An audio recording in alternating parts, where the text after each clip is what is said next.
Oh, chimpanzee, that monkey news, you Right. Now, it was back in the 1980s. Right. So it's quite topical then. Okay. When did this happen then? 1980s? Yeah. Yeah. It's about a Colombian F1 sort of, Formula One driver. Yeah. Apparently these races were going on, right? And someone kept winning them. Right, okay, forget it. No, don't do it. It's because it's rubbish. Because it's rubbish. Right, so someone kept winning the races. So this human that kept winning the races. So this human being that kept winning the races, Karl, what was his name? His name it's Jimmy something. Yeah. How tall is he? Just out of interest. No, let's hear the story. Let's hear the story. Was he about 4 foot 8? You might find out if I tell you the story. Right? Go on. So anyway, he kept winning and everyone was like, oh, he's brilliant, this guy, who is he, and all that. Yeah. But his gimmick, right? Was never showing his body or face? That's right. Never took his helmet off. You're an idiot. Never took his helmet off, right? You know the short trousers he used to wear? His trousers were about a foot long, but his shirts, the sleeves were really long. Anyway, right, so because he wouldn't take his helmet off... You're an idiot. He was taking part in, the F3, which is like the lower ranks of Formula 1 and that. Just get to... Everyone thought it was like a famous driver who's taking part in that. Get to being a monkey. Anyway, what happened was, there was a crash one day. Yeah. And the car tipped over, everyone's like, oh... He ran up a tree? So... They were suspecting when he ran away with the ambulance people up a tree and started eating a banana? So the marshals ran over and the ambulance people were there and they were about to take his helmet off, and the marshal was like, don't take his helmet off. Give away the secret that he's a monkey. Give away the secret and that. Yeah, chimp. Yeah. Took his helmet off. Jimmy Chimpus. Little monkey under there. No, definitely not. Tell me your insights to autism. Right, well, there was this, again, Channel 4 coming up with some good stuff at the moment, right? It might have been Channel 5. But what's the name? It's the attention span I like. These people who they've got like this autism thing going on. Yeah. And they sort of take in a lot of information. They get sort of they get so into it that they know everything about that subject and what have you, right? And there was this lad who he knew everything, right, about EastEnders. Right. He sort of the cameraman was saying to him. So, why EastEnders and that? And he said, I don't know, I just like it. And he said, I remember when I first watched it was a Thursday, it was 5 to 8, Pauline Fowler walked in, she had a pink jumper on, she said, all right, love. And he remembers everything from that moment on. Yeah. Right, and everything, which is great, but then the way the programme was making out, it was almost like they were saying it's a disability. Right. When in a way, it's more like a superpower. Sure, like Rain Man. But if you can take it's Rain Man. No, he has special autistic powers. Oh God! We must send for Rain Man. I don't know what to do. So I don't know what to do. So he would be a great contestant mastermind, sort of autistic mastermind. He'd be what dynamite. I'm saying is, don't be watching EastEnders though. Sort of, why didn't they give him an encyclopedia and say, get into that? Sure. That'll be useful. Yeah. Keep him away from EastEnders. Wasting his time there. But I don't think it is a disability. No. Yeah, there are other things, and they're not. It's also autism is a matter of degrees. From what I know, and I'm sorry to have to do this, but I feel that I have to at least be the voice of reason, as ill-educated as I am on the subject. But I think there's degrees of autism. I think some are higher performance than others. There's other issues with it. It's not they're just got good memories. They don't go around doing tricks for people because they can remember stuff. There are other issues with it. Do you know what I mean? Well, I mean, they seemed a bit... But you watched the programme, what did you learn? That he knows when Pauline Fowler came in? Yeah, I mean, there was other bits where they couldn't control their emotions and stuff. Oh, that other little bit, yeah. But the main bit of it was he can soak up information and stuff, and I'm just saying, it didn't seem really bad. Do you know what I mean? There's disabilities where people say that's a bad disability. It's like how people say about... This is brilliant. This is just like this is amazing to be in a room with this man. It's incredible. You just wind him up and listen to what comes out. And I'm going to sit back now. I'm not going to defend you or explain anything. Just go on and tell me about the other disabilities that are worse. No, what I mean is how people can sometimes easily get mixed up. How people are scared of like a cyclop. When at the end of the day, he's got a disability. A bloke with Who's scared of a cyclop? No, it's apart from Jason and his Argonauts. Where's this cyclop that you're scared of? No, I'm just saying in history and in books and that. No, not in history. History happened. Yeah. What are you thinking of? You're mixing history with Greek mythology and Roman mythology and every other type of mythology. What do you mean? There wasn't really a giant cyclop that went round picking up ships and throwing them around. That's not history, Carl. Do you think Batman's history? No, but this was it was ages ago, wasn't it? When we were sort of No, I'm not saying it didn't happen ages ago. I'm saying it didn't happen. Well, it might have done. There's no. I mean, what's so ridiculous about a fellow with one eye? In the middle of his head, and he's big and scary and lives in a cave. Why is he scary? Because he's got. What if he had 8 eyes? I'd be scared of him. At the end of the day, he's got a disability. We'll talk about it in a bit. You've got to do by law when you're buying, right? I was looking at one in London, right? It's haunted. They've got to tell you now. Right. Don't talk shit. I'm telling you now. Play a record. I'm telling you now. Yeah. There's no such thing as ghosts. That is ridiculous if that appears on a legal document. Right, if there's anyone who sells flats and that, does that for a living. Yeah. Right, email in, because I'm telling you now, that is a fact. She sort of dropped it in. I said, oh, nice feel here. And she said, yeah, well, that'll be the ghost. Just dropped it in, that's all they've got to do. And then I was like, what? And they went, oh, yeah. That's all I've got to do, is it? So that's the legal thing. Did you drop it in? So in court you go, did you drop it in? Yeah, I dropped it in. Play a record, you're an idiot. Did you have to have that thing done where they say, what side do you wear your member? What side you dress? They don't say what side you wear your member. That would hardly be a euphemism, would it? So they say what side you dress, sir. It means what side your little John Thomas leans, doesn't it, on rest, usually to the left, isn't it? Your little left testicles. If I said to you now, what side do you wear? Hang on. Do you know? It would be left. It would be the left. That's what I mean. If standing there, right, with nothing restricting it or holding it in or holding it up, right, it sort of leans. Your one ball is sort of like slightly back and lower, isn't it? And your little John Thomas rests there, so it's left. And the reason they ask it is so they don't put the tape measure up on the left and squash your willy or touch your willy. So it's nothing to do with like, well, you'll need a bit more room of sort of more material on that side, or. Well, no, I don't think they compensate. It's just when they when they stick that up into your groin, they don't want to come in contact with your little. The thing is, I don't know what side I wear stuff on. I just sort of pull my pants up and wherever it wants to go that day. But maybe it's not big enough to sort of make any, real decision. But like now, I'm sat here right with my jeans on. I don't know where I am. Well, that's clear from hearing you talk. No, but what I mean is, if a fella said to me, "What side are you? What side's your member on?" Member. What is this use of the word member suddenly?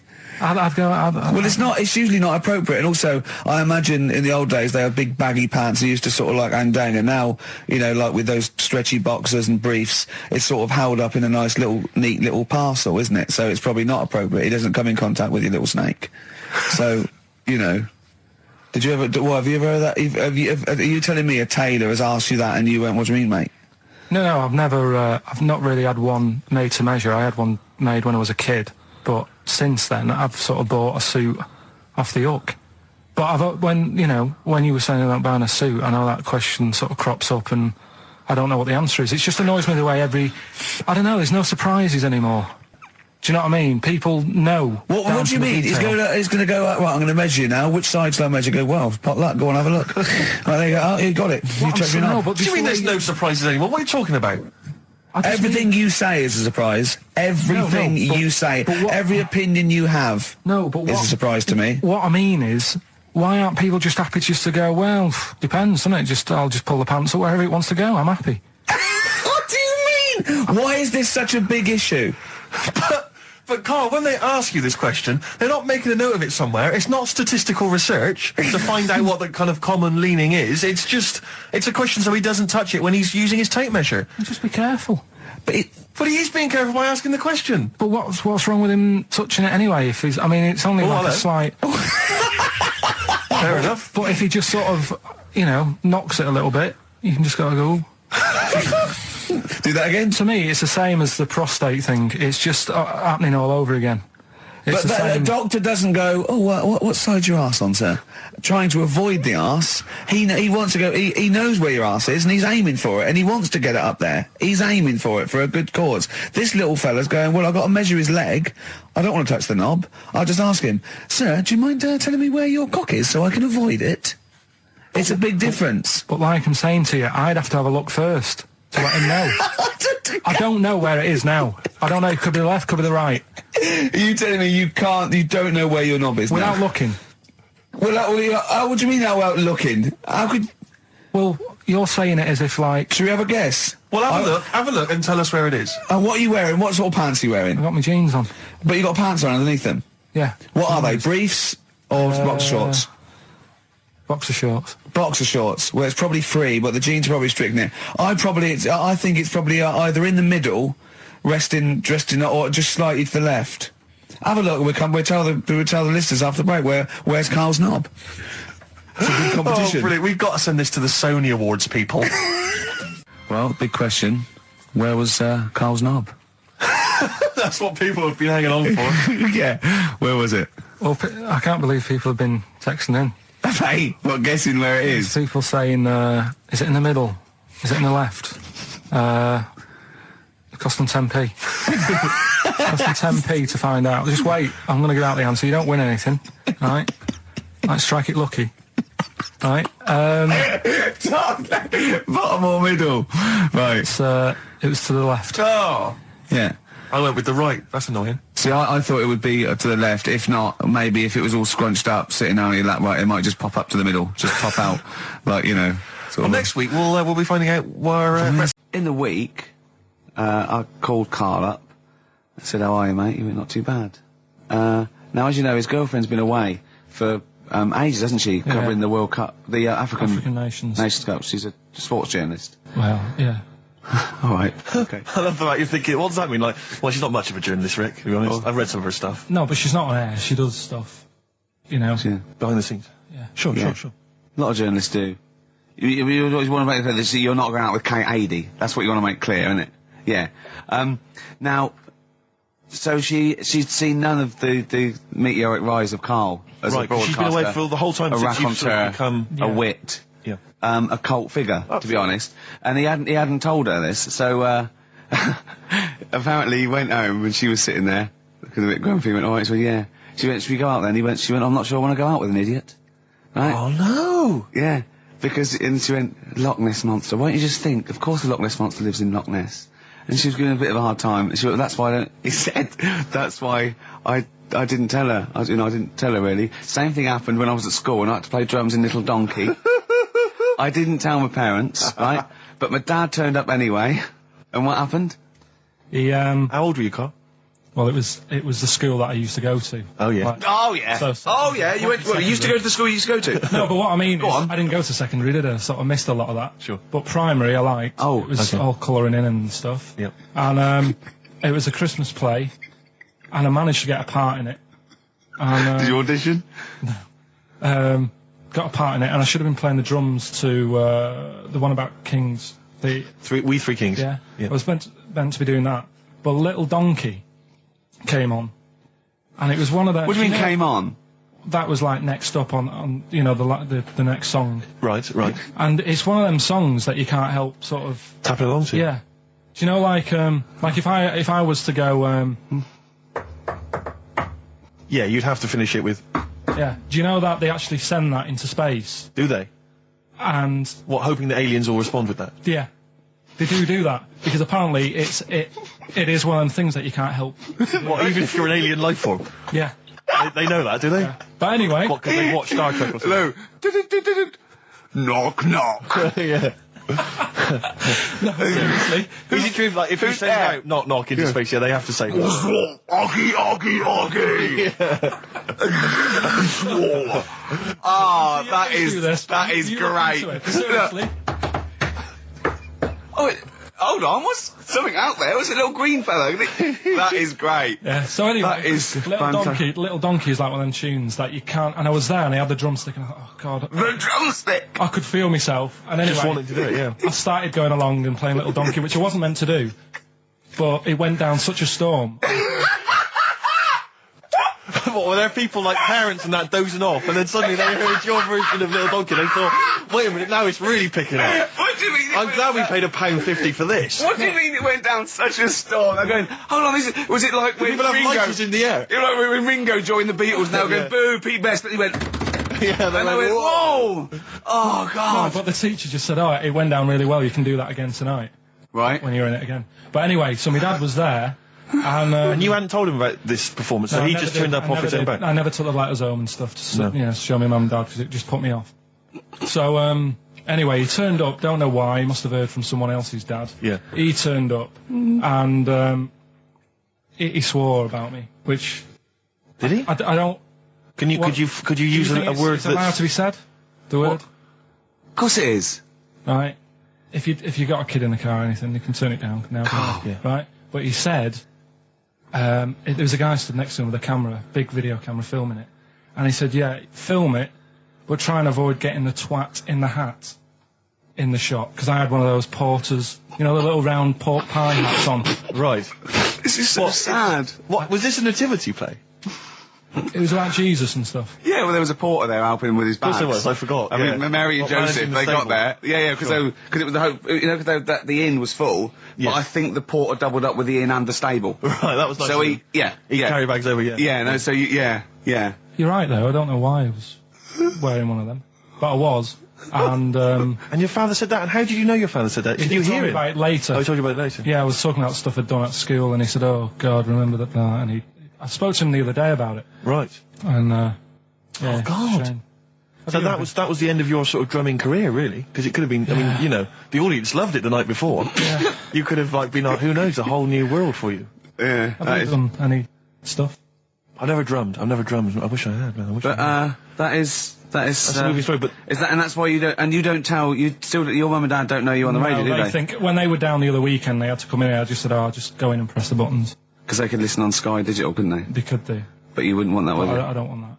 No. Play a record, and I want to talk to you again a little bit about this later. Yeah. Right. This is the Best Of Show on XFM 104.9. I'm Ricky Gervais, with me, Stephen Merchant. Yes. I know what it is. I know what this is. Okay, I've not heard this. Right, there's a little midget. Right, there's a circus. I'm loving it already. Circus going on somewhere. I think it was in America. And is that present day or old times? I'm talking like in the last 3 weeks. Okay. Right, little midget. Circus, really packed out show. People are loving it. Right, Steve, you're asked the same question I did. I know. So there's a little midget jumping up and down on a trampoline. What circus is this? Right. I pay good money to see it. So everyone's clapping, and he's getting carried away. Because he can't believe they're loving it. I didn't know they'd like a little person on a trampoline, but they love me. But you know what it's like when, if there's a crowd of people sort of encouraging you to sort of go higher and stuff. Yeah. And I'm sure he knew it was getting out of hand. But he was jumping and he was coming down the road going higher, and he's going really high in the air, right? So he's doing this, crowd are clapping. There's a hippo, right, just sat next to the trampoline getting ready to come on and do his act. Oh, right, I thought he was in the audience. There's a hippo getting ready to do his act, Steve. Yeah. So he's a ventriloquist.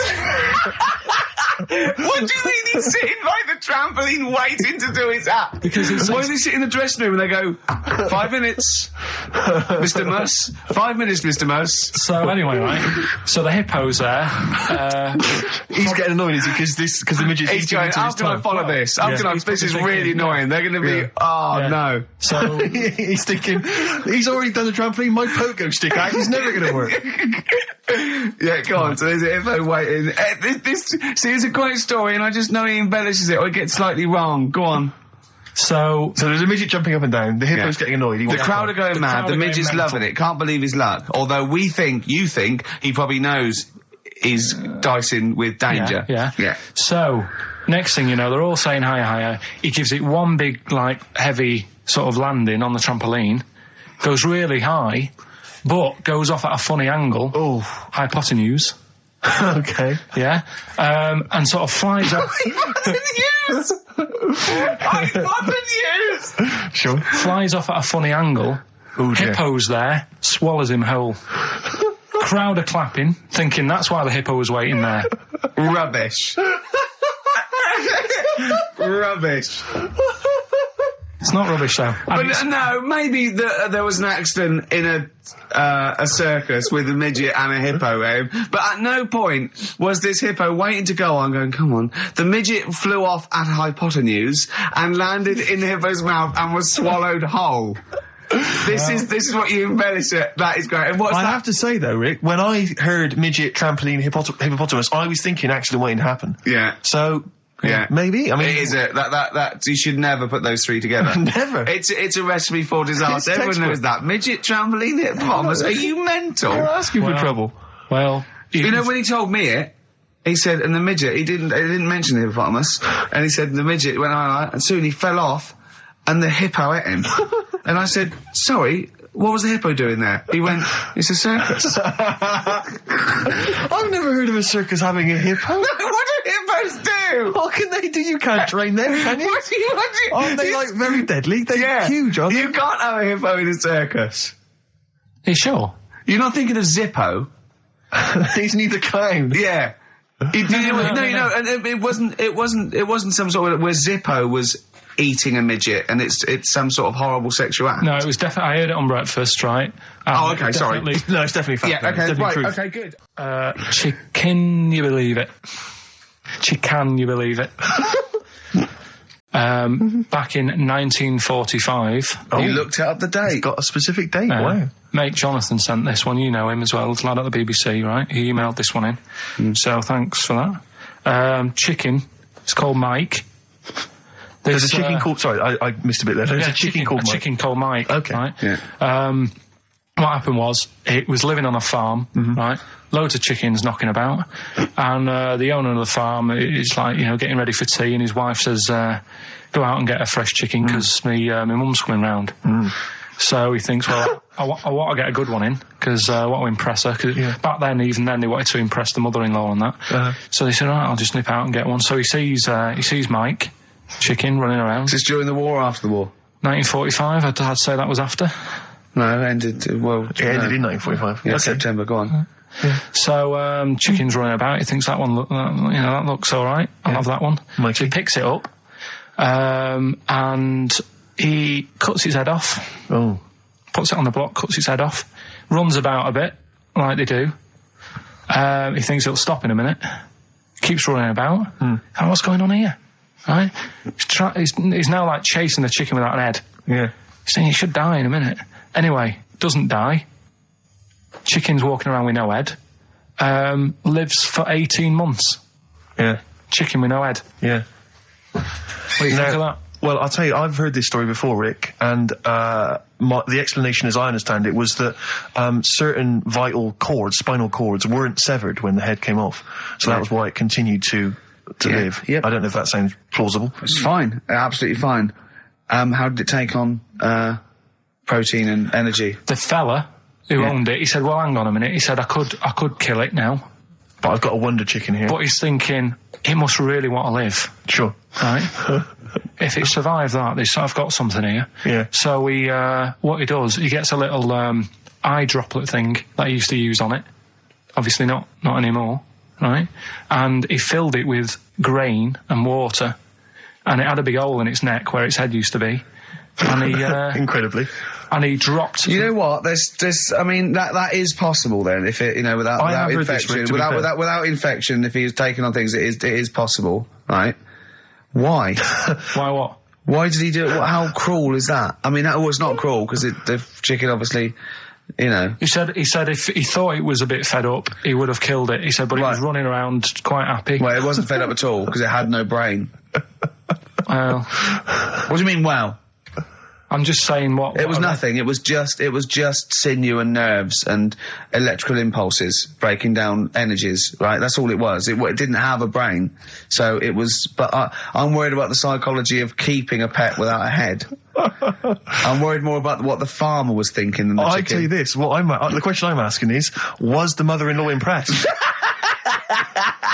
I mean, that's why he set out to shot Mike's head off. This is lovely, but it's just the head where you don't kill a chicken like that all at once. I thought we were having chicken for dinner. Come and look at this, running around the yard. Yeah. Oh, dear. So, there you go, you've learned something there. Yeah, I have learned something. Yeah? Yeah. So... One more. That farmer, I've learned that farmer was very strange indeed. Yeah. There you go. I have to say, to be fair to Carl, I have a feeling like when I read it, the reason he kept it alive was as a novelty. He got charged people to come and see the incredible headless chicken called Mike. Right. So, here we are. That's great. Oh, am I gonna have to thump you? Yeah. Do you know the saying, shut your face? Yeah, I've heard the well-known Shakespeare, innit? Yeah. Do you know how it came about? No, Joe Dolce. No, Go on. It's, ages ago. Oh yeah, literally. Like, knights who wore armour. Okay. That's, armour gonna have to thump you, that's how it came about. Okay, armour. They wore all the stuff, and they had the helmet, and say if they're guarding something at night, stood outside a castle or something, Yeah. and there's probably going to be two of them, right? So they stood there talking and that, and talking about stuff, and The future. medieval stuff. one of them's like, oh, we should shut up, I've been stood here for hours, and he's going on and on. Yeah, sure. So he'd say, shut your face, meaning shut the guard down on your helmet, The visor. and I can't hear you then. So shut your face. Shut your face. And that's how it came about. Well, I suppose that's... It would be interesting if I could just rely on it. I'm not sure it's true. I know. I just never know. It needs to be corroborated. It's like I don't know where he got it from, but anything via Carl is precarious. Yeah, I mean, I feel like maybe you should give us your sources next time. Tell us where you got this information from. Got it off the internet. Yeah, but where on the internet? I can't remember where that one was. I mean, I always go through like the news pages and stuff, and best of Bob Marley.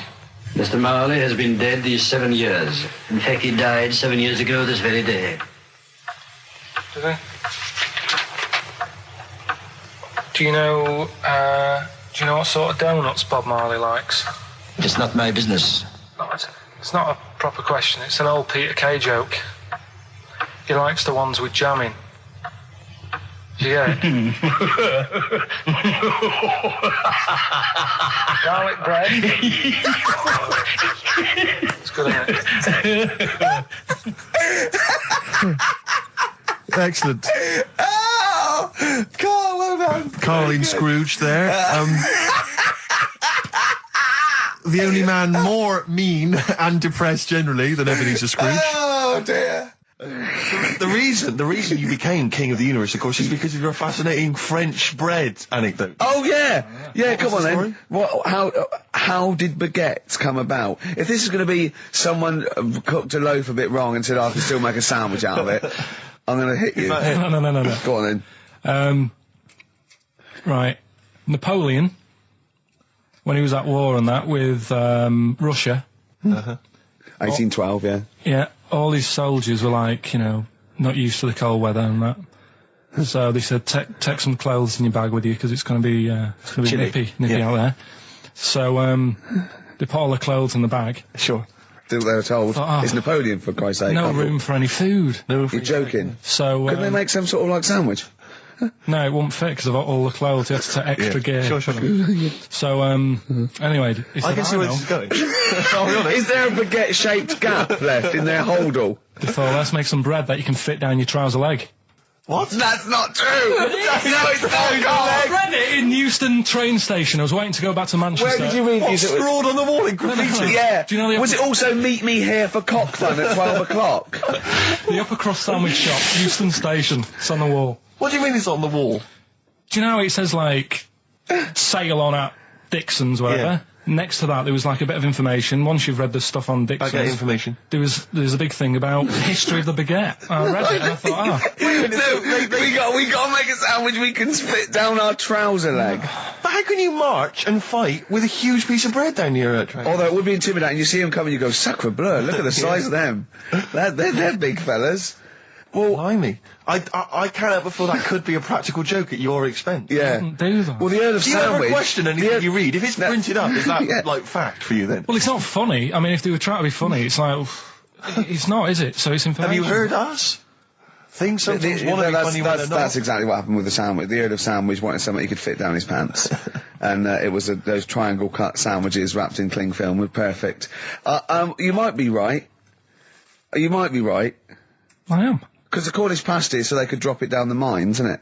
Is it? They wrapped it up they wrapped up like meat and vegetables in pastry, and they sort of crimped it, and it was like and they dropped it down the mine, so, yeah, that's how that came about. And bagels were originally made so that people could play hoopla, but then eat afterwards.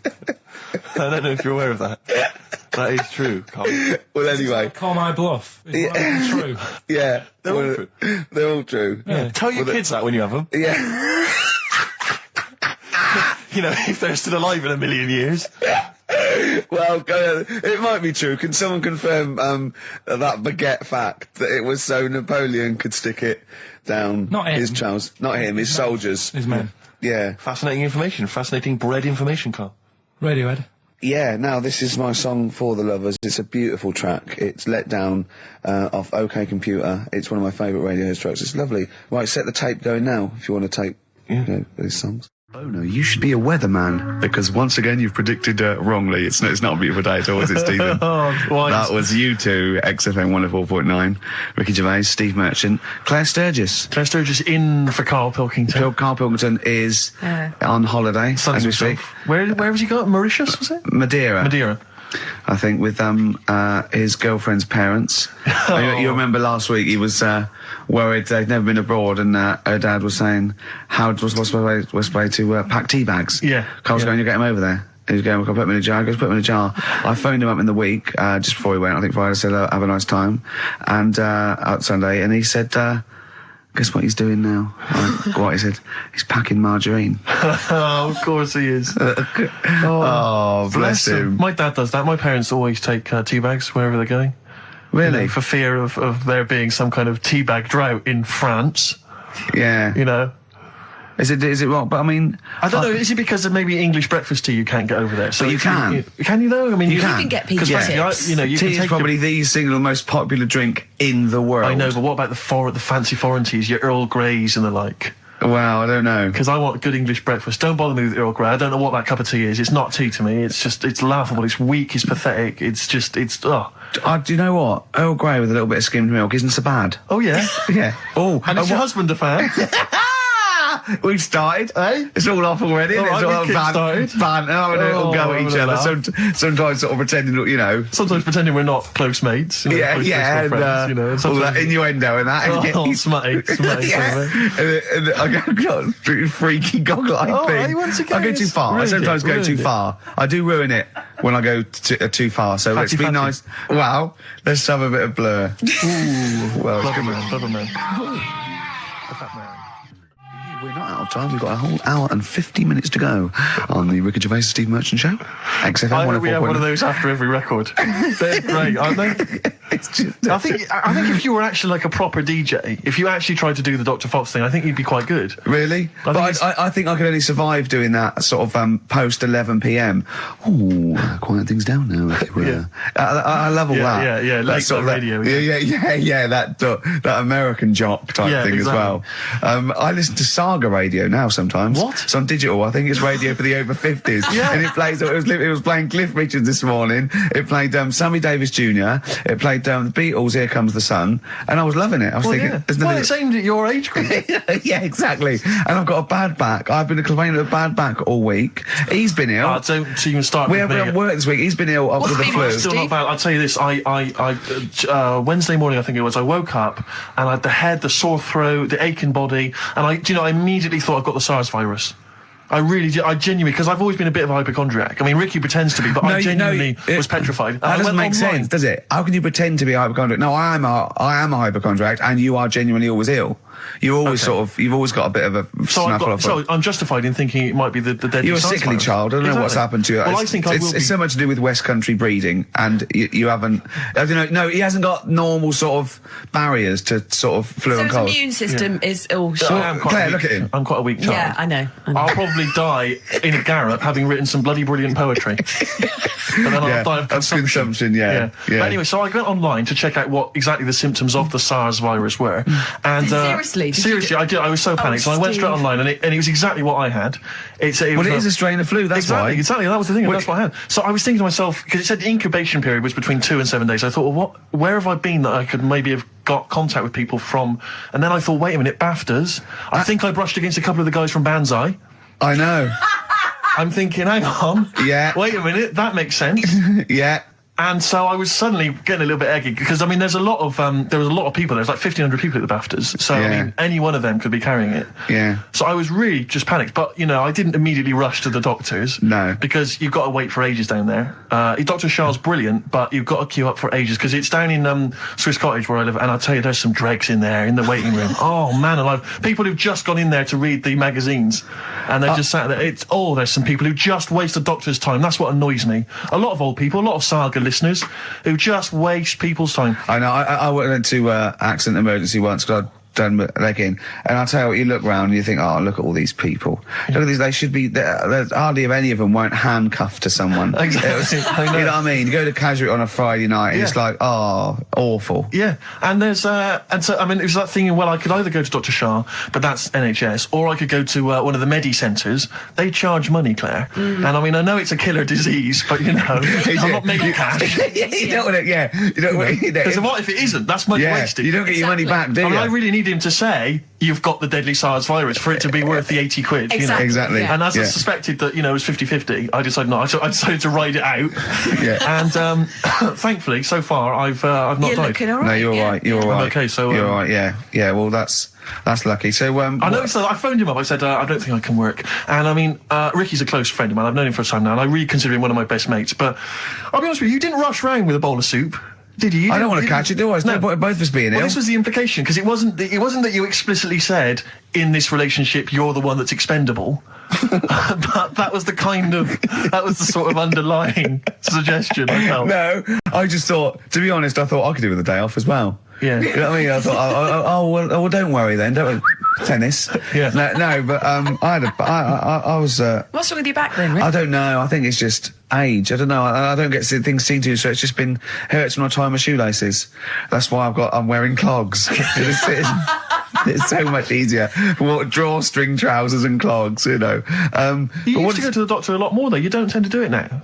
Well, I'm not paranoid anymore. I had two flashes when my mum died of cancer. Twice, I think, I said, oh, there's a lump. Once I've been to the doctors twice with him. Yeah. Have you, seriously? I've seriously sat in a waiting room with him twice. Well, I just went for Your dear mum. You know, I thought, oh God, I felt them. I didn't need to do it then, did I? I naturally just touched my. But we should point out that Ricky's mother didn't die of testicular cancer. That it just No. But I had I thought, oh God, well I've got it now. And I think I went along once with testicular cancer, didn't I? Yeah, you had the testy problem once. I remember because I remember sitting in the waiting room looking through an old Argos catalogue with you for some reason. I think that was the only thing to read. Then I thought I had throat cancer, didn't I? Yeah, because I think you had a bit of a sore throat, didn't you? But then I think that I'm over that. I was just like, sent me a bit. So, it's just Why were you fiddling around down below? Because I mean, it wasn't like I called on you to do some work and you said I've got to rush to the doctors. I think it was like lunchtime. Yeah. So you'd obviously be meddling around down there. Well, I know I texted her a few times, but I'm never sure. What, during the day? Though? I mean, can't you do that when you first get, maybe before you go to bed? Not in a restaurant when we're eating dinner. Yeah, but he likes to, he has a certainly not spaghetti and kumquats. Exactly. That confused me. I don't know where the hands You were. put it right off my meatballs. Oh dear. But Ricky, just to clear it, you are okay, aren't you? Yeah, of Just a course. bad back, Yeah, just a bad back. Yeah, let's have a record, shall we? A bit of Bruce Springsteen, we love it. Cheering Breaks and Painkiller on XFM 104.9. Ricky Gervais, Steve Merchant, Claire Sturgis. Yeah, no, it's good to be here. I'm missing hearing Carl, actually. Shouldn't mention him because people remember then. They go, oh yeah. I know. We're trying to pretend. How are you, Sturgis, by the way? We've not really said hello to you. I'm very well, thank you. Okay? Yeah. Do you look forward to these occasions when you get to stand in for Carl? I get a little bit nervous. Is it intimidating? I imagine it would be. No, it is a bit intimidating because he's such a funny man. But you know, once I'm here, I'm okay. No, he is. It's not like he's doing it on purpose. It's you know what I mean? So he's a natural. At least you know what you're saying. yeah, that's good point. Yeah, it's not all downhill, is it? No, exactly. Yeah. I mean, it'll be fine. It's only an hour and a half to go. We'll be okay. Can we talk about Can we talk about the BAFTAs? I don't want to sort of go on about, with the awards and everything. I don't like to talk about want to talk about Yeah. Claire, I mean... What do you want to know? What do you want to know? What do you want to know? How many you won? Or? Well, of course we... Well, I know how many you won. We're all watching, obviously. Not everyone does, though, Claire. I mean... How many did you win, Steve? You might want to remind What, in all, or what? What are you talking about? How many... Do you mean this year and last? 2 now, 2 last year, 4 in all. So it's 4 in all. 2 of those are Ricky's, specifically his. Yeah. No, Steve, what I really want to talk about was Ricky's white suit. Oh, yeah. Okay, well, listen. Classic. Well, let me explain. Well, never mind all that. One, it's actually, I bought it for a photo shoot, because I'm doing this thing, I've got a DVD coming out in October, and I'm doing a spoof of the front cover of Thriller, so I bought a white suit, Nice. and I got it, right, and I thought, well, I might as well wear that then now and get it dry clean. I thought you blagged it. And you said, I thought when I put it on, I looked a bit like Sean Connery as James Bond. Apparently, I look like Tattoo from Fantasy Island. The little midget guy. Yeah. Sure. Which was, I did watch it back, and there are some resemblances. At one point, I did plan, which was, I don't know why. Yeah. I thought, well, when he suggested he was going to wear it, I said that's crazy. I said it's madness, because I knew it would come back and haunt him. I got away with it though. Well, did you? No. I mean, what was it I said to you? We were talking about it, and he said, he said, what are you wearing it with? A sort of white shirt and a white tie. I went, no. I wear a black tie. He said, right. He went, you should do it with the white shirt and the white tie. I said, he went, do that whole Randall Hopkirk thing. And I went, well, that's what I'm worried about. He went, what, you're worried people think you're a ghost? I mean, pathetic. I didn't think it was a good idea. I just love the way that if you're a celebrity, somehow you're allowed to wear, nonsense, outrageous clothes, because it's kind of expected of you, because, you're But it wasn't mental. Guy. It wasn't like Graham Norton going in curtains, or Jonathan Ross dressing up as Lawrence Llewellyn Bowen. It was just a white suit. But it's just that thing of, I am. It's cheeky Ricky Gervais here. Look what I'm wearing. I was worried there was going to be chocolate mousse, though. Yeah. Or Johnny Vegas was going to greet me and throw up immediately. Yeah. It was sort of like I had to keep away from people. And what you're sitting on. But I tell you what, I think it worked with Anne Robinson, didn't it? Do you think she winked at you when you went. She liked you. She just can't stop that. She's made it into a catchphrase. It always starts with a sort of doorbell. So it goes, ding dong. I go, oh, no, hold on, Steve, hold on, Carl. Who's that at the door? Yeah. Hello. Oh, hello. Oh, look, it's Camp David, the right queer gay. Oh, hello. You look all gay today. Is that because it's nice weather? Oh, no, that's not what it means. Oh, have you got a girlfriend, Camp David, the right queer gay? No, but I've got a boyfriend. Oh, bye. Right. So there you go. We'll be hearing more from Camp David, the right queer gay, and Holy Fuck the funny little Chinaman. What? All right, Carl? Yeah? Is that your sort of humour? It might not be your sort of humour. You just should have run it past me before you did it. Yeah. What one were you worried about in particular? The not Camp David. Well, say his name. No. Say his name. Which one? I don't know which one you mean. The Chinese fella. Well, I forget who that was. What was his name? I can't remember. Well, if you can't remember, it can't be that good, so we'll leave it. We won't do it again. Yeah. There was one... Here we go. There was one about a woman whose husband died, and she had him cremated. Yeah. And made like a little egg timer out of him. Mm.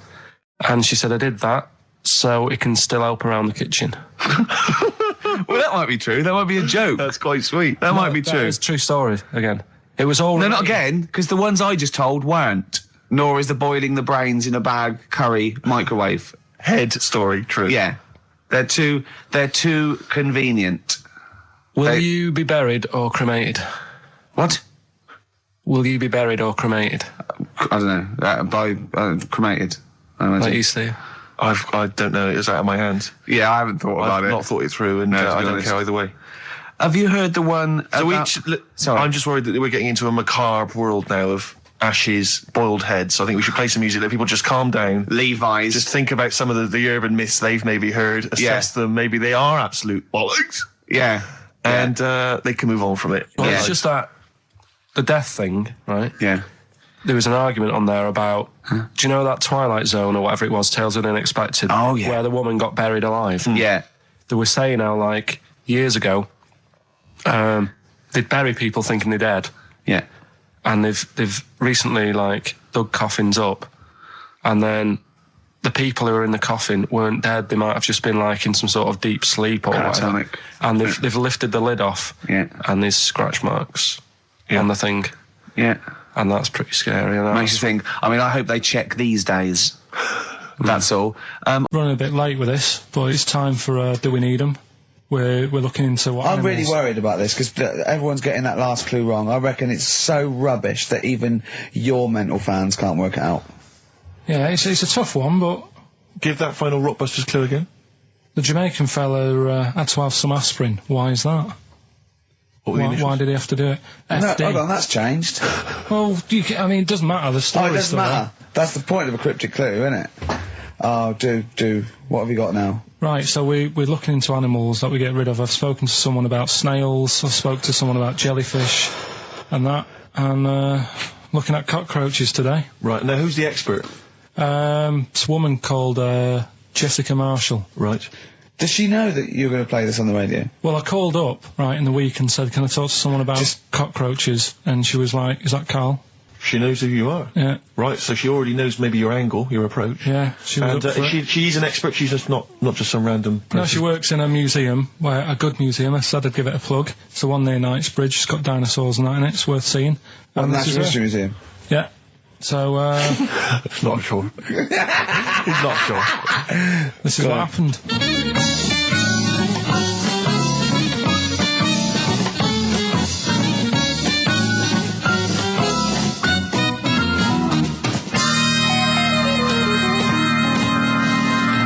Now, what I'll do, I'll tell you as much as I know, and then you can fill me in if I'm right or wrong. And then at the end of it, we'll get to the bottom of whether we need them or not. Okay. All right. So first of all, the first thing that I found out is that they have 18 knees.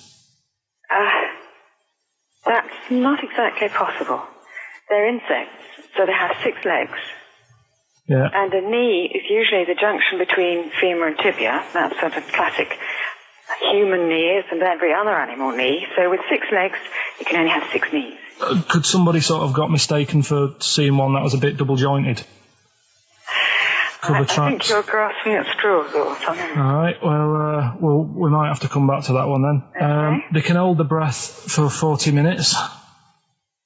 Well, they don't do that because they don't breathe in the same way as us. They breathe through little spiracles, holes down the side of the body. So, no, they're not a very apt simile because the method of breathing is so different. What do you mean? Because insects have a totally different system. They don't have lungs in the way that we do, just breathing through one part of the body. They're actually breathing through every segment of the body all of the time. So even though they've got their mouth shut, they might be able to slide. Nothing to do with breathing. So only feeding. So you see, maybe that's where someone's gone wrong. Someone's got hold of one and sort of taped its mouth up or something and got bored after 40 minutes and said, well, we'll call it right. It's a pretty unkind thing to do to an insect, even to a cockroach. Yeah, but it's all... You can't do that. Yeah, but... No. Pretty unkind thing to do to anything, even a cockroach. Something else I found out. Yeah. They can live for a week without an head. Well, that's true if they don't bleed to death in the process. But the weird thing is, when I told you that they had 18 knees, you seemed a bit sort of like, don't talk ridiculous. But then we're talking about an animal that can live without an head. So there's a little bit of truth in that one, yeah? Yes. Why, when it was invented, has it got that facility? Say if someone said to humans, we could do that with humans, and, you know, if you lose your head in some accident, it gives you a bit of time to sort of go back to your family and maybe write them a note. You won't be able to have a chat, but write them a note saying, it was my own fault, and it was nice knowing you. Well, that would be a useful facility, I agree, but cockroaches are great survivors. I mean, they've been around for over 300 million years. They're one of the most primitive insects. All right. Well, I've also, is it true that they do a lot of resting? Apparently they can sort of rest for 75% of the time. Rest? Yeah, they just sit about doing nothing. It's probably true of a vast proportion of the world's fauna. I mean, maybe the 25% that they are working, they're really giving it some, so it might make up. They're probably searching out food and, yeah, they can slow down considerably. You can chill insects in the fridge and they'll become very, very quiet. You might think they're dead. Yeah, but I'm sure, if we were sat in a fridge, we'd go a bit quiet, wouldn't we, Well, you might not know much about it, of course. Yeah, but... Not quite reading the right sources. Well, I've been using the internet. I'm sure there are many useful sources that you could find there, but some of those seem to have been a little misleading to you. So you don't agree with a lot of what I've told you there? No. So, cockroaches, can we get rid of them? No. So we're keeping them then? I would say so, yes.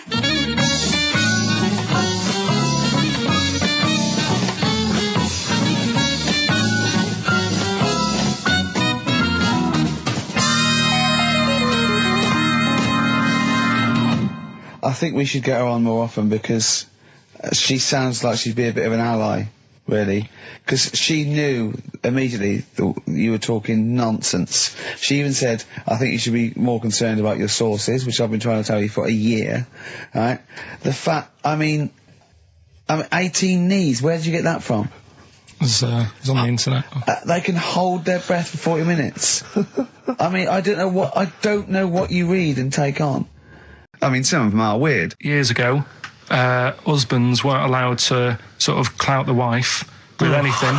What was it like in the past? I know, yeah. You couldn't clout your missus. With anything wider than your thumb. The stick had to be the same, no bigger than your thumb.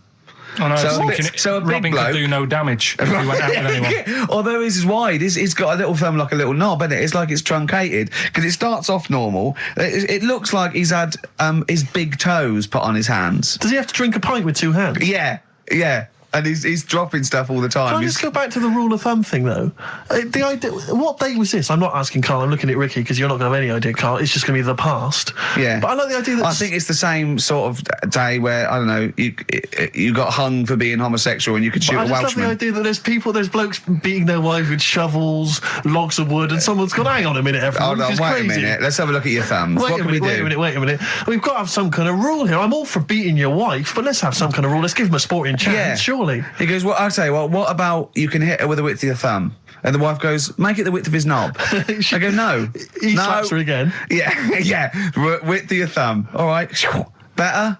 Yeah. That is so naughty. This show's been a bit naughty, I think. I don't know what's happened to us. I think it's like, sort of end of term sort of madness, but I think we've got to calm down here. We've been a bit naughty there. We've said, bloke with two dicks. We said Chinese people don't talk properly, which is a little bit... offensive. Yeah. Know what I mean, Carl? Well, they don't know. Right, okay, let's leave it now. Okay, stop there, Carl. Carl does not necessarily reflect the opinions of XFM or any other human being. If you think that me and Steve have been offensive, we are strongly behind the guise of irony, satire, and ignorance. Carl only has ignorance and hate. Yes. No, but as long as you say something good about someone, you can also say something bad about them. How does that work? Go on, give us an example. Well, Chinese. Yeah. Yeah. Great people. Right? Good. The women really good looking as younger people. No! What are you doing? I'm just saying, as long as you know what I mean, there's good and bad and everything. For every What are the old ones like? Yeah, they don't age well. What do you mean? The fella in Karate Kid, the teacher, was only about 36. We started this. Oh yeah, right. It's years ago. Oh yeah. Some in olden days. Oh sure. When ghosts roamed the earth. Once upon a time, you mean? Yeah. Some doctor or something who was into like the way bodies work. They got their head cut off. Who did? The doctor? Yeah, he was doing a bit of an experiment. And he cut his own head off? Yeah. Okay. And it was about, he said, when my head's in the basket, I'm going to blink my eyes. Right. Okay, sorry, hang on, let him finish. And, so the doctor has chopped his own head off, and he's told everyone, I'm going to blink my eyes. He's in the basket, and he goes like, right, I'm going to blink my eyes about, as many times as I can. So quick, count them. And they count, and he got to like 15 before he died. Now this is how Carl told me that. Till Nick Frost explained that, Karl told me, he said, right, well, a bloke, right, he had his head cut off, and when his head was in the basket, he went, count how many times I can blink. And I went, well, that's rubbish. He went, no. And Nick went, well, no, he actually said, when my head's in the basket. And Karl went, all right. I said, Karl, do you know the subtle difference? Do you see the subtle difference? I have to say, though, guys, I still don't really understand what went on there. You've both lost me. The story is that a bloke who'd been found doing, You mean that Karl just explained it and that was a clear version? Because I still don't know what you're talking about, Karl. Well, this bloke had his head cut off at experiments against God. He was a doctor in the, in olden times. Yeah. And when they cut his head off... Why did they cut his head off? Because it was... he was crimes against... Exactly, he was executed, yeah. And, he said to his assistant, when my head's in the basket, I'm going to blink, count how many times I blink and write it down as an experiment, right? Karl told it to me, like his head was cut off and he went in the basket, and when his head was in the basket, he looked up and said, count how many times I blink. Yeah. I love that. I love the difference in that story. Yeah. Both rubbish, but, one's possible and one isn't. You believe anything that you're told except when we tell you the truth. Right. Yeah, it's just like, you had the girls in and that, and it reminded me, I was talking to Steve in a week. Yeah. I think it's when people were talking about going to Stringfellas and that. Yeah. I was talking about seeing naked people. Yes, I asked him. I said when he used to watch, say, he accidentally flipped onto BBC Two and some ballet was on. Would his eye ever been drawn to maybe the gentleman's lower regions rather than the ladies? The gentleman's package. Yeah. Would your eyes ever be accidentally drawn to that and you couldn't resist it? And you said yes. Yeah, because, right, I don't think I'm, Oh, dear. Well, go on, I mean, fair enough. No, right. I'm always looking at the beautiful ladies, but fair enough. Yeah. No, go on. But, right... Have you ever looked at Wayne Sleep's testicles? I went out... Have you ever looked at Wayne Sleep's penis and testicles? I went out on a night out, right, and it was it got to some point in the night where two women and two fellas got on stage. Right. Started stripping off. Yes. Yeah. Just what, members of the audience? No, I think they were, like, part of the act, right? Right. And, what was it, panto? The fellas had, like, their undies on, and the girls just had their knickers on. Yeah. Right? And, sounds pretty erotic at the moment. Go on. And at the same time, they all whipped their pants off. Yes. Right? Yeah. It was Bucks Fizz, wasn't it? The adult show. Now, I said to Steve, at that point... Sorry, I wasn't there. He said this to me later. Yeah. I said, well, you have a quick glance at the fellas. And then the annoying thing was, I thought, right, now I'll have a look at the women, and it was too late. They put the knickers on. How long were you looking at the fellas? Not that long, but why were you looking at them first? It's human nature, isn't it? Why?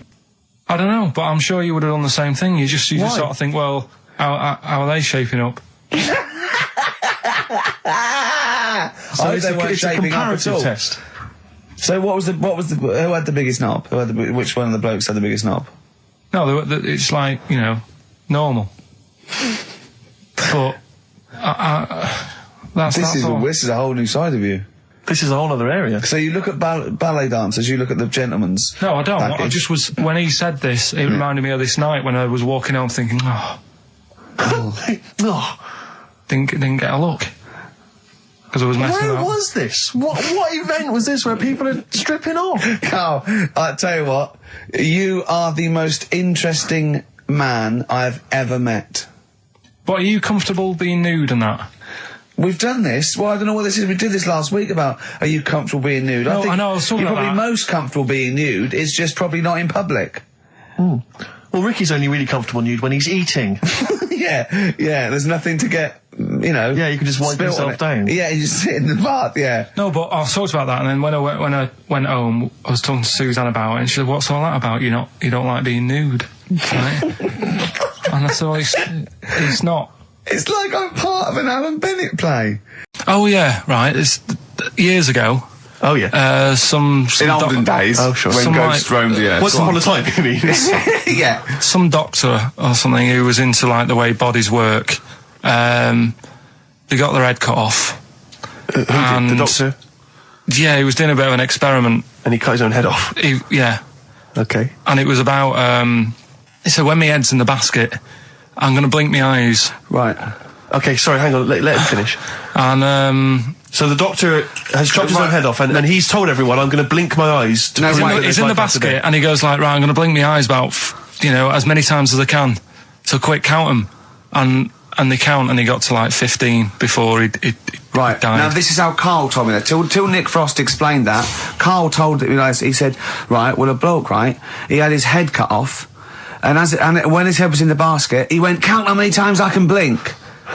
And I went, well, that's rubbish. He went, no. And Nick went, well, no, he actually said, when my head's in the basket. He went, and Carl went, all right. I said, Carl, do you know the subtle difference? Do you see the subtle difference? I have to say, though, guys, I still don't really understand what went on there. You've both lost me. The story is that a bloke who'd been found doing, You mean that Carl just explained it and that was a clear version? Because I still don't know what you're talking about, Carl. Well, this bloke had his head cut off at experiments against God. He was a doctor in the, in olden times. Yeah. And when they cut his head off...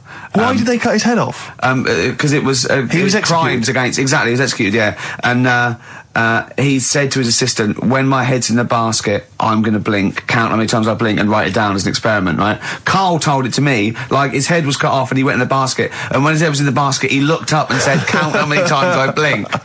Yeah. I love that. I love the difference in that story. Yeah. Both rubbish, Yeah. but, one's possible and one isn't. You believe anything that you're told except when we tell you the truth. Right, here's one. Christ. Ghosts and that we got talking about. Sure. And Nick said, right, he said, you'll like this one. He said, my auntie was having loads of problems. Why are you whispering? It's not illegal to talk about ghosts on the radio. No, but He's hearing this. so the auntie's in the house and that, and furniture's moving about all the time. Oh, God. And they were like, no, Steve, he told me this one. This is such rubbish, mate. No, come on, let's listen. I'm going to leave it to you. I'm going to sit back and enjoy it. I'm just going to watch your face, Steve. right. Sorry, so I missed the beginning there, Carl. There's an auntie in a house. Basically, Nick's auntie. Right. In the house, things moving around all the time. And it was just annoying every time she tidied up. It was like... It was just annoying. Making a mess. It was one part annoying to two parts scary. Yeah. So... stuff was moving around all the time, and they said, right, rather than we need an housekeeper. rather than having the house a mess, until we sort this out. I've got the vicar coming round. Stop moving stuff love around. this. Oh, yeah, go on. They said, That shouldn't be in the pants drawer. let's put all the furniture in one room, right? So just have one room that's a mess, and have all the others empty. Because I love the poltergeist can't really... It can move wardrobes around, but it can't open a door to put it in another room. Yeah. Poltergeist going, I'm just making this room messy. I wish someone would open the door so I could... Go on. Yeah, but... So all this stuff's in this room. So they right? moved all their furniture into Everything, one they room. put like the drawers in there and everything, and it was really uncomfortable because they were all like on top of each They other. sat in the room with all the stuff. Yeah, they had to, because that's where the three-piece suite was. Okay. Oh, God. Right? All right. Oh, God. So they sat there, like, all crumpled up and that, but nothing can move because it's so tight. I think things were trying to move, but everything was so tight. It's They just like, foxed that poltergeist. So anyway, one night they sat there, like, sort of a bit awkward watching the telly and that, and they hear some banging Yeah. in the next room. So she goes, oh, God, what's that? Oh, he hadn't moved in, had he, the ghost? So, to some of the empty rooms. So there's this He's bang... moved some friends and family in. There's this banging about going on. No, so listen, she gets up, right? Yeah. And what it is, they had the baby in the next room because there wasn't much room for the cot. Right, so they left the baby with the ghost. So they go into the room where the baby is, and the banging Yeah. is like, do you know those plastic balls you get that you can chuck around the room and like they go mental? Right. The ones that you chuck once and Yeah, they keep bouncing for ages. yeah. That was bouncing around the room. Wow, what, the Hitting baby had thrown it? Hitting all the walls, and the baby was there, stood in the cot, sort of laughing. Right. And looking at the ball, and wherever it looked, the ball went. Yeah. And then she said, stop doing that. Yeah. And the ball just stopped. Did it? And it rolled a bit and stopped. Right. So the baby had thrown the ball and it was watching it as it bounced around the room. It wasn't throwing it, it was in control of it. No, the point is, Steve, the baby has been doing it. It would have been the baby all along. The baby had been messing with the furniture. It was So the it's baby a that had the super power. baby. Yeah, it's the baby that had the power. Special baby. It's a baby that had the power.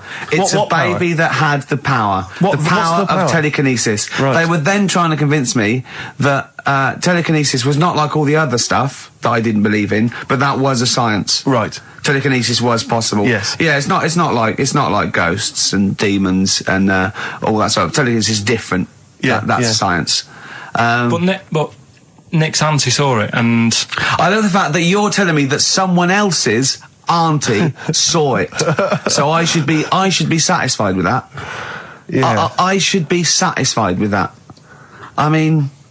no. So does she still live in one room with all her possessions? No, I think The baby grew out of it, apparently. It grew The up. baby grew out of it. So it doesn't use its telekinesis powers anymore? Well, no, it's No. like in Carrie, innit? She was upset for a bit, and then she got over it. Okay, I'm just going to say one thing, Carl. That was a film. Do you want to play a record or...? Get free. All right, on XFM 104.9. Can I just tell you a story that Carl told me a couple of weeks ago? Is this another ghost story, another yeah, spooky it is, story? Yeah. I called him out. I was, what are you doing? He said, I've just been reading ghost stories again. He said, you don't believe in them, but how do you explain this? So I went, go on. He said, I'll tell you as he told me it. He went, bloke, right, just sitting at home, doing, watching telly with his cat. And, the phone rings, and it's a bloke going, is that fire, in your oven okay now? 'Cause your wife called. And Carl went, well, 1, there was no fire in the oven. 2, he wasn't married. I went, right. Go on. He went, well, then right, there was a knock at the door, and there was 2 sort of people in sort of white coats, and they came and said, we've come about that fire. Your wife called us. He went, 1, there isn't a fire in my oven, and 2, I'm not even married. Right? And he said, and they saw the cat, and they looked at the cat. It looks a bit weird at the cat came out, nothing. And he said, and then he went back, sat down, phone rings, and they said, did they sort out the fire in the oven that your wife told us about? Oh. He went, 1, there is no fire in my oven. 2, I haven't got a wife. And Carl went, what do you think of that? I went, that's not it. He went, yeah. I went, That's the end of the story. What? He went, well, how'd you explain that? I went, explain what? I thought he was going to say, a year later we got married, but she died in an oven fire. Right? I thought it was going to be that. And I went, That's what? people winding him up. Yeah, or someone did report a fire in the oven, and their name was Johnson, and they looked up Johnson, they got the wrong thing, it was the gas board, and they sent around to the wrong person, right? You know, he went, yeah. I said, I explained it to him, he went, yeah. Why did they look at the cat funny? Oh, man alive, Carl. This is really weird, right? I was in my house once, right, and the doorbell rang. Yeah. Right, I opened the door, and there was no one there. Yeah. Right? And then I looked across the street, There's some right, and kids there were some running kids running away. Yeah. Now, how do you explain that? Yeah. There was another time, right, where, like, I opened the door, and there was a bloke goes, you've ordered pizza. I went, I haven't ordered pizza. And I heard my mate upstairs giggling and putting the phone down. Yeah. How do you explain that? Carl, seriously, why did you tell me that story? What did you think that was weird about that? The fact that it was 3 different people. Is this all the information? Is that the entire story? It was 3 different people. Did you fall hassling asleep him and not read about the end? A fire that didn't happen, about a wife that didn't exist, and a cat that didn't look happy. Yeah. Someone here who I work with, Yeah. right? I'm not going to say the house, it doesn't matter. But they were eating space cake, right? What do you mean by that, Carl? Explain. What's a space cake? For people who... It's some sort of druggy cake, isn't it? Yeah. Right? A dope brownie or whatever, yeah. Right. So with cannabis in it, is that what you're saying? I think it's something stronger than that, isn't it? I don't know. But anyway, he was having this space cake, and... You better give me the name now, Carl, because I've got to report him. No, listen. It's only... No. It really doesn't still, matter. No. Is he Sturgis? Was it Claire Sturgis? Yeah, She let's say wouldn't it bother. is. She's gone on the hardest. She doesn't Sure, bother with yeah, those. she's just It jacked straight up. doesn't do anything to her Straight now. to the vein, yeah. So listen, right? So he's at a party, right, Yeah. with his mates, and they're listening to the Star Sailor album, right? Right. And he's sat there, and he's had some of this cake, Right. and he's listening to the album, and his mate's sat across the way talking to someone else, right? That's weird. The album's on, and he thinks to himself, this track's going on a bit. Yeah. And his mate across the way, who's talking to someone else, Heard him say it. and he goes, Yeah. yeah, isn't it? Yeah. So he goes, oh, Right. and he goes, See, usually at this point, I say, had this bloke taken drugs, but you started the story Yeah. with this bloke no. had done some But drugs. since, Right, Rick? no, if he was here now, Yeah. right, he would say, yeah, I know it sounds mental, Yeah. but it happened. And Yeah. it wasn't just a one question. It wasn't just like, oh, this track's a bit long, innit? Yeah, it is. He had a It whole was conversation. A whole conversation Sure. with the guy. And Yeah. Sorry, I just want to clarify. You mean he had the whole conversation telepathically? Yeah. Right. He didn't just shout across the And room. they've recently met up and, like, they've sat there and tried to, like, work out what happened. And it's never happened Presumably they again. don't have to talk at all anymore. Yeah. Why did they meet up? Couldn't they just like in their own homes? Just stay at home, Do they have to have that cake before they Yeah, before they start have having a to chat. conversation? Hold on, wait a minute, lads. Why are we using our lips? Yeah. This is using way too many foot. Oh, take them. There you go. My only question with that is, being skeptics like Ricky and I, whenever we hear a story like that about the paranormal, the first thing we always look for is maybe some other explanation. Yeah. Maybe one vague idea. Lying. Could be lying. Chinese whisper. As I think you pointed out, there are drugs. It's often Drugs. an issue as well. Madness. Yeah. Fear. Delusion. Sleep. Yeah. You know, there are so many things you go through. I'm gonna go with the drugs. before your dead grandmother Exactly. pops into the equation I'm for going me. to go with the acid. Right. So could we bring back just for one night only, educating Ricky? Oh, I'm excited. Yeah. Do you think it warrants that? I don't know enough about it. Do you know what I mean? About what? It sounds perfect. Play the jingle.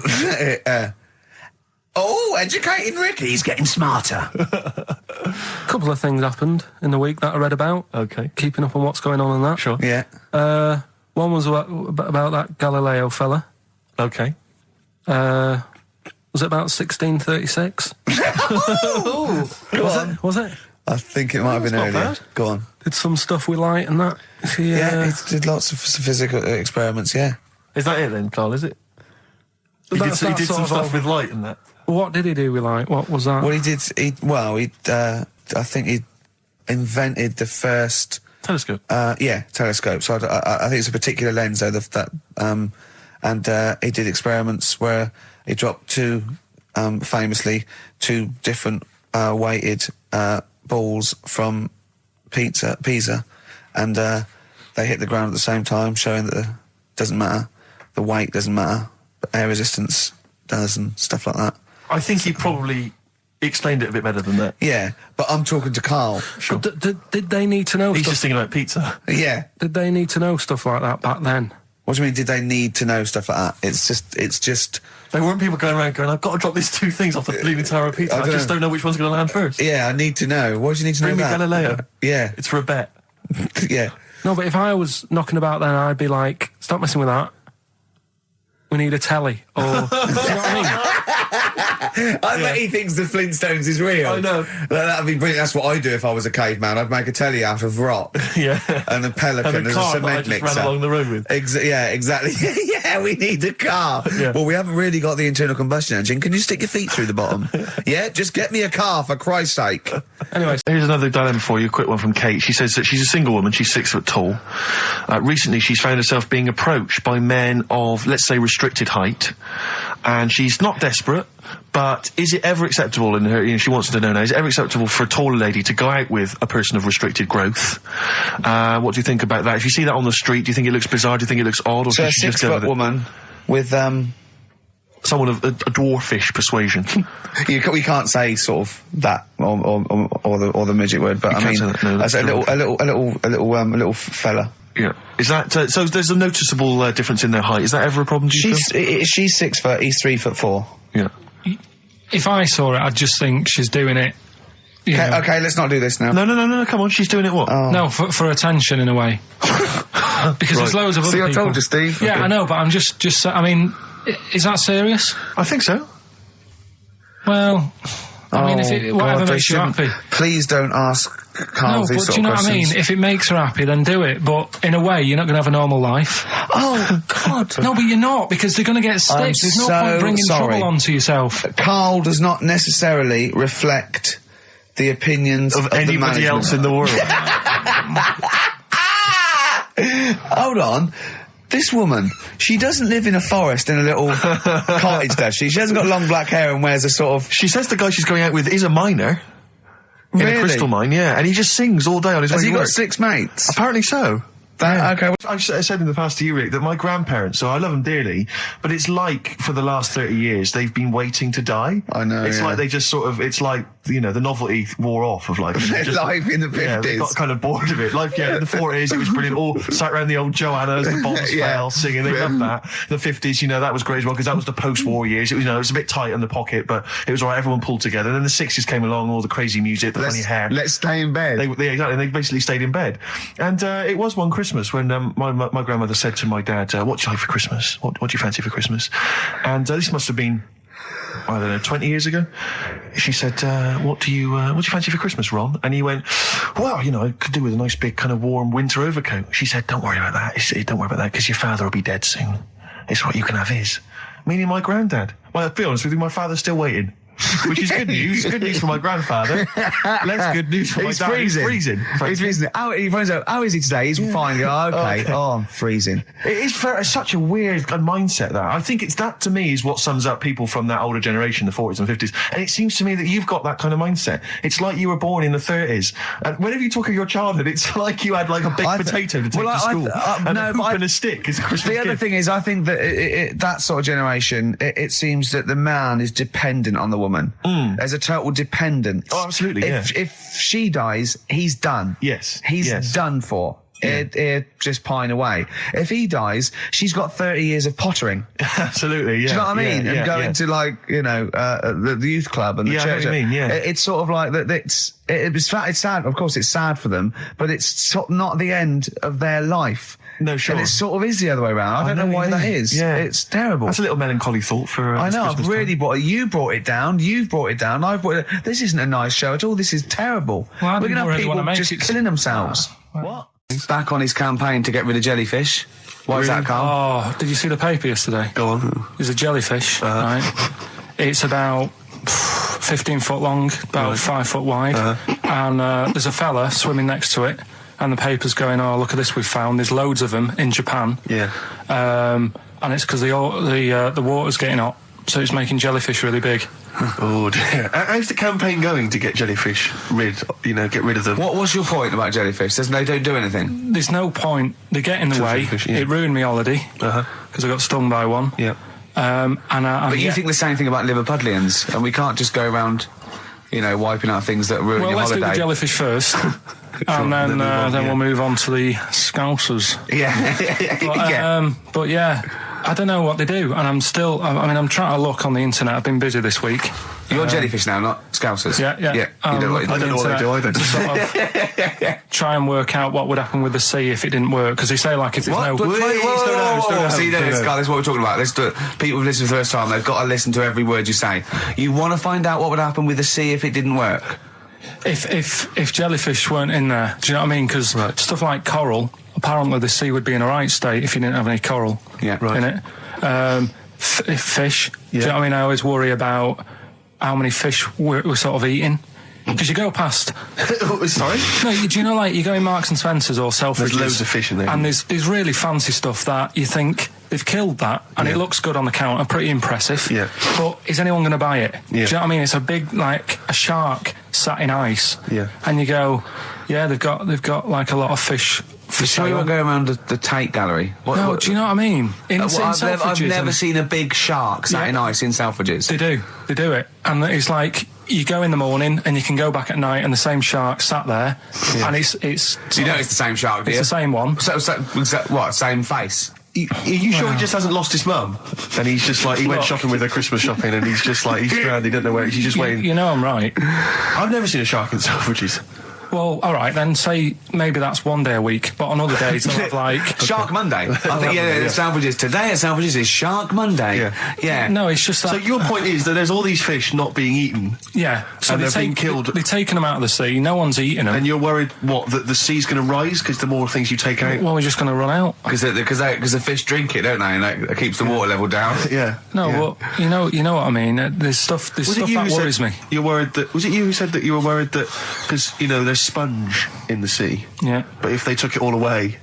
No. Is that him? That's a Stephen Wright joke. Is that Stephen Wright? What was the joke? Sponges grow in the sea. That kills me. How deep would it be if they didn't? Let me explain why. Go on. Steve, and to you, the listeners. Well, we came in to a big bunch of stuff, dropped off by, was it Becky from Marks and Spencer, just like lovely stuff, food, presents for the cat, books, just, you know, to Ricky and Steve who do the show, right? Ricky Gervais and Steve Merchant. GQ presenters of the year. Creators of The Office, right? Award-winning. Carl's looking over, I go, well, maybe, it's not for you, no. And then he told me why he's grumpy anyway. Go on. Do you know what XFM are giving everyone? How long have you been here? About 6 years. What are you getting for Christmas from XFM? 2 CDs. Is that of your choice, or do they choose them? There's a list of about 30. Right. Tell them what you chose. 30 CDs. I've gone for Kings of Leon album. Yeah. And the best of Bob Marley. Haven't we, like, given them away in the past or something? Or you could have burnt them off, couldn't you? You could have done copies. Illegal, but you could have done that anytime you wanted. I don't think Bob Marley minds if you bootleg his CDs. It's out of order, though, isn't it? It is bad. Although is that always the case? Has it always been the truth of all the time you've been here? No, it has been better than this. Yeah, although you do get paid quite well, you do have an easier time. Yeah, but don't give me the CDs then. If it was a milkman, you don't go, I have 2 bottles of semi-skimmed. Happy Christmas. Yeah. That is a valid point. Do you know what I mean? You complain. Who is it who made this decision? There's no point. No point, is there? Why? Just no point. I don't like moaning anyway, just... Has it come from up top? Is it like from the capital people? Just everyone. That's what everyone gets. Yeah. Yeah, but will Christian get 2 CDs for getting up at 4:30 every day for about 5 years? And keeping this station afloat. Probably. Yeah. So that's why I'm a bit fed up. What do you listen to first, Marley or Leon? Well, you have a bit of Marley. I'll tell you what Marley's good for as well. You'll go have a little beach holiday, aren't you, over Christmas, going to Lanzarote? Listening to that on the beach, you'll realise how wise XFM are in the long run. You know, you go, well, look, they could have given me 400 quid, right? Well, I'd have spent that. But this is, you know, the legend lives on. It keeps on giving. So you're probably, you know what I mean? Think how much what you got to think of is how much all his great songs took, not only from the depth of his soul and, you know, all his sort of angst and knowledge and love, and then all the studio time, the marketing, and they're just giving you one. They go, don't worry about that, Carl, just have it. And you go, what? All the time we spent with Bob Marley and everything. You know, have it, Carl, have it, Carl. And practice. Yeah, have that. Thanks, well done. Carry on. We're still going to pay you for the work. Yeah. That's just something on top. Here's a little piece of Bob, free. Yeah, so don't moan, it's extra. So, they didn't have to give you it at all. Play a record, you ungrateful little swine. Some people, like the homeless, aren't getting anything this Christmas. Put aside for the monkey sanctuary. How did it go, Monkey World? We were on our way, right? I found like a little, in a little cottage that we had, right? It's like a little folder, you know, with little leaflets in saying if you're into mountains, you want to go here. Yeah. If you're into castles and that. Little monkey world on the leaflet, right? So I thought, I'll be needing that. Took that out, made sure that's safe and that, right? We get in the car, getting ready to go. My dad says, where is it? I look on the back. It's in a place called Low or something like that, right? Yeah. So we're on our way. Can't believe me luck. It's going to be a great day and all that. Yeah. And then start looking at the leaflet, right? And noticed didn't have any chimps there. Yeah, it's not Monkey World. It wasn't a Monkey World. Well, what was it called then? Something like Monkey Town. Yeah, it was just it had like woolly monkeys in it. That's what they had. What? Woolly monkeys. What are woolly monkeys? Those things Johnny Vegas off the advert. Right. To them. They're dumped now since ITV Digital went under, so they just put them in a cage. I don't understand. They're woolly. They're like they're sort of like little fluffy little baboon type things. Woolly monkeys. I mean, it's not your chimp. It's not your classic chimpanzee. So did the car screech to a halt? It was like it was like the mission in Armageddon. I just said abort. We're on the way back. One of my uncles, right, Tattoo Stan, he's just caked in them. Tattoos. Right. I don't think he's my proper uncle, but it's just like my dad's got Tattoo Stan. No, my dad's got. That's a province in Russia, isn't it? My dad's got loads of mates who. When you say he's not your proper uncle, do you know how, like when just a someone comes around, you're right, Uncle Stan. Yeah. Do you know what I mean? And my dad had loads of mates like that. There was John the Screw. Right. So he either works in a prison or he likes to have sex. Cabbie. Cab driver. Okay. It was Jimmy the Hat. I don't know where he Jimmy did. the Hat? Yeah. And, Did he wear a hat? No. No. It was Fred the Veg. You sure he wasn't a relative? Sorry. Fred the Veg used to get us like big bags of potatoes and that. Fred Veg, okay. And it was Tattoo Stan. Right. And he was just caked in them. And I used to always look at him thinking, why have you done that? I must have only been like, 6 I or suppose 7. if you're born with a name like Tattoo Stan, Exactly. you're destined, aren't you, were really? they like a 1950s gang? I'm worried just about... like- I'm worried about... doing a bank job. What was his name? The Hat? What was his name? Jimmy the Hat. I'm worried about Jimmy the Hat. Yeah. Not having a hat. I don't understand it. Are you sure he didn't have a hat? Not when I met him. Did he ever wear a hat? I didn't see him that much. Do you think it was a joke, like, when your mate's sort of like, 8 foot and huge, you call him Little John or Tiny? Do you think... Well, the do you fact that he never wore Yeah, a they hat. went, hold on, I've noticed something about Jim. Go on. No hat. And I go, oh, true, let's call him Jim the Hat. Jimmy the Hat, yeah.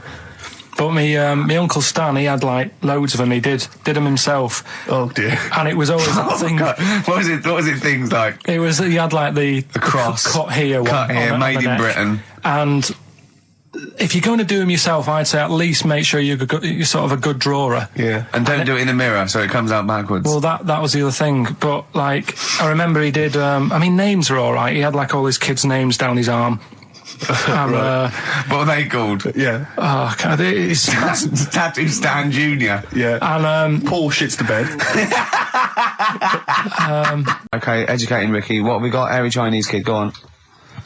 right, yeah. This is the. I didn't want to do this. What do you mean you want to do it? Well, I wanted to give you 3, and I gave you one. It was like the alien man gets a beard or whatever. Yeah, And- which was total rubbish, so this one should be better, maybe. Hairy Chinese kid. Right, well, we've talked about hairy people in the past. True enough. Haven't we? Yeah. The little kids who grew up in woods and hung around with wolves and that. Yeah, again, you're confusing it. Yeah, they're not, there were some people that were born very hirsute. They were not the people who were brought up with wolves. Yeah. You just put that together in your Homer Simpson type mind. Right, well, this is like a sort of close to that sort of story. But the weird thing is, right, Chinese people aren't that hairy as a nation. No, seriously, that's a well-known fact. They don't have that much body hair and stuff. Okay. So this little kid who was born over there, he was like covered in stuff. Was he? And it was only his nose that wasn't hairy. The rest of his body was caked in hair, right? And his hair sort of What grew. sort of hair was it? Was Thick hair. No, what I mean is, was it sort of like a pony's mane, so he just looked like an Ewok? You know what I mean? Just like hanging down sort of straight, dark hair. In the picture, it looked like it grows from his eyebrow. It grows from his eyebrows quite thick, and then it just goes all the way over You his don't head. think it was just really long eyebrows that he'd done a comb over?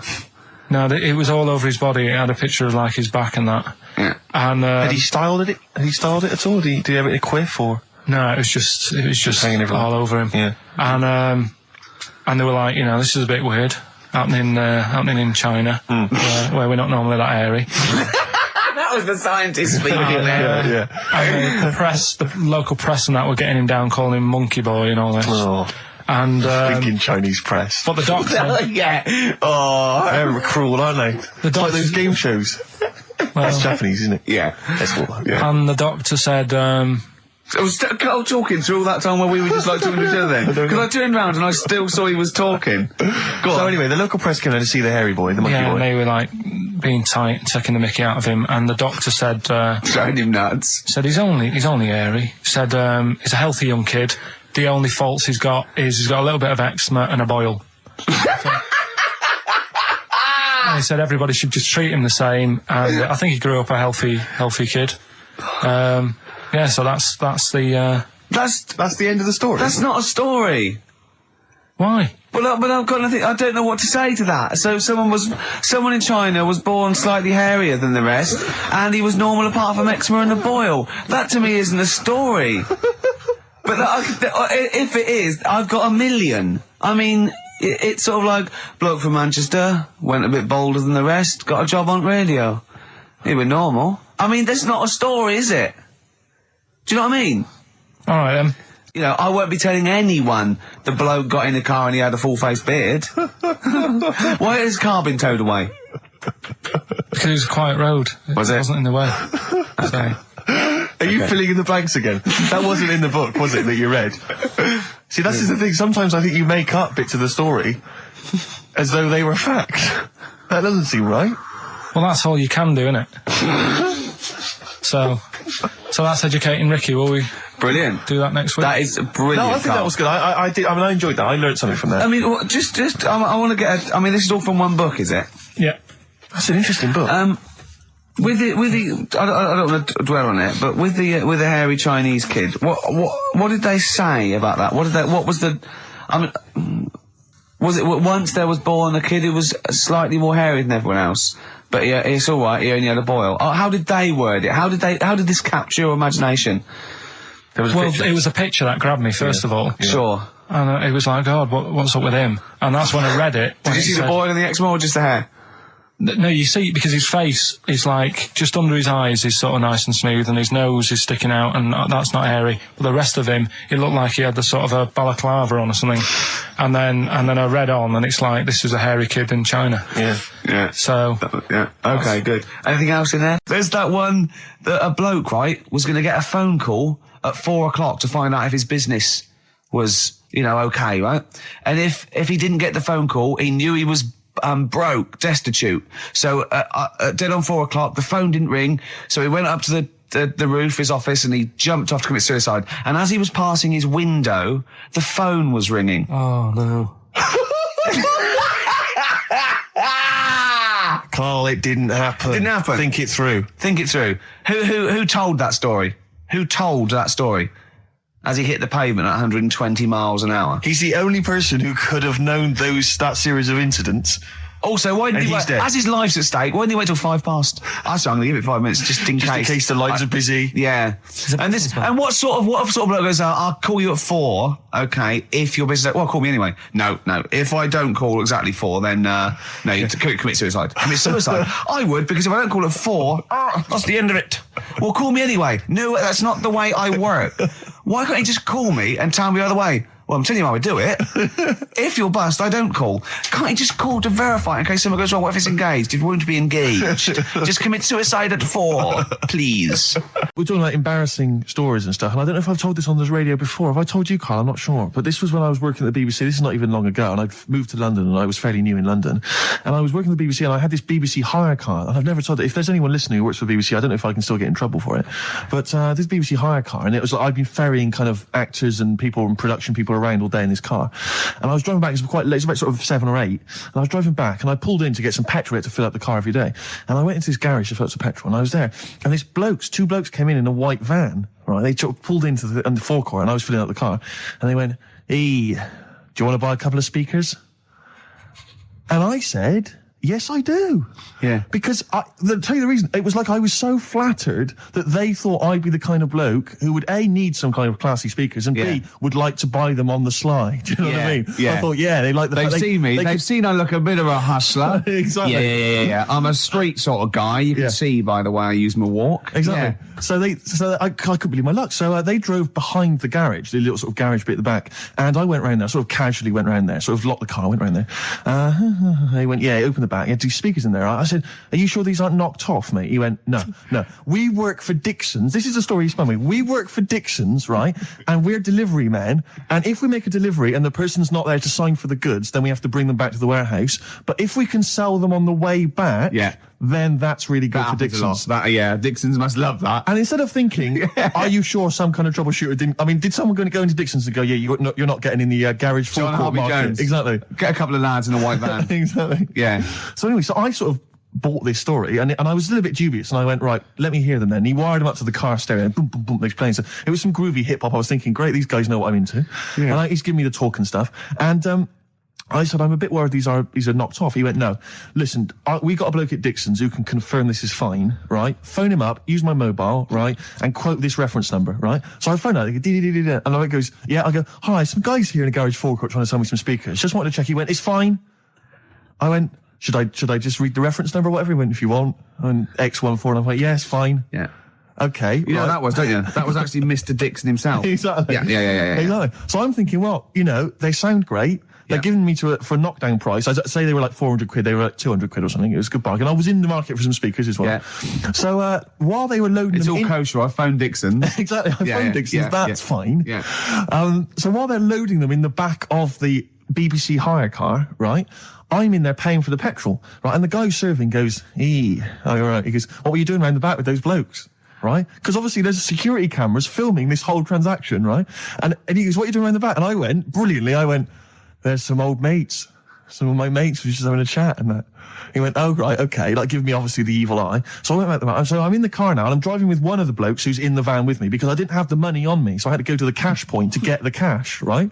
So I'm driving with him and the other guy's following me in the van and he was like a northerner like you and he was giving it all the, all right, yeah, I tell my girlfriend's a DJ, she's got some of these speakers, they're fantastic, and he's giving me this. And then my mind starts working. Now that I've got a bit of time to think, I'm thinking, wait a minute, this all sounds a bit dodgy. Yeah. It dawned on me, Rick. Fool, are you? You're streetwise. Exactly. You're streetwise, Steve. Not only that, I was thinking, how am I going to get them home? I've got to drop the car off at the BBC. How am I going to get these huge speakers back to where I live? And how can I pay for them? Because I've just spent £100 on Find the Lady Exactly. with a couple of blokes in the square. It seemed like a fair game. Some of his friends were winning. But so I explained to him, I said, I can't get them back to like Brixton where I was living at the time. He went, don't worry, give us an extra 20 quid, we'll take them home for you. Oh, that's good. Deliberate. They do a whole service, you see. And there's also a backup guarantee. Did they have the guarantee, the 3-month guarantee? They didn't. No. But I said, I'm not sure about that. He went, well, why don't you put them in a cab, send them back, and your housemates can collect it? I was like, oh, no, there'd be no one in. And I was beginning to sort of get a bit conscious of like, maybe this was a bit of a scam after all. So I pulled into like a little side road. And I said, I'm not sure I'm into this now, actually. He went, what are you talking about? It's 200 quid for a pair of speakers. It's a bargain. You never get a bargain like this, mate. I'm going, not too sure, actually. I don't think I want them. He went, 150 quid, mate. 150 quid. I went, no, he's 100 quid now to you. And I'm thinking, wait a minute, this doesn't sound like the kind of work that Dixons would be doing. Dixons don't do that when I go in. This is it. Dixons never negotiate in that way. When I go there, look around and I leave, they go, where are you going? Exactly. I go, no, we'll have anything then. Have anything for a So quid. I stopped the car and the white van pulled up behind me with his mates in. Sure. And I said, can you get them out? I'm not interested. And he went, 100 quid, mate. Oh, you, and he was just going, you tosser, you obviously want some speakers. And he was having a go at me. So I was carrying the speakers out and putting them back in the white van. And he was just shouting at me. He was going, 70 quid. I was like, 70 quid from 200. This is ludicrous. You realise that wasn't Dixon's policy then. Exactly. They don't usually shout you tosser as you leave the shop and walk down Camden High Street. They're not usually shouting you tosser. You should have took the offer of like the monthly payments they've got on at the moment. So I eventually put them in there and I sort of knocked the deal on the head and I got back in my car and they were in theirs and I just looked in the rearview mirror and they were punching the dashboard like with aggression and venom, like we let that deal slip through our fingers. And I've never been so terrified in my life. I just sat there and I was just thinking, oh my God, all I was thinking now is what if I go back to the BBC and they go, we've had a call from the police, the man at the garage, he saw you doing a dodgy deal. I love it. Well, what you do is you put the hire car in a drain in your front garden and then go in and out of the toilet, just pouring bleach down or Ajax and they never know. Yeah. This is a question. I was discussing this yesterday. This is not a bit of shit. This is not a joke. I genuinely have always been slightly perplexed, and we were discussing it last night. The notion of the birds and the bees. Yeah. Now, I don't mean, the birds and the bees. I understand now. Why they use the birds and the bees? Yeah, because, you see, I always, as a child, I assumed the bees were having some kind of relations with the birds. No.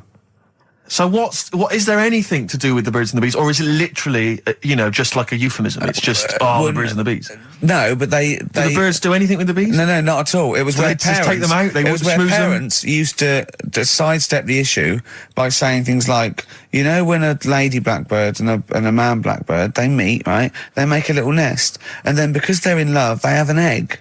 Yeah, and that was it. I understand that. That makes sense. But why the bees? Why the birds and the bees? Well, probably, I don't know. I don't know. You see, within nature, forgive my ignorance, within nature there is no relationship between bees and birds, is there? No, not at all. No, not at all. Nothing's going on. But probably what it was, if the parent found it hard to say, daddy puts his penis at mummy's vagina, it was much easier to say, like in the insect world, billions of them queue up and just fill the queen with spunk for about a day. Sure. Thus avoiding the embarrassing intercourse. Exactly. That's what I think, Carl. What do you think? Were you taught about the birds and the bees? Did anyone bring that up with you? No, it was just in that class, wasn't it? When they put a video on. That's what we had. No, we had a film. And they just said, "Lay out, watch that." And then What film though? Basic Instinct. It was just like, you know, two people, and all sat round the telly and watched it. One girl fainted. And they said, "Right, that's that. Next week, you know, prisms or whatever." And did it teach you everything you needed to know? Well, how much do you need to know? Yeah, true. No, true. Except one kid in my class still thought a baby came out of an arse. Afterwards, he didn't understand. I think what they should have shown on those videos is technique as much as anything. Yeah, I suppose so. Because yeah. it was largely just instructional. Wooing. Wooing. What it didn't tell you was how to get into a position where this might be of some interest. That should have been the first 4 weeks of the course. Yeah. This is Rockbusters with Karl Pilkington. Go! I can't do any photos because it's been nicked by a German. And what's the initial? AC. Right? Next. Second clue. If you keep eating, this bit of your body will get bigger. PC. PC. It's an artist or a band. Who is it? PC. If you keep eating, this part of your body will get bigger, right? Yeah. And the last one I'm not really sure about. If you... He's actually winging it now. Imagine if this was Mastermind. I'm not sure about it. I know you're especially subject. Come on! Okay, go! The place where you go to take your dog a walk and that. The place where you go to take your dog a walk. Forget it then. No, do it! No, do it! Get you! Tim Burgess. Oh my Corazon, is that? Yeah. What's that mean? I have no idea. Phone in if you know. No, don't bother. Oh, email then, at least. Okay. I'd like to know these things. Sure. We were doing Rockbusters just before the ads and the record. Rick, I know you were enjoying it. Yeah, come on, get this clue out, Carl. There's three. What is it? Right, the first one was... No, we don't got the first two. What's Can't the do third? any photos because it's been nicked by a German. Yeah. Second one, if you keep eating, this bit of your body will keep getting bigger. Yeah, it's different every time. Go on, what's the third one? Where you take your dogs for a walk and that, or you might go there on a Sunday. What? Sort of... Oh, Jesus Christ. Please, Rick, just be quiet for just a moment. Right, okay, do this clue. Right, start from now. This is the third Rockbuster clue. That was a Freudian slip. Yeah, God, we'll get done. Right, go on then, go. Where you take your dog a walk, or you might go there on a Sunday and that. People sort of might taste that area. Right? Oh. It's rubbish. AP. Right, well, the other one's AP as well, isn't it? AP. What? I see. Ricky.Gervais at XFM.co.uk. AP. A quick reminder of them again with the initials. Quick, Oh, go. this is such The rubbish. first one, can't do any photos because it's been nicked by a German. Second one, if you keep What was the eating... initial? AC. If you Don't keep, get annoyed, that's what the game's about, the initials. Yeah. if you keep eating, this bit of your body will get bigger. That's PC. Right. Right? And where you take your dog maybe on a Sunday and you go for a walk there and that, have a taste of it. Right? Different. AP, just email in and you win some stuff. Ricky.Gervais at xfm.co.uk. What rubbish. I wonder why we stopped this game. Oh, there's this lad who called Mark, right, who I used to go to school with, who used to call me that. And his mum, right, was like obsessed with cleaning. And I was never allowed in their flat. He makes the place look untidy. So she used to, I don't know if it was just me or all his mates, but I used to turn up and she goes, yeah, he is in, but you know what you've got to do? And I used to have to go round the side of his flat, and he had a computer, right, which I used to play. I didn't have one at that point, but he had one. And I used to have to go round the side of the flat and stand at his bedroom window with his window open, and I'd be sort of leaning in playing the game. You are joking. I'm not, his mum. You had the weirdest upbringing I've ever heard. The things you were willing to do. It's the strangest. What is this town like? No, I stopped going once Was I there got my always own. music? Right? There's the horse in the house there. Oh, look at these two kids with big heads and webbed feet. All right, Ronnie. All right, Reggie.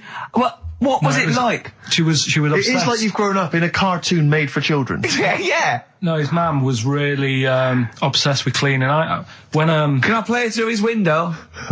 I used to... Mrs. Ramsbottom, can I play through Mark's window? Aye, you know what you have to do. She used to be up till about 3 in the morning. Pilkington again? Have you washed your hands? What, up till 3 in the morning? She Washing? used to be up doing the tiles in the kitchen. Washing until 3 in the morning? It's at 3 in the morning. And for ages and ages, that saying that out on the tiles, I used to think that came from, like, his mum. Because she was out, like, cleaning them late. So, till I was about 13, I thought that saying, out late, on the tiles... Yeah. Was... And now you're not confused by anything. Well... There's no misunderstandings in your life now, is there? So he was allowed to walk in and out of the house, was he? No, he was alright, and he used to come round to ours a lot, and my mum used to get these pies from Hagenbach's, right? So... I don't know what that is. It's at that bakery where they used to chuck the cakes out the back, I'll tell you about. Yeah. And you ate six. He loved it, but I could never go round to theirs, or if I did, it was like, well, yeah, he is in, and I'd go, alright, and then I'd walk round the side of the flat. Stand outside. Why did you ever knock at the door? Why don't you just go around and knock on the window? Just to check he's in, because he wasn't always in his room. If he was in the lounge, he'd have to go to his bedroom, and then that's to meet you. This is the strangest. And you'd play a computer game through the window. You say it was a flat. It wasn't like a 5th story one, and you had to get in one of those kind of cleaning contraptions and like winch your way up. There was a big bust up in the week. I'm only allowed to wind him up. I'm not allowed to wind him up socially now. I'm not allowed to. What am I not allowed to do socially?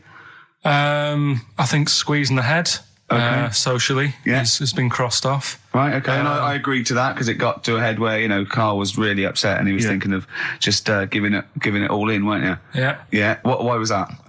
Because you were just winding me up too much. Yeah. I mean, do you want to bring it all up again? I don't mind, what was I doing?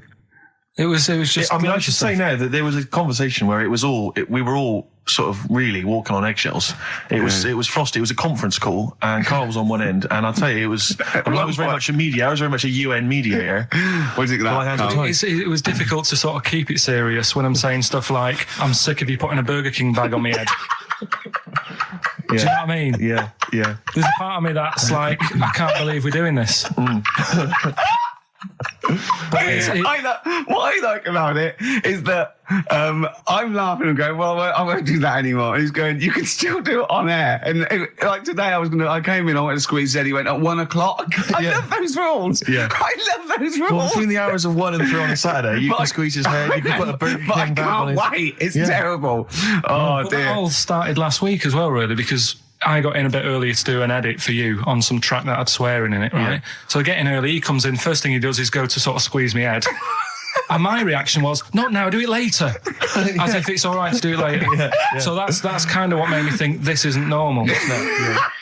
We should just point out, when we say squeezing your head, what exactly does that mean? I put my hand on the front. I do 2 experiments, right? Yeah. One is the side, because you can crush an egg sideways, so I think that's more dangerous. Right. And I actually put my elbows out, and I pressed like a vice, and I really go for it until it really hurts. And the front one it shouldn't hurt so much, if my experiment's right. I don't know. Well, it was all this that sort of, built up. Sure. And the research that you're doing there, Rick, is that going to be available online at some point? Well, that was the problem. That's what I was saying to him, because it kind of started last week. Well, it's been going on since we've known you. Yeah, yeah, but I just upped it last week. It got out of hand a bit. I upped it to when I think it got to ahead on Thursday when I filmed it. That was it, yeah. That's right, I brought in a cameraman to film me torturing him. And there was some people from the 6th floor being shown round. Yeah, some management and that, showing probably clients round. Sort of, they've probably been on all the different floors, same what all the different radio stations do. This is XFM, the sort of this sort of noise going on. Yeah. You see them all look down and saying, don't do that, right? Sure. They might want to spend a load of money. Yeah. Right? Yeah. And he's doing that, he's wrestling with me, he's filming it. So that's when I just thought, It's mad, isn't it? And then when we were having the argument on the phone, I was saying, has this been some sort of experiment? Yeah. He did. He said that, and of course I lost it. Yeah. But it's all good now. Do you want to squeeze his head before we play the next I record? won't at the moment because we've got to get on. It's not right, and that annoyed me as well because I was trying to find out where he was going. I was filming him. I was going on waiting for Carl. Told Johnny he's meeting a mate at 6, which annoys me on 2 counts. And I'm just doing it to the camera, So I'm gonna follow him and just turn up and go. All right, where you been? But then when I came in, he went, "I'm meeting a mate," and he told me where it was. So I told him that spoils my fun. Of course. Because you'd want to just track him down. I don't want him to like it. Yeah. So, is there what's the best bit about the holiday? Come on, pretend you're Judith Chalmers. I have been doing. I would have done all. I would have said that. Don't bother. Right. I mean, the hotel was good. Yeah? That was all right. What was that like?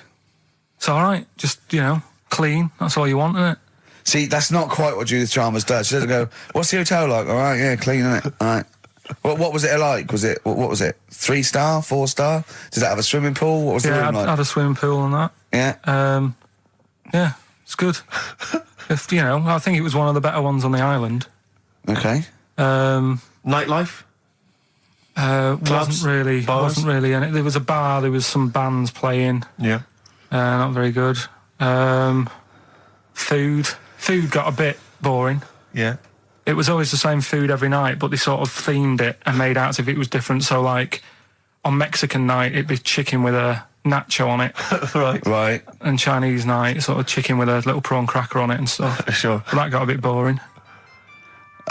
That's me just turning on my phone, because I want to read to you a text that I got from Carl. I think you sort of sum up the holiday in this text, don't you? Do you remember it? I can't remember. Let's have a look. Let's have a little look. Instantly, what did Suzanne, your girlfriend, make of it?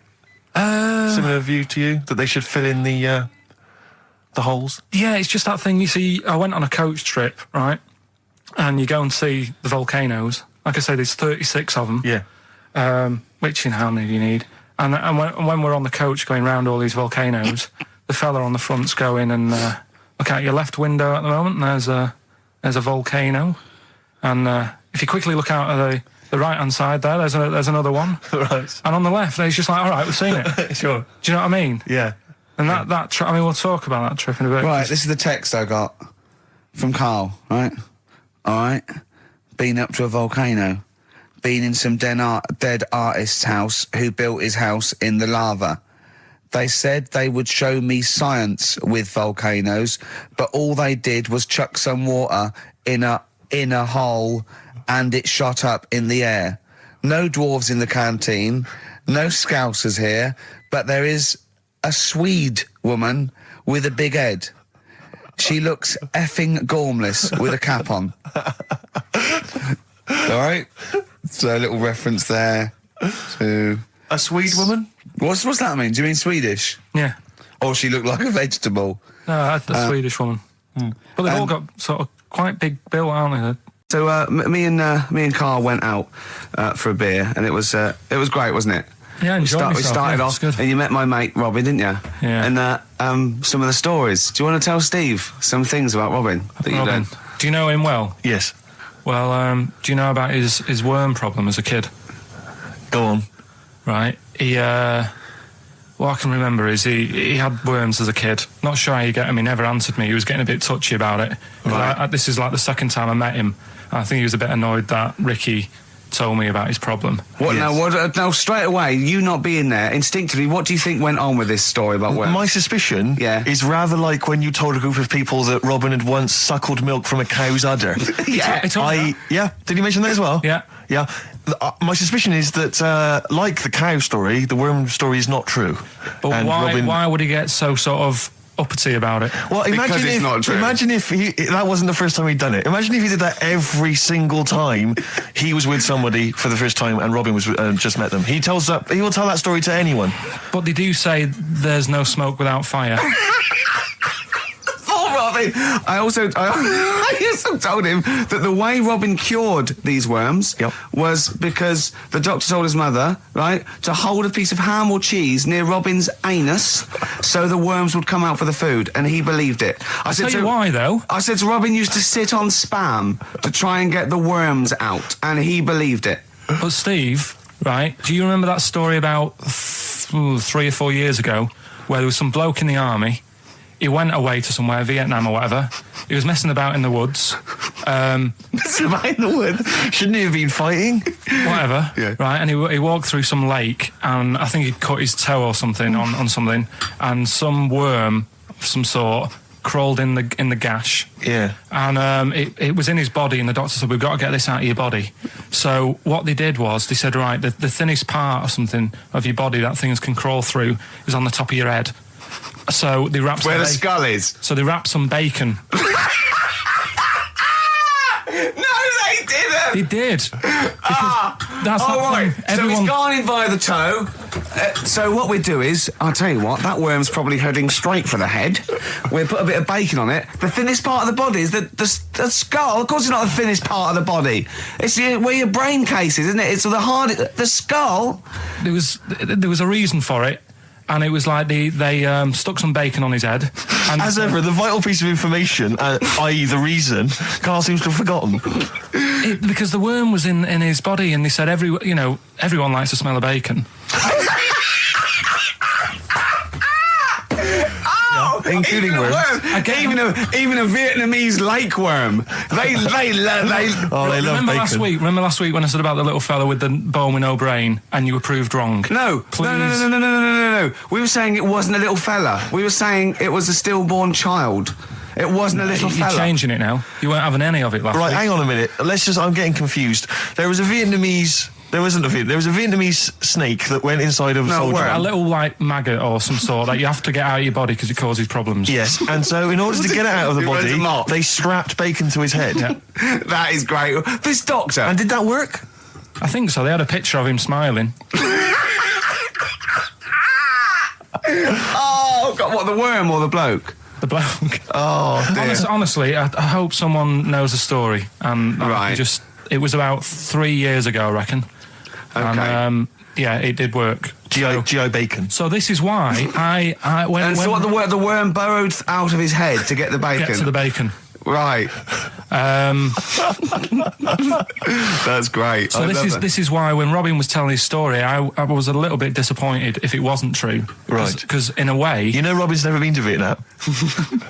No, but what do you really think that Robin? Well, as Robin said at the time, Carl, why would I sit on ham then tell Ricky Gervais? It's a very good point. Because if he was a kid, you do daft things like that as a kid. Right. It's the telling Ricky Gervais though. Yeah. And then, oh, bless him. Okay. And then anyway, Robin left, and I tried to chase him, but he got away. And he knows that and then we had a few pints, and then Carl embarked on some of the greatest stories ever told. Can you tell the story about your dad? Let me run it by. I haven't spoke to him all week, so let me run it by him. Okay, play records. Because what we got? We've got one of Steve's tunes. Yeah, well, bizarrely enough, this comes from the Teachers 2 soundtrack, the soundtrack to the current TV series. There's a slight whiff of nepotism in the air. Yeah. Rick, would you like to explain why? Well, that's why you're doing it. No, my girlfriend worked on it. But yeah. You were going to play this anyway, weren't you? Well, I was, actually. Bizarrely enough, I was going to play some I Am Clute, and this is from, as I say, the Teachers soundtrack. This is called To You. It's a good track. That's I Am Clute, a track called To You from the Teachers soundtrack. That's also got, I noticed, the Electric Soft Parade, The Hives, Star Sailor, Feeder, Turin Breaks, Mercury Rev on there. It's a good little collection. Lovely. Carl has just had confirmation. He's looking smug because someone phoned up and went, it is true, it's a Laogai chi worm and you wrap bacon around your head. That's all the bloke knew as well. Yeah. And his name was Gary. Yeah. So I'm not having it. No. And he said, see, that's why the Robin thing isn't so weird. He said, but when you said he tried it with cheese, he said I was having none of it. He's got standards. All right. Now, whilst I was in Cornwall, I wasn't online. I didn't have the internet, so it was like, oh, what am I going to do? And I didn't come back till yesterday. And I thought there's loads going on that I don't know about in the monkey world and stuff. I was hoping to get some from the zoo that I was meant to be going to. Of course, that didn't happen. So I said to my dad, do you know anything about monkeys? Or have you got any stories with monkeys? Brilliant. This is what Trevor McDonald does. Turned out... 9:45, he goes, got nothing. Dad, anything happened? You got anything politics? Anything politics, Dad? No. This isn't monkey news, I'm just giving you this free. Yeah, brilliant. Turned out one of his mates used to have a chimp. Right. What do you mean one of his mates used to have a chimp? Well, two of his mates. Mind you, Oh, one sorry, wasn't yeah, his I mate, was, one I was, wasn't I was, his mate. I was thinking it sounded a bit far-fetched living in Manchester, like. But if there was two of them, He had a chimp. Had to thump it in the head. You're doing what? Answering back? oh God! Tried it on with his wife. Had to thump it in the head for trying it on with his wife. I love it. It's a proper fist fight in a pub in Manchester. Oh. I'd call him up, but he's one of them who like swears all the time. Oh. I mean, it'd be good to get him on and just Let's interview him. Can we not interview him pre-record? We can bleep out the swear. I'd love to hear his do a story. lot of work. That. Yeah. Well, we're not scared of work, No, are I we, mean, Steve? I'll You get know. myself if you can't be bothered. Yeah. Oh, you know. I'll So. have a word. I'll sort it out. Yeah, try and sort that out Yeah. next You week. sort that out. Yeah. Well, don't tell us the rest of the story then. Let's let him say in his own No, words. but there was another one as well. When you say you can get him on, but he swears a lot, you mean the monkey? I'm assuming he's more coherent than your dad's mate. But there's him, and there's some other fella who he knows who had a funny name. I'll have to find out, because you'll love his name. But he was a drag artist. Yeah. And I think he said my dad went round one day, I don't know why, right? Went around there, knocked on the door, chimp answered. Carl, I don't know what you're doing, mate. I don't know where this place you live. Next door, there's an horse in the front room. There's chimps running round. Mad. Anyway, Chimpanzee! Is that it? Is that the end of the story? There's a chimpanzee in the door and that's the end. You sure it wasn't the drag artist before he'd shaved? no, Sure it wasn't your gran? Because I like the really airy ones that decide they can be female impersonators. Yeah, you're grand. Kind of, you've probably got experiences of your own that you might want to talk about, but people ask me what Ricky's like in real life. And I don't want to get grotesque. It's Christmas, people are listening, people are eating sandwiches, but he has a flatulence problem. I don't know if you're aware of this. It is... It's not a problem. Right. Well, it is for us. Yeah. You may not. Yeah. I think the No. problem with Ricky is Ricky hates to miss out on anything. He's terrified that there's going to be something going on that he's missing out on. A conversation, a joke, someone falling over, you know. And so he daren't spend any time in the lavatory because it's too any period of time he spends in there, he could be missing out on some fun. So he kind of tries to get his lavatory, occupying time down to a minimum, an absolute minimum. Plenty of pissing. There's loads of that, but none of the other activity. Really, I mean, you keep that. Really, it's like you're in, you're out, and sometimes I don't think you've done the full job, Rick. Yeah. And today, I tell you this, my eyes were bleeding. It's intense. It's just a word of warning because the kitchen at XFM is out of bounds now. No one's going in there until the new year. A to J in the library. A to J in the record library. I'll tell you this, I don't know if like Tony Blackburn's in the building. His wig will fall off. But seriously, not that he wears a wig. He doesn't wear a wig. But if he's going down now, maybe he wants to play some Beach Boys. I mean, seriously, forget I'm a celebrity, get me out of here. Good time's gonna come, innit? Right, Carl, come on in, educating Ricky. So, don't let the cat out of the bag, that's where that comes from. Comes from a crafty butcher. Right, go on then. So the next little headline is Wash Up With You. Wash up with you, go on. You want to know about that? Yes. It's a survey that they did this week. They?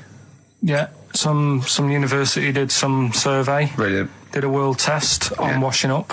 Yeah. And each country were given 140 pots to clean. Brits were the quickest. Yeah. Yeah. Turkey were the slowest at washing up. The Turks. It's not because the little fellas that work in the kitchens with no... Is it? They can't reach.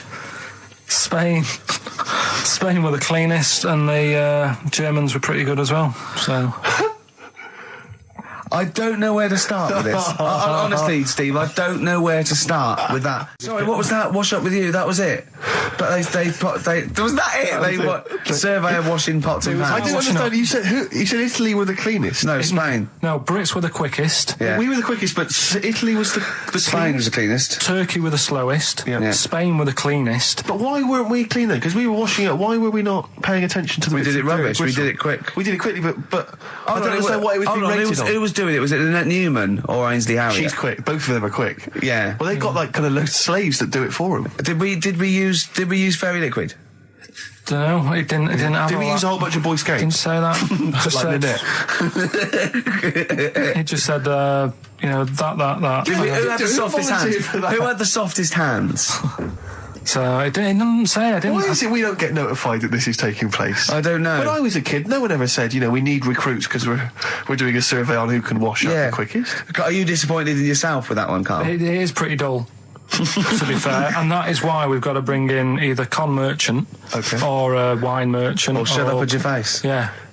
Well, it's funny you say that, actually, because in a survey, it came up this week, it's quite extensive. Mancunians take more sick days than anyone else. Mancunians take more sick days than workers in any other city in Britain and Ireland, according to Manchester-based employment firm.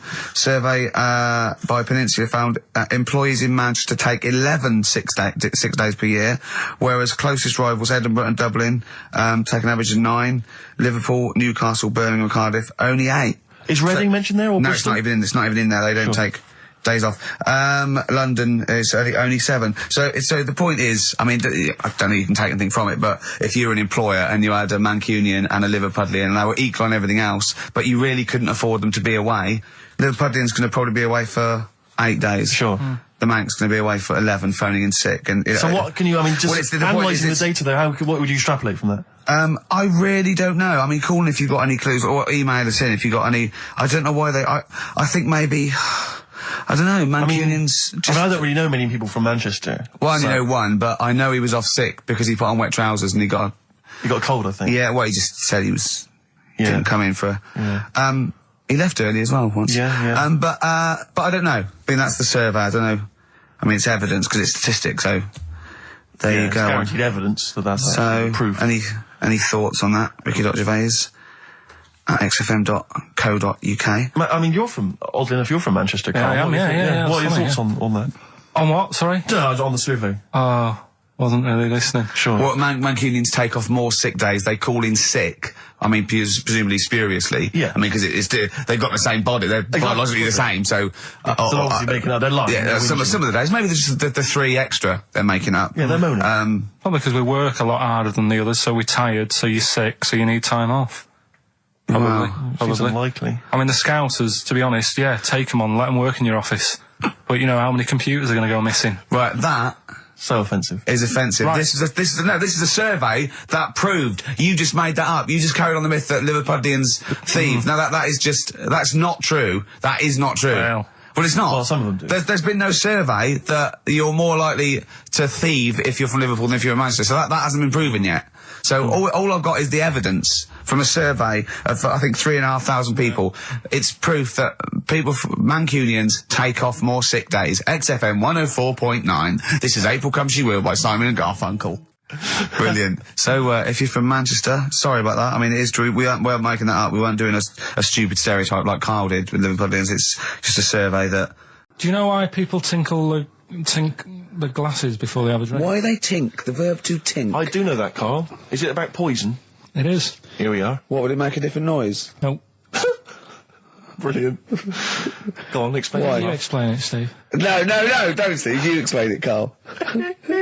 Go on. I've started, so I'll finish. Go on, Carl. Explain why they tink the glasses. Ages ago, Yeah.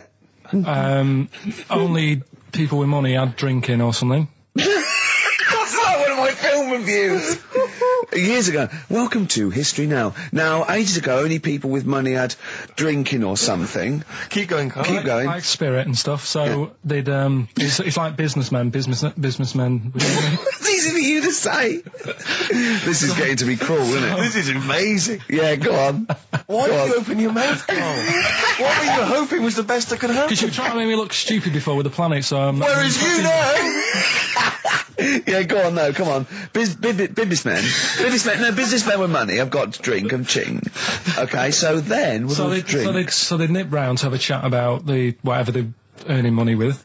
And they'd say, right, do you want a drink then? And they'd go, oh, yeah, that'd be alright. So, rather than, like, just pouring it out of a bottle into a glass and saying, there you go, it could be going, hang on a minute, it could be poisoning me head and trying to, like, nick my business idea. Yeah. So what they'd do, it'd sort of pour a bit of his drink into the other person's glass and you get that tink noise. And that's like cheers, you know. No, Carl, I've just a slight amendment there. I think what it was you're absolutely right that they would then test each other's drinks to show that it wasn't poison. But over the years, that was reduced to just chinking the glasses by way of saying, let's not actually bother going through the whole rigmarole. They just did the chinking of the glasses. Yeah, That's good. It was exhausting though, wasn't it? I know. Was it worth it, do you think? Well, I like that, because people carry that with them now. When they do that, they'll think, oh, that bloke's definitely not trying to poison me. Yeah. So the horrible thing is that now, when I do the glasses, I can laugh and go, they don't know I've poisoned them. Exactly. You should always do the pouring back and forth. It's a shortcut, it's a slippery slope. You know, just be careful. Mostly. The problem with those adverts, like when I was growing up, they'd sort of give you ideas, because remember the Charlie's one, right? And we were on holiday, right? And I met these two lads who are knocking about with, like, mates and that. And that advert came on, and we thought it'd be a good idea to wind his mum up, because this advert had just been on saying, you know, kids are going missing in Wales, right? Yeah. So we said, oh, this will be a good laugh. We put the kid in the wardrobe. His mum came back from shopping. We said, oh, he's gone missing. We haven't seen him for hours. That's terrifying. I know. That's an appalling How old thing were to you? do. About 13. And what was his mum? She must have been... She was, yeah, she was going mad, and that's when we thought, oh, God, we've gone... Will we say anything? Will we pretend we don't know where he is? Open the wardrobe, he'd suffocated. Yeah. That's horrible, Carl. I know, but Such it's a just cruel what you do, thing. isn't it? It's just what you do. Well, no, you do. What do you mean? It's just what you do. What was it? Was he in the wardrobe? Was he listening to this? Why didn't he go, Mum, it's all right, when he heard her crying? No, she wasn't crying, she was just panicking and, like, screaming a little bit and that. Screaming a little bit. Okay, we'll tell her when the screaming starts. Exactly, yeah. And then, what's the other thing? Like, on the same, like, you know, all this was going on when I was growing up. And, one time we're on holiday, and my mum says, right, if you're going on the beach, it's a big beach. But, you know, if you're going to go out and play there, I need to know where you are. So where are these bells? Where this cowbell round your neck? She gave me a balloon. Good idea. A balloon, and it just, you know, sort of attached to my arm, so wherever I was playing in the sea and that, you can see the balloon and that. Brilliant. But then the problem was, everyone else thought that's a good idea. Cool. And it was just like loads of kids with balloons and that. Oh, I ruined it. So that didn't work. Yeah. I had to bin that idea. Well, my mum and dad went on holiday, right, and I stayed at the Ross's down the road. Oh, yeah. Only a kid, must have been about 5 or something, right? And, I was always running around in the house. I had a lot of energy as a kid. What the Rosses did, they had this cat that was dead violent, the most violent sort of angry cat I have ever witnessed. A tiger. It was, honestly, Steve, if it was bigger, it would have been, because it was just always having a go at you. Yeah. If you went to pat it on the head, it went to bite you and stuff. And what they used to do with it, to stop me running around, I'd sort of be running around, and then I'd get a bit tired, and they'd say, have a lie down on the settee. So I'd lie down on the settee and I'd nod off. And what they used to do, I'd wake up and I'd put the cat on my belly. Right? So I'd be scared to move because it's like it's going to get me. But it would keep you there. It kept me there, and it used to sort of slaver on me. And they'd sort of, you know, go out or whatever, and I'd be lying there. That's not normal, is it? Carl, sorry, were you created by the Brothers Grimm for one of their fairy tales? What kind of a life is that? A cat paperweight to keep Carl in place. He keeps blowing around. It's windy. I think, Rick, I was the subject of a Christmas con in the week. What, you mean you bought something for £4, then saw it for £4, £3.90 as you walked home? That would make me livid. Because I've seen you really livid. I'm absolutely furious. When I bought my PlayStation, I saw I could get it for £5 cheaper down the road. I was absolutely And fuming. you'd already walked to about 19 places, Oh, God, I remember. yeah. I actually left you after about an hour. Yeah. No, I do. I'm furious because I got to get a bargain. I hate the feeling that I'm being ripped off. Yeah. And I'll tell you this, I'm loving online shopping. Oh, the savings I'm making, Rick. Really? It's crazy. Really? Getting 15, 20 quid off some things. Is it really? Oh, amazing. But these things, I might point out, are like Jaguars and Mitsubishi cars. Exactly. Yeah, but it's worth shopping round. No, this was not so much a con. It was a con, but it wasn't so much one of those just a missed bargain. Yeah. Doorbell rings, answer it. It's a couple of girls. They must have been 13 or 14, maybe. Now, I've always had a problem with teenagers. I'm intimidated by teenagers. In case they call you a dork or something. Well, I mean, I told you before, I was walking down the street once, and there's 2 guys coming towards me. I mean, real losers. Do you know what I mean? Glasses, the spots, greasy hair. Do you know, really pathetic. And I was sniggering to myself. I was thinking, look at those losers. And as I passed them, I heard one of them look at me and say to his mate, look at that geek. I was furious. I was thinking, I'm allowed to call you a nerdlinger, but gee, I don't expect it back. I was really furious and like upset. And so, as I say, these teenagers are at the door, and they were quite aggressive, quite aggressive girls. And they had a piece of A4 paper, and they went, "We're doing a sponsored thing." Yeah. But I didn't quite catch what it was they were doing that was sponsored. I think they sort of fudged it. They went, we're doing a sponsor. Oh, yeah. And I went, right. And they went, do you want to sponsor us? Boy, they picked on the wrong person. I was a bit into it. I don't know why I said no. I was worried maybe it was part of some kind of, hidden camera show, Yeah. And so I said, yeah, all right, I'll sponsor you. So they handed me this form, and I always thought you were supposed to have quite an official-looking form for any sponsorship thing. But this was literally a piece of A4 torn out of a notepad. It was the back of a Gareth Gates poster. Exactly. And, with some blue tack on it. Yeah, well, and I looked at it, and I didn't really absorb it, but it had things like, Mrs. Jones, Mrs. Smith, £5. Yeah. And then no one's actual address, just Finchley Road, nothing too specific. Yeah. So I wrote my name on, and put down £3. 'Cause a lot of people were giving fivers, but I thought, I'm not made of money, it's Christmas. I've got to buy gifts and stuff. Yeah. So I Gave him a fiver and asked for change. well, I gave them £3. I said, I'll sponsor you for £3. Best of luck. And they went, can we have the money? And I said, well, aren't you supposed to do the thing? And the woman the girl just looked at me, she just went, no. So I gave her £3. But what difference does it make? Well, I'm assuming, though, that it's not going to any charity. It's no sponsored thing at all. But then I'm not being funny. The charity that it's not going to, you wouldn't have given to it anyway. It's true enough. So all that's happened is you're £3 down. But I'm £3 down. Yeah, but if it would have gone to charity, it'd be £3 down. The fact that it hasn't gone to charity doesn't matter because you wouldn't have given it to charity. Yeah, but if it had gone to charity, Rick, I'd have felt a little bit superior, a little bit smug. That would have kept me going for another 6 months. Whereas now it's just gone to a couple of weeks off the street, who are scamming people, possibly old people, Rick, and that's who I feel sorry for. They've not got a great deal of money. That's why I'm not worried about myself. I've got a bit of cash. What about the old people? Yeah. Although you are £3 down, which probably still hurts, doesn't it? It's still stinging. That's why I just like to tell you now, get off my chest. It's an Merry emotional Christmas. thing, yeah. Just be careful. If you're living up in North London, be careful. There's 2 girls that are going around. I expect, they might come to your door. But they might be wary. Be genuine. No, I don't think so. No. They were common. They were very common. Do you know what I mean? Was the giveaway things like, Santa Claus had given £10, Exactly. Tony Blair had given £1? Yeah. I've never been a religious type. If people want to do it, I let them do it and what have you. Good of you. But out of all of them, I want one that's not going to take over your life. I don't want one where you've got to get up 3 times a day and you've got to go and pray and that you've got to get up early. Forget that. It's getting in the way. But if it's something like... I was walking to work the other day, right, across Oxford Street. There's a little Hare Krishna fella there. And he sort of had... he had a leaflet and stuff. And he said, are you interested? And I said, what do you do? And he said, well, we're against getting stressed out and what have you. And he gave me a plum. They hand out food for some reason. But I sort of asked a few questions.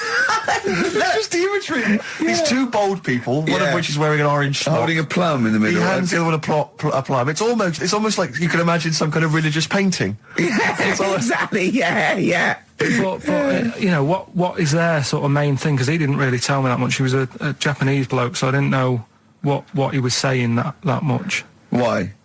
He wasn't speaking English? Not very well. He wasn't the best sales bloke to send out for them, is what I'm saying. Yeah. But what's that? Are they? You're saying they're nothing like? Well, I believe Hare Krishna is a kind of as an offshoot of a sort of Buddhist faith. It is. I think they are Buddhist, aren't they? Yeah, and obviously their kind of trademark, as it were, is that they have to say. I believe they have to say Hare Krishna, Hare Krishna in a certain rhythm, in a certain order, a certain amount of times per day. That's why you see them walking down the street saying Hare Krishna, Hare Krishna, because it's actually a sort of religious chant which they're obliged to do. So you see, even if you go into the Hare Krishna faith, you may find yourself, in Tesco or whatever, forced to say Hare Krishna, Hare Krishna. Perhaps out loud, out not loud. just thinking it. Yeah, no, out loud. You can put it on an iPod and you couldn't put that on an iPod. That doesn't count. No, I think you have to actually say it. So I guess that kind of eats into your social life a little bit. And there's the wearing orange as well. Particularly frustrating, I imagine, if you're in a cinema or a library. A little bit awkward there, midway through. Or Star you Wars, live next door to a bloke called Hare Krishna, yeah, who constantly thinks you're calling him. Yeah, that probably. Yeah, so that's in essence. I mean, I don't think we've quite done the Hare Krishna faith its full service there, but so interesting to you. I mean, you got handed a plum. You've been treated well by them. Yeah, well, but he couldn't tell. I just wanted to know how much time it would take up. What are the benefits?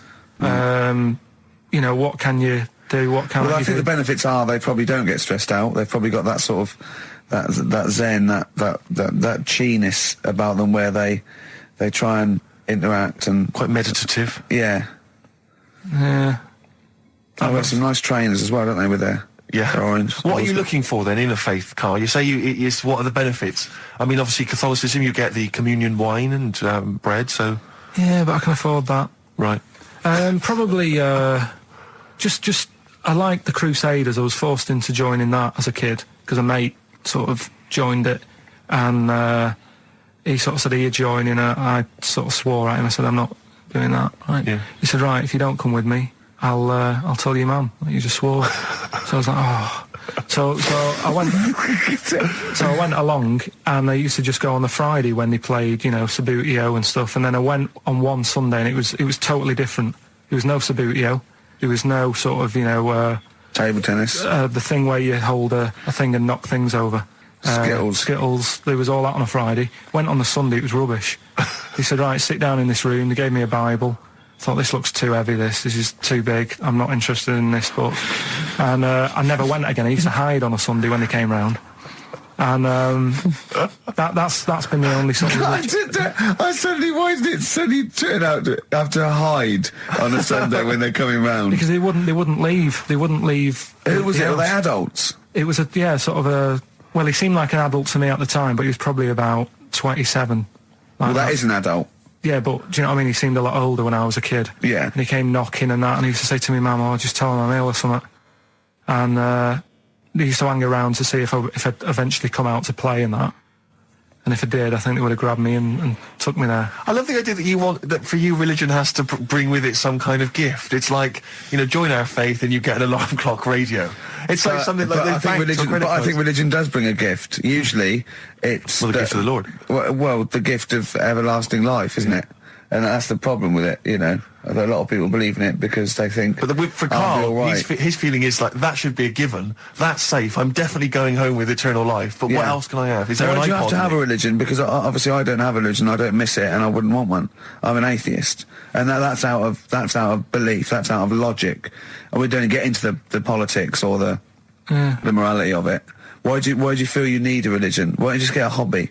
Well, I didn't want one. I don't want one. I just was saying that, if I was to get one, which one would I go for?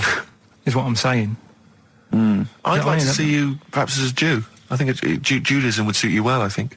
What are the hours like for that? Tough. Can be tricky. That's what I mean. I don't want anything that's, And they have a day where they don't eat and stuff. I couldn't be doing that. Same thing happened when I was at school and I had to play drums in Little Donkey. I didn't tell my parents, right?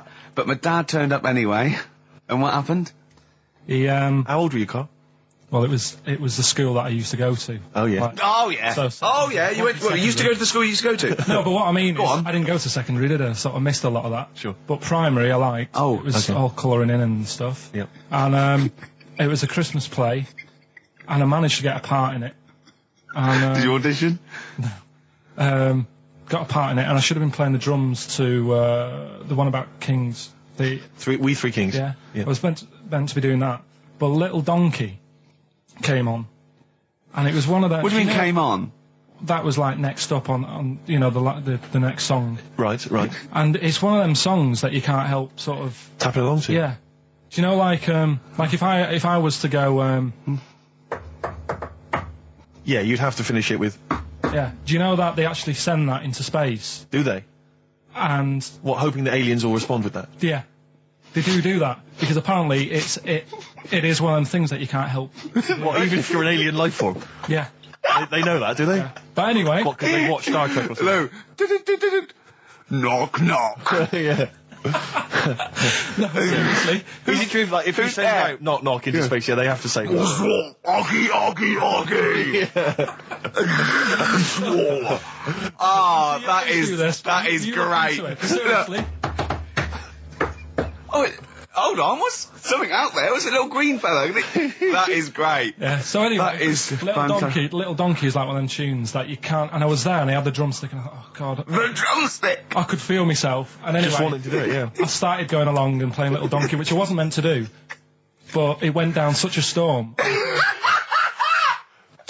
What, were there people like parents and that dozing off, and then suddenly they heard your version of Little Donkey, and they thought, wait a minute, now it's really picking up. What do you mean? I'm glad we paid £1.50 for this. What do you mean it went down such a storm? I'm going, hold on, was it like when People have Ringo... lighters in the air. You know, like when Ringo joined the Beatles now going, boo, Pete Best, but he went... Yeah, and they went, whoa! Oh, God. But the teacher just said, it went down really well, you can do that again tonight. Right. When you're in it again. But anyway, so my dad was there, and you hadn't told him about this performance, so he just turned up off his own back. I never took the letters home and stuff to show my mum and dad, because it just put me off. So, anyway, he turned up, don't know why, he must have heard from someone else's dad. Yeah. He turned up, and he swore about me, which... Did he? I don't... Could you use a word that's allowed to be said? The word? Of course it is. Right. If you got a kid in the car or anything, you can turn it down now. Yeah. Right. But he said, there was a guy stood next to him with a camera, big video camera, filming it, and he said, "Yeah, film it, but try and avoid getting the twat in the hat in the shot, because I had one of those porters, you know, the little round pork pie hats on." Right. This is so sad. What was this a nativity play? It was about Jesus and stuff. Yeah, well, there was a porter there helping him with his bags. Of course it was, I forgot. I mean, Mary and Joseph, they got there. Yeah, because it was the hope, you know, because the inn was full. Yes. But I think the porter doubled up with the inn and the stable. Right, that was nice. So he carry bags over, yeah. Yeah, no, so yeah. You're right, though. I don't know why I was wearing one of them, but I was. And now, Ian. Yes. Who is your fourth? We need a lead singer in this mega group, the Monoliths of Rock. Who we got? Lemmy, Keith Richards. We've got Keith Richards on guitar. We've got Lemmy on bass. Yeah. We've got Keith Moon on skins. Right. Some terminology coming out there. Yeah. Who's doing the Vox? Who's given Golden Tonsils Award? Robert Plant. He's gone for Plant. He's gone for Plant. A lot of trap names there. There is the group. The lineup is Moon, Lemmy, Richard, Plant. Okay. Now our competition, Steve. Name that group. Okay. What's the best, heaviest rock name ever? Sure. This is obviously not a name that already exists. No. Okay. My mate of mine came up with. I think it was Brain Hammer. which I like. Velvet Nazi 666. Sure. So we want the heaviest, most mental piece of death metal, headbanging, bleeding out your brains rock. Axe Attack. Okay. Please welcome to the stage, Christ on a bike. Please welcome to the stage. Oh, look at you. That would be great. Yeah. That would freak out the metalers. Yeah. Cheeky. Yeah. Oh, now listen. They need a manager. They need someone who could introduce them. They need someone to stand astride them. Who is the leader now? Who is the king of all that rocks? Well, it's obviously Tommy Vance, isn't it? Do you know what worries me, Rick? We've said Vance a lot today. I'm wondering if the kids today, do they know Tommy Vance? Are they What do you think, familiar with Ian? him? If they don't know, they shouldn't be listening. Okay. Fair enough. So Vance is their manager. He needs to. They're on at Wembley. He's got them on at Wembley. They're the greatest rock band of all time. We need the name. Please welcome to the stage. What are they called? We'll, Phone in, email in, and the prize we're gonna get some. We'll rummage through the bins as Get Carl normally does. some old tat like Carl does, We'll some dig VHSs, some CDs, greatest air guitar ever. Betamax. Yeah. Do we need to give out the numbers and Well, stuff? they can email, Don't get them can't to they? phone in. You don't want to talk to him, Ian, seriously. No, you know when what's his name says to Agent Starling as she's going to meet Hannibal, don't let him inside your head. Yeah. Don't talk to the listeners, Ian. Exactly, it's very much the same Please thing. I'm a bit concerned that my email's going to be besieged by people sending you links to how to clean out the B-Day. Well, that's all right. The week. But Nature what's of the the most mental, head bleeding, banging brain hammer operation this band can be called? Call in. Rick, because it always amuses me. I know it's cruel to put you on the spot, but some of your former band names have always amused me. Well, the worst. The worst one. Right, I'll just leave you this. Ricky's had a number of bands over the years. What was the worst one? Ready?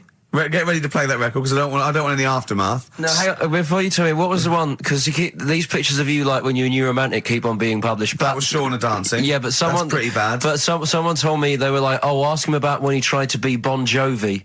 Can you imagine such a thing? I know the name you're thinking of. What's the problem with gay Yankees? You played Bruce Springsteen last week. Yeah. Right? Yeah. And you said he had got a load of trouble on his hands when he had a hanky in his back pocket.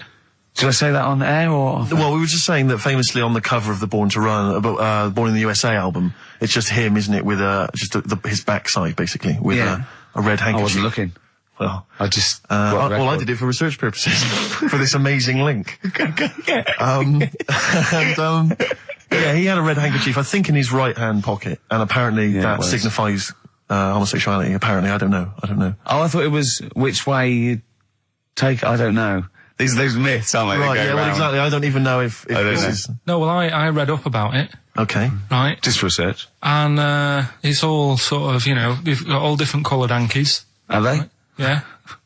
Right. And, it depends what pocket you put it in as well. So you've got, like, the different colours, different pockets. Yeah. And, sorry, how many variations are there? Different pockets is what? Well, you've got, like, your back pocket, your right back pocket. But what do they mean? What do you mean? Well, what do they signify? You can't just tell us they signify something. What do they signify? Well, some stuff that we don't really want to talk about, to be honest. What? Sort of, stuff that gays are into. Wait. What do you mean? Barbara Streisand records? Yeah, Eurovision. No, like, a couple of things that were there that I know we can mention. He said something about... I love what he thinks he can't mention. I love it. Decency. What is this? 1956? No, but I mean, it isn't just, having it away. This is... Having it away? I love him! No, having it away! You get up to some weird stuff. I love the fact he didn't want to offend, but he's offended a lot more people by saying they get up to some weird stuff. Right. In your opinion? Yeah. What do you mean? No, but don't if there is something that I don't know about that it's like you can't say on the radio. Yeah, I'd rather not. But what do you mean weird stuff? Well, one of them, right? If you've got a red hanky, right? Yeah. In your right pocket. Like Bruce? Yeah. That's exactly what Bruce had, yeah. Right, well apparently then, Bruce is an armpit freak. An armpit freak? Yeah. No. Really? No. But that's very specific. Carl. Seriously. Well, what? Right, okay. What else is there then? Sorry, is there some kind of homosexual body that sat down and came up with this at some point? Well, you said this is getting crazy. You've got, like, a blue handkerchief in your top breast pocket. I don't know what that means. You need to sit down. There's some kind of summit, figure out what it means. Yeah. It's just that you're not free from it either. So if you were to go in like a gay bar, which, you might do if you're straight anyway, because they're, good places, I think. Mm-hmm. Right? You can't actually go in there if you've got a cold, because every coloured hanky represents something. Right. So if I was to go in, had a bit of a sniffle, I could get into all sorts of trouble. Right. What, pull out a Marks and Spencer's white linen hanky, that means you like to be tied up and whipped. Yeah. There was another one, armpit freak was covered. Armpit freak is done. We've covered. An armpit freak? I don't really know what that means. Right, okay, yeah. But there was just one other thing, like a blue and white one, is if you're into sailors. To sailors? Yeah, if you have a little blue and white hanky, that's in your left pocket. Yeah. Right. Karl Pilkington. Tell us about this monkey, Karl. You're going to love this one, Steve, right? So last week we were talking about how, like, a lad left his family because there was problems at home and that. He went and lived in the wood. He got airy. Right? No. Leave it there, Rick. We haven't got time to go into right, it. so... That's what happened. And that's what happened. He lived with the monkeys. He went airy. That's what happened. Looked into some other stuff about, like, airy kids and all that. Yeah. Came across this story about a bloke, right, who worked in a zoo. Oh, dear. Right? So... Trouble's brewing. Loving his job and that, but it's quite a lonely sort of job because you don't see many people. You're just dealing with animals all the time, right? So, anyway, he gets a bit pally with a monkey because it's the closest thing to a human. Well, that ape is. Right. Yeah, but you can't really go that close to apes. Well, dangerous. What do you mean? What type was it? Do you Just mean let him tell the story. Was it a chimpanzee? I reckon it was a chimp, yeah. Yeah, I don't even know. So that's an ape. It was a chimp. Yeah, but it doesn't matter, does it? So he gets pally with him. Right, so he gets pally with him. Did they go on holiday together? Well, no, I mean, it starts off just checking each other out and, probably sharing lunch and that together. Yeah. Right? Anyway, this goes on for a while. They're getting on well and that. And then after a while, right, the monkey starts sort of imitating him a bit more and sort of walking upright. Oh, God. Yeah. Right? So he thinks, oh, that's a bit weird. Anyway, they get on really better and what have you. So he thinks, he could live at home with me, because we're getting on the storm, right? So he takes him home, and before Is you this know the it... beginning of Beneath the Planet of the Apes? I think it is. I think you've seen this on video. I'm worried, because he's already imitating him and they're moving in together. I'm thinking it's maybe a bit like Single White Female. Single White Zookeeper. Oh, brilliant. Right, so anyway, so it's moving in, and it's getting used to sort of the normal human life. It's having a cup of tea in the morning. Yeah, PG tips. It finishes the day off with a dear. Finishes the day off with what? It doesn't have to move a piano at one point, does He he? finishes the day off with a little brandy? Yeah. What, he pours himself... Is he wearing a smoking jacket? I'll tell you what, Carl, you're a maniac, mate. no, this is why it attracted me. It's amazing, right? So he's having his brandy and that, loving his life. Next thing you know, he sort of, I don't know if he loses it or he gets shaved, but the top half of his body is hairless. Right? Apart from his head. Right, so he's got a nice... So it's the opposite of the kid. Well, no, yeah. this is what I'm saying. That would happen. Right. Well, hang on, but so you don't know if You don't he's even shaved know. or if it's How dyed? did it say? Then the hairless... What? I'll bring it in for you, the story, and then you can see if I've gone wrong. Keep going. So anyway, so this is going on, and he's having a great life. Then the zookeeper starts getting a bit annoyed because he's having a better life than the zookeeper. The zookeeper's in the zoo. This is such So the rubbish. zookeeper's still got to do a day's work. The monkey's at home, he's partying, Well, he's it got gets his to a other point when he chipmates says round. there's no point you coming in to the zoo because the whole reason of you being there was because you're being kept there. Right. And he didn't want to bring the memories back, so he said, you stay at home. So You are you're talking such... Just let him finish. God, I don't know if I can sit here and listen to this drivel. I'm fascinated. It's It nearly sounds over anyway, amazing. right? It sounds extraordinary, Carl. So he's walking up, right? He's having a tea in the morning, finishing the day off with brandy. Gets a bit out of hand, only tries it on with the zookeeper's wife.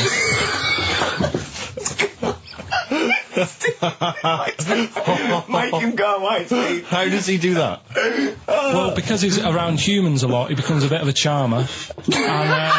And, But what is it that he could do to seduce her? Pick fleas out of her? he didn't say. He was built. Yeah, it's well done. So what about that? Wait, what do you mean, what about it, Carl? It's obviously not true.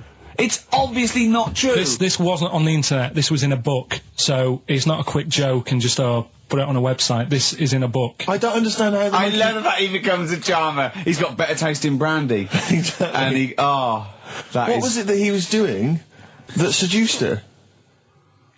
I don't know. Maybe because he was at home more than the zookeeper was. But what would he be doing, Carl?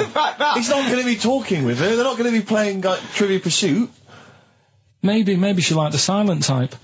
He didn't go into that. He just said that's when the trouble started. Carl, play a record. Right. Is that what Suzanne did when she brought you in? You saw something about the Bermuda Triangle, didn't you? That Yeah, when I talked about ghosts, you sort of just because you don't believe in it. I think it's because you're scared of it, to be honest, and you can't admit to understanding it and Sure. actually believing in it. Sure. Thing on last night, Steve. Yes. Bermuda Triangle. Oh, yeah. Do you know much about Mainly the song by... What was his name? What's his name? Bermuda Triangle, where people disappear. No, Bermuda Triangle. What's his name? No, Barry Manilow. Barry Manilow. Yeah. Are you familiar with the lyrics? Bermuda Triangle, where people disappear. Bermuda Triangle, don't go near. Yeah. Shouldn't really make a joke out of it. No, you're right. Go on. But what it is, right? There's a program saying what it's about. What do you know about it? As I say, mainly from what Barry's told me, but certainly planes and various boats have gone missing within the Bermuda Triangle. Planes. Yeah, but obviously that documentary didn't explore He it. learned a lot about that. I learned a lot about American history through "We Didn't Start the Fire" by Billy Joel. Again, most of my knowledge of the sort of Tsarist Russia comes from Rasputin by Boney M. Well, listen. Yeah, he was the lover of the Russian queen. They put some poison into his wine. Yeah, yeah. They shot him till he was dead. Yeah. Which is, go on. Right, well, this. Oh, those Russians. Sort of bit of an earthquake in the sea. Sure. Lets out methane gas. Okay. And apparently, if you were swimming out in the sea, Yeah. and there was like an earthquake and some methane came out, you can't swim in it, you just sink. Okay. Even if you're a good swimmer. What happens if you're two lads from your school and they heads. Yeah, that's like a buoy. Doesn't So you can work. see them a mile off, No. and their webbed hands would get them into shore. Because they did actually say, even if you're wearing a life jacket, if the water's full of methane, right? You just sink. You just sink. So what it's saying is boats have gone across the sea, got a load of methane in the sea, and the boat just sinks. Right. What about the planes? Is it then sort of planes with little sort of floaty things Could on? be. That'll be the sort they've landed in the sea. Right. And methane's... Well, sorry, Carl, what did the documentary say? Not I imagine. Yeah, your hypothesis might be one thing. What did they say on the They documentary? didn't cover that bit. They didn't cover the planes. They didn't do the planes. Something else they said about it, though. Go on. Loch Ness, the monster, Yep. Sure. probably doesn't exist. Okay. What it is... Interesting. Hold on, interesting. Oh, interesting. It's- What they thought Loch Ness probably didn't exist. Curious viewpoint. Hold on. What proof have they got for that, Carl? How can they go around saying stupid things like that? It's methane, Right. Again, in Loch Ness. and people have seen... what's the lake it's in? Loch Ness. Loch Ness. Yeah? It being the Loch Ness monster. Yeah. Yeah. That's where it lives. That's how it finds its way home. That's certainly the clue. Yeah, if you Get again, Carl. That's the clue. Yeah, if you go, and it's if it's wondering, it goes, excuse me, would you know where I'm being the Loch Ness monster? Where would I be going? Oh, you'd be going to the Loch Ness if that's your home. It's way over there, you So big anyway, monster, you. So the bubbles from the Sure. methane bubble up out of the water. Yeah. People think, oh, God, it's a monster's head. But it's not, it's just water sort of shooting up because of the bubbles. Well, that's two of the great mysteries of the universe solved by Karl P on a Saturday afternoon. That is fantastic. So that makes me think a lot of things. So you know when mediums are sort of like going, oh, I've got something coming through. Do you think they are exhaling a lot of methane gas, and thus making them not think straight? Do you think everything's down to methane gas? Do you think that all the mysteries of the universe are down to methane gas, Carl? What did it say in the documentary you saw? About what? What was the budgie happy? We know that budgie was sad. Was it in a room? Because they used to take canaries down the mines, didn't they? They used to take canaries down the mines, they'd smell the methane, and then the budgie would be happy. I'm not going to teach you anymore. Play a record. Oh, excuse me, and don't be alarmed. I look quite frightening, but I'm merely a nice monster. I seem to have lost my way home. Could you direct me in the right direction? Nice to meet you. Yeah, Karl Pilkington. Hi. What's your name? Why do you need to know my name? Well, it might help me to find out where you come from. Oh, my name's the Loch Ness Monster. Okay, all right. Give me a second. What was your name again? Loch Ness Monster. See, this is what I mean. That's Feeder and Come Back Around. It's a new leaf, Steve. I'm going to do properly now. I'm not going to be slovenly. I'm sitting up straight, you see. Yep. And it's going to be a proper DJing, because I think... Coming up soon, some great tracks, including a new one from Abs and an old one from Snow. Informer. You know me, David Stormy, Eka boom, a licky boom boom down. I'm joking, of course. We've got some fantastic tracks. There's some stuff, great yeah. chat, and we've got Carl with Some me, great Steve. chat. Steve. I'm Ricky Gervais on XFM 104.9. There he is indeed, with him, Steve Merchant. And Karl Pilkington, of course. Say hello, Karl. All right. Yeah, nice. And you say you read... The beginning of a radio show is very much your wares, your shop window, laying out your stall. I don't think you could choose a better track than The Only Ones, Another Girl on the Planet. I'd love to hear it. One of my favourite intros, that. Amazing. Oh, that was dangerous, because I once heard on Capital Radio, this has got to be the greatest rock intro of all time. And they played Money for Nothing by Dire Straits. Brilliant. Yeah, Yeah. I can just imagine them putting their head down. I remember a friend of mine when I was at school, he just bought a car and he took me outside to show off the stereo system, Money for Nothing. Really? He just played that. I've never heard the song before. Just played that for its entire 4 or 5 minute duration. It is a to good show off song the sound system. Yeah, it's a good song for showing off intros and sound Yeah, systems. Exactly. Yeah. You said you were driving along earlier. You saw someone. Are you? Yeah, it was one of those zooped up sort of sporty saloons. Nice. You know, the big like a Mondale or something. Those big, and it was blaring out, and the bloke in it was sort of like, I could tell he was 24, but already going bald. Yeah. From like obviously his estate agency job, not too Yeah, but he's made a bit of money, and the stereo system was ridiculous. I mean, so loud, and it was going through Covent Garden. He was playing Snow in Informer. Do people remember Informer by Snow? It was a big tune in my I don't youth. know. It's Informer, great. Yeah, I always enjoy it. Can I bring but, that in next week? Can we play Snow next week? Well, you can play a tiny little bit. Tiny of little bit of Snow. Yeah, Informer. a Do you remember tiny- Snow, Carl? Yeah, I you loved loved it. it. Yeah, big tune. Yeah, loved it. Oh, Yeah, did you? big tune from yeah. the 90s. Happy song, isn't it? You were Yeah. saying that you've turned over a new leaf. Yeah.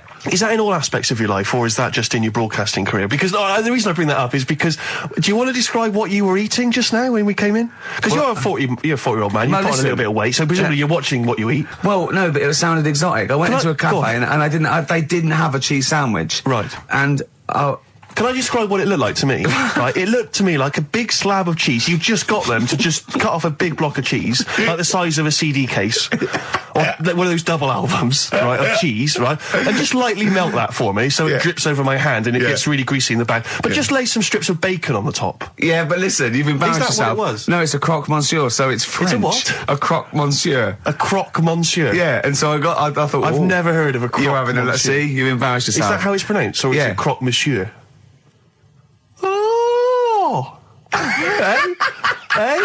You didn't expect me to be bringing out the French. Tu aimes la musique pop? Oui, je t'aime la musique pop. Le plume de ma tante. Où est le syndicat d'initiative? That means my aunt's pen. So what was it then? It was a croque. Yeah, and it was just too greasy. It was just too, and it was all wobbly. I like toast, like it to be crisp. Sure. That's the thing with like, what? This is rubbish. Play Coldplay. Blur, Out of Time, on XFM 104.9. Ricky Gervais with me, Steve Merchant, Karl Pilkington. Steve's a bit quiet. He's got a bit of a sore throat. Oh, a bit of a sore throat. Murder all week. It's been murder, Rick. We couldn't work all this week I've been because off sick. Steve's been in Bristol. Carl, you're not impressed? It's just, I don't understand why having a sore throat sort of... Oh, he's done you. Right, what if the sore throat was so painful it was like you've got broken glass and razor blades in your throat? You can hear now that I'm not even speaking from down in the throat, I'm speaking from the very top of it like that, so it sounds a bit weird. But you're right. What? Your hands are all right, aren't they?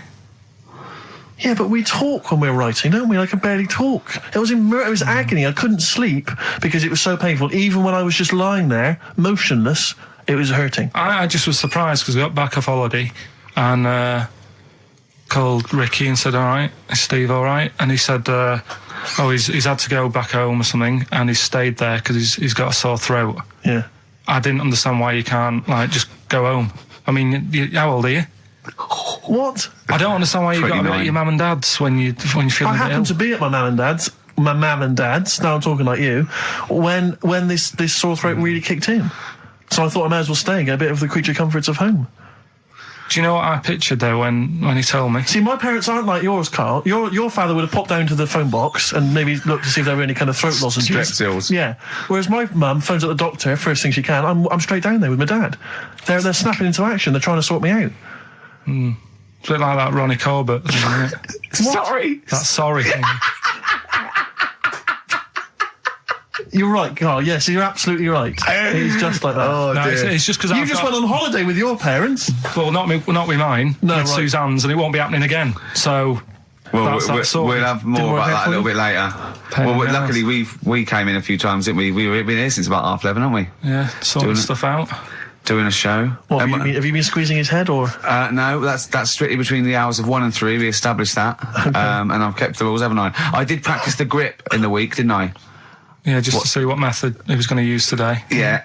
I came in, I did my back on Tuesday. I was sparring and I pulled my back and I was in agony and I had to get an emergency chiropractor out and sort it out. And I was on painkillers and I couldn't walk the next day, but I still came in and did a voiceover that was booked at 4:30, didn't I? I got Johnny to walk me in because I couldn't sit down, so I couldn't take a cab, but I could be upright and I had to got him to walk me in because I was scared someone was going to bump into me. And I did the voiceover. That's still the case, isn't it? Yeah, but right, I got back off holiday on the Tuesday, right? First day back was going to be on the Wednesday, right? So I thought, well, I'll take it easy because you do that, don't you, when you've been on holiday?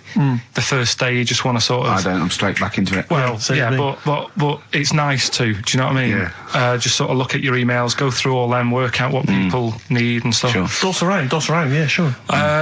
So I thought I'll take it easy. As soon as I got in, I was told that Ricky had been booked in to do a voiceover. And I thought, can't handle that. Do you know what I mean? On the first day, him coming in annoying me, probably trying to get a week's worth of head squeezing in. So I called him up and he said, I might not come in because I've got a bad back. I thought, well, that's all right, right? Then you just turned up, didn't you? He said, I managed to get in a cab. Yeah, Johnny walked me in, and that's what, yeah. And he did the stuff, which I haven't got it here at the moment, but I'll find it on the system and I'll play you what he did. That he's been paid to do as well. It's all right. Yeah. Well, it's not all right. I had to pretend it was all right when I played it to all my bosses to try and look, let's play that a little bit later. But now, as we're all back together, Steve, would you say the boys are back in town? It's just that I found one about What's the point? about a lad who 8 years old, but he's still breastfed. Now, I don't know if you can get anything out of that. Is that what his mum said? So,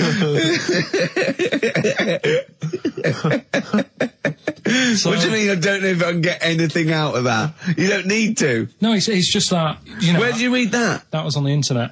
Oh, well, yeah. You're always unspecific when you mention it. It's just it was on the internet. Well, Yeah. I'm trying to think what I put in. I think I put in Y to see if I'd confuse a computer. And then, Go! You are... no, I did, No, honestly. I did a search, put in Y, and it came up with funny things that, like, why is this person doing that? Why is that? And it had a picture of this 8-year-old lad, sort of, you know, on his mum's nipple. And it was saying, you know, is this healthy? You sure that wasn't asking you that question? What? I put in Y just to confuse the computer. Like, the computer go, what do you mean? Yeah. Stop it. Yeah. Oh, look, yeah. Last week, I was walking, home with him, and I went, he was saying something stupid, and I went, I've got a competition for next week. Let's do a phone-in, and it's called Karl Pilkington, Genius or Fool. Yeah. Right? And he went, no. I went, why not? He went, well, it'd be confusing, because they say there's no difference between genius and being a fool. We do though, don't we? No, but it's rubbish, and people say there's a fine line between madness and genius, and, you know, it's a ridiculous soundbite. They don't say there's a fine line between a genius and an idiot. Well, the people who do are idiots. Yeah. So what would you do there, though, just to sort of wrap that little thing up? What would you do? That lad loves his mum's milk. What are you asking me to come up with? No, I'm A just... title for the story? No. It's just what would you do? Right. What do you mean, what would I do? Well, it's causing a bit of a problem in the area, right? What area? In America, I think it was. Oh, America are a problem, are they? George Bush is worried about this kid who's no, breastfeeding right, at 8. Imagine it like this, right? Right. No, so Carl, what are you asking me? About this spurious story you saw on the I internet? saw on the internet, there's an Yeah. 8-year-old lad, he likes his mum's milk, Yeah. and it's saying, is this right? Should it No, be it's going not. on? But what What do you want Ricky to do about it? It's not his responsibility. yeah. No, but the little town that he lives in, they're all causing an uproar, right? Going, this isn't right, you know, I can't let my kid play out in case he's in the garden with his mum getting a bit hungry, right? So, Oh, God. what should they do? Because his mum's saying, well, he likes it, Yeah. and he, you know, so what do you do? I don't know the laws. No, but I'm not asking you to sort out the laws. I'm just saying, if you lived in that neighbourhood, what would you say? If you went up to him and said, look, everyone's getting a bit fed up with this, look. I'd say, what would I do? What do you mean, what would I do? what are you asking me? Right, it doesn't matter. No, what are you asking me? What are you asking me and Steve and the I'm public? just saying, say if you live next door to this woman, Yeah. right? The kid's hungry, 8 years old, he's out playing on his bike and he goes, Mum, I'm getting a bit peckish, and he goes, all right, son. She whops one out. And he starts having his milk, right? You live next door, you're putting your washing out, and you see this going on. You're getting a bit sick of it because it's gone on for months. 8 years, I assume. Why is it your business? Why are you such a nosy neighbour that you're concerned? What would you do, Carl? Let's turn it back on him. Yeah. What would you do? What's your solution? What would you do? Well, I thought I'd say, right, why are you doing this? And she'd say, because he likes it. And I go, all right then, put it in a bowl first. Jet, are you going to be my girl on XFM 104.9? I'm Ricky Gervais, with me Stephen Merchant. Over there, little roundy bald head of Karl Pilkington. Good news and bad news. Good news is, boys are back in town, we're here for 2 hours. Hello. Bad news is, we have no monkey news, gay fella news, or little Chinese fella news. Really? We're going to try and, leave that for a week, Yeah. and then maybe come back to it. Yeah. It was Why do I good. get the feeling that within 20 minutes we'll be talking about little gay Chinese monkeys? Carl, think of that. We have got monkey news.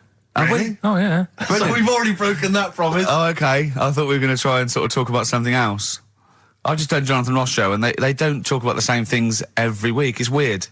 It is weird. But, or as Carl says, weird innit? Yeah. So, gave this show about 5 plugs. Nice one. Yeah. So I think we'll get upward of 800 people listening. Oh, double. For the first 2 minutes. Yeah. And then turning back. They're already switching over. I'd have thought so, yeah. I spoke to my friend yesterday. He's a little bit of an odd fella, and he said that for his own amusement, he had an iPod in his car, and he bought a little sort of transmitter, and he could transmit the music from his iPod to sort of just beam it, kind of as he was driving along, to sort of passing cars. What do you mean? It's Make weird. their radio play it? Well, but if they had it in the right frequency, yeah. I mean, pointless, completely pointless, but not dissimilar to this show, I imagine, in terms of the number of listeners. Yeah, but I was going to say, what's the chances of people having this frequency Absolutely on? pointless. So it's probably like the same, yeah. Do you know what it reminds me of? When I was young, I wanted to get into radio. I was excited in radio. When I was sort of in my, I don't know, I was 11 or 12. My friend and I, we got a little mixing deck, and we used to host our own radio show. Brilliant. From his bedroom. We didn't have a transmitter, so we'd put some speakers in his front garden, in some bushes, and sort of broadcast it to people who were walking Again, by. probably over the week more listeners than this show. Almost certainly. Yeah, I love the idea. It never happened, but I always was hoping that maybe some girls would just come by and just like sit and listen. These guys are great. I don't know where these sounds are coming from. It seems to be that bush, but Or Noel Edmonds coming along going, who are these guys? yeah. Can you get on my radio show? Can they stand in for me when I go on holiday? Yeah, yeah. I did, did I say I did sort of pirate radio? No, go on. Got into hospital. Yeah, the normal radio, but you had an eye patch on. Go on. Dad was in hospital, right? And he was having some operation done, right? And went to see him and didn't have that much to say to him, right?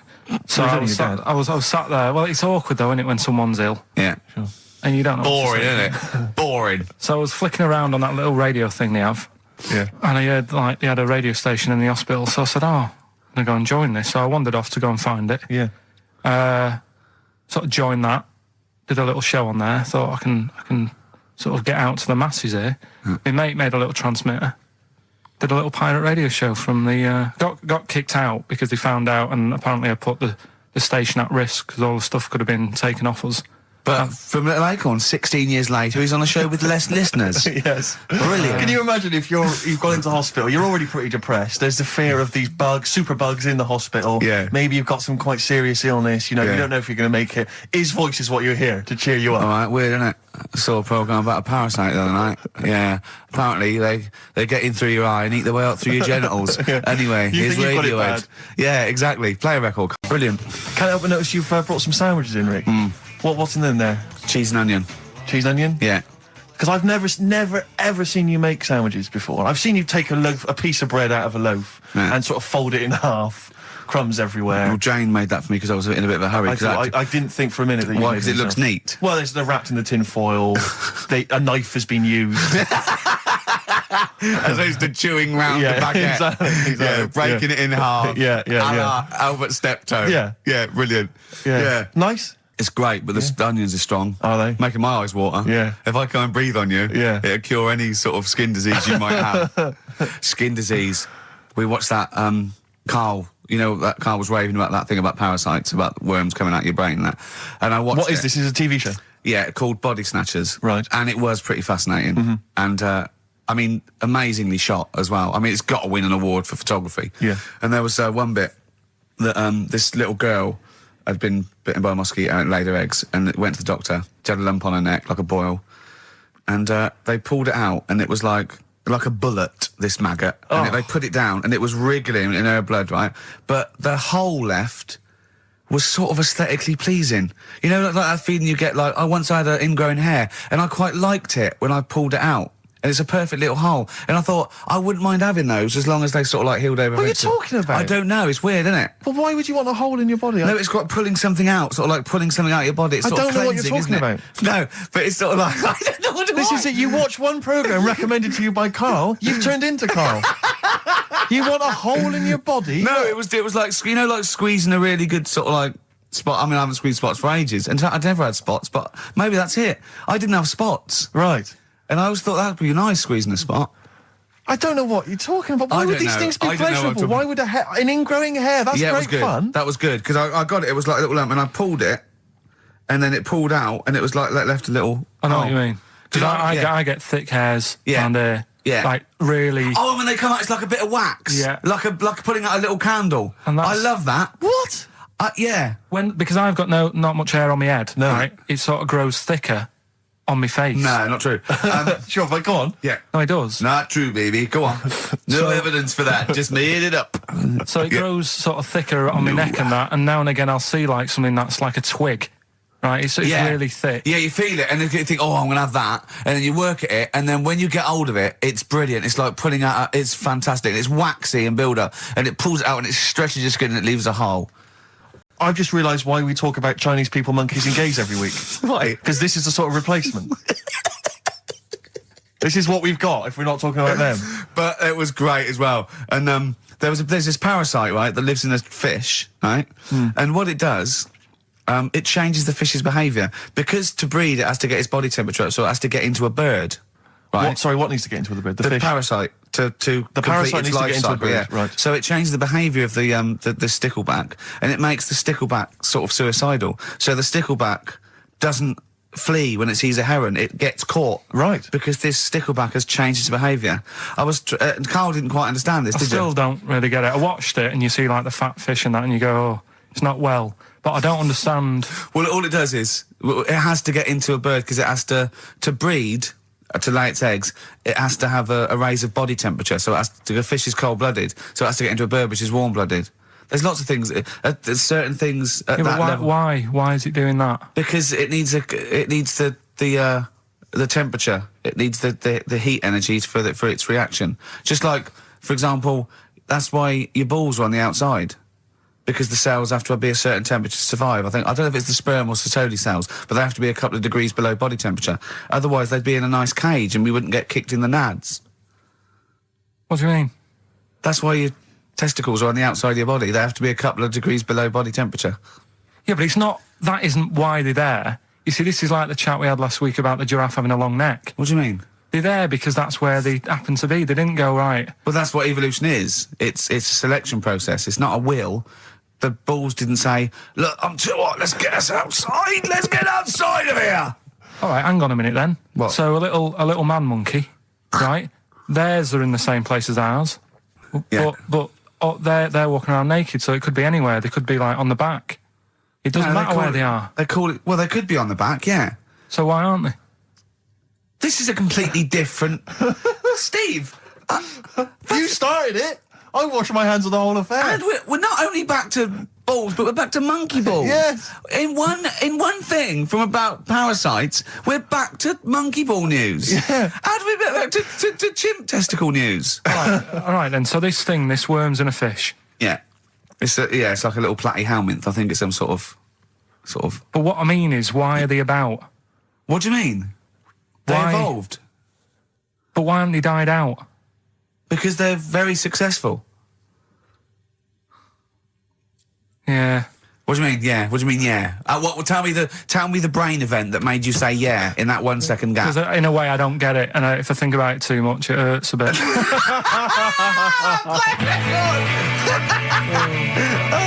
They've just been around for years, Carl. Yeah. Like Cliff Richard or something like that. Yeah. Do you know the guy who was in James Bond, the big bloke? Yes. Jaws. He's got the same illness as this bloke. Right. And what it is... It's called tall. It's something about... You're suffering from tall. You've got a small tumour or something just behind this part of your head. Yes. Oh, yeah. Just sort of in the middle of your eyes. Yeah. And the pressure on that makes you grow really tall or something. Yeah. So he needs to get it sorted. That's your advice to him.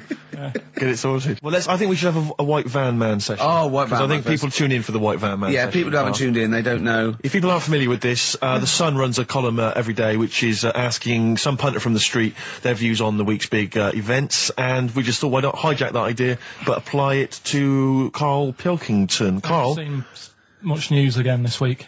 you've not seen much news. Don't worry, I'm sure you have an opinion on it. Just give us it from your heart. So Gladiator. Okay, so, well, on the subject of Gladiator, what do you make of Russell Crowe's appalling behaviour at the BAFTAs? This is, I heard a bit about this. This is, when he got some director or something, because... Director or producer and threatened him, because they cut his bit, didn't they? Yeah, they cut a poem that he'd done during the acceptance speech. I watched it on Sunday night. I didn't realise it wasn't live, to be honest. Yeah. But I quite liked the way it was to the point and didn't mess about. He went up, he said thanks. So you're saying that he shouldn't have beaten up the director? Is that what you're basically saying? It's a bit over the top. You thought I so? mean, if you didn't have time, if you really, I mean, what's the poem got to do with the film anyway? He was an awards. So do you think it's ever justified to beat up a TV director if you're a major Hollywood star? Depends what he's done, but I mean... Right, what would he have to have done, Carl, for it to be fine for him to then beat him up? The thing is, right, forget all the beating up. At the end of the day, it was a awards thing for a film. The poem had nothing to do with the film. Yeah. So go up, collect your award for that thing. And if he really, really wanted people to hear about this poem, he could have photocopied it and left it at the entrance and said, on your way out, this is a really nice poem, pick one up. No, but the thing is, he knew it was televised, so he knew by saying that poem once, he was reaching 5 billion people. That's a lot of photocopies. Do you see what I'm saying? I'm not saying he was justified. It wasn't a poem award. If it was an award show for poems, you'd say you can't cut it out. It'd be like doing the top 40 and then going, number one's good, but we haven't got time for it. But it's a films thing. Okay. And he went up and he got the award for the film. Which film was it for? I don't know. But when I wanted to give you results, I said, let's give Carl his results. Steve went, no, we should introduce people to Carl again, just remind people what Carl's like. And he's so right. I'm so glad we did this first. Am I right, though? Carry on, Steve. Okay, the next topic. What about this big debate over whether Kylie Minogue's had a bum job? I'd have to see it. Next. Okay. Anyway, Carl, look, let's have a little quick session of White Van Man. For those that don't listen to the show regularly, The Sun, as you know, has a section called White Van Man where a member of the public gets asked their opinions on the week's big political and social hot potatoes. Carl, we just thought it would be fun if you answered some of the questions. It's not so much questions, it's just your views really on these big news stories.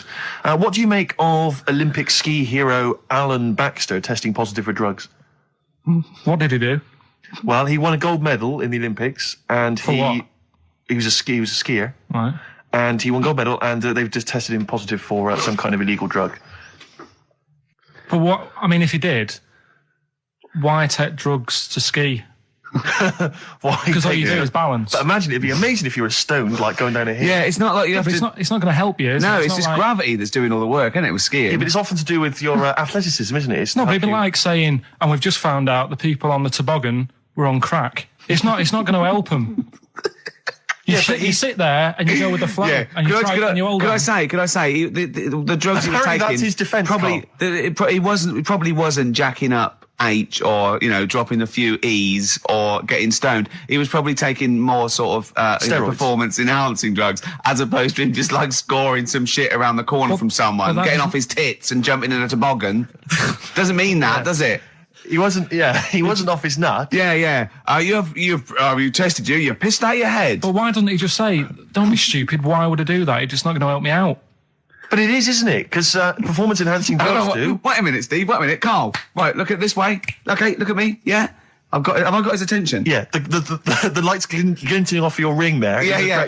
Okay, right, now, keep concentrating. Right. Some athletes, you're aware they take drugs, that's to build up Swimmers muscle. and stuff.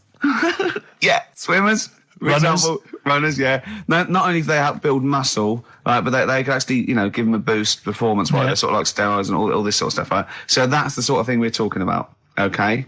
Right. So again, he wasn't on a bong would that help before. You? What? Why would that help you when all you've got to do is balance on skis? Not when you're at the Olympic level. Yeah. There's a lot to do with, your body and your legs. It's practice, isn't it? It's like, if you've skied for years, then you've got good balance after a bit. Oh, do you know what, Carl? Do you know what? You've made a mockery of drug taking. Well done. Right, next one, Steve. I hate this. Okay, what about the fact that the pension crisis is going to force Britons to work into their 70s, Carl? You might have to carry on working into your 70s before you can claim a pension. I think it's a good thing. Because you see a lot of old people who look bored. Okay. And I honestly think if you keep your brain busy, you'll live longer. Yeah. It's only when you actually shut down, right, that's when your body sort of dies because it doesn't feel it has a purpose. Yeah. It's like if you've got flu, keep going to work. If you have a day off, you just feel worse. You'll mope about at home. Doesn't do you any good. What about where do you draw the line there? What if you say lose a finger? Pop into work? Depends. If you can't concentrate because it's painful. But what if you're a typist? You're not going to type as many words, but you'll do more at work than you would having a day off at home. Sure. Okay. Right. Steve, it's time for White Van Karl. We should definitely get some jingles. I think the show sort of lacks jingles, I think. Yeah. Noises. Yeah. Funny sound effects. Yeah. Wow. Yeah. What's Mr. Nosy Neighbour interested in? Hello, what's going on here? Oh, we should definitely get some pre-recorded comedy noises, Carl, for next week. That's my job, but unfortunately I'm busy reading about Hitler.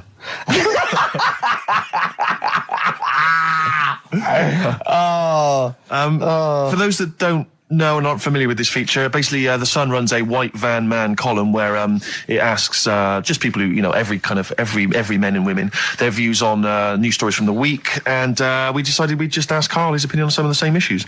This week... Not like us to rip off another idea and just use it for our own... No, No, but this time... The White Van Man in The Sun this week is Herbie Crossman from Harrow in Middlesex. Herbie. And he's asked his opinion. Carl, and what's yours on pop idol Will Young admitting he is gay? Come on, Carl. I don't understand what the big deal is, to be honest. Okay. No. Talking to different people about it, and they've said, it could affect the sales, girls won't like him anymore, which I think is rubbish. Yeah, because it finished George Michael's career, didn't it? Well, yeah, and I was thinking when I was growing up, right? And Freddie Mercury. I was into Kim Wilde, right? Sure. Now... And her kids. You're not going to tell me America. she's gay, are you? No, but if they said, she's a leather. Yeah. Right? I wouldn't say, right, that's it, I'm taking kids in America back to the shop, I'm disgusted. Sure. I liked her. Yeah. I don't think I'm ever going to, meet her and marry her and that, so what does it matter? Yeah. Will Young, he's a good voice, he's gay, a lot of gay people in the world. Georgie boy was gay, I guess. There you go. Nothing more and nothing less. The kindest guy I ever knew. So Do you Bowie? No big deal. That's one of your favourite songs, isn't it? Brilliant. Killing a Georgie Parts 1 and 2, isn't it? Yeah.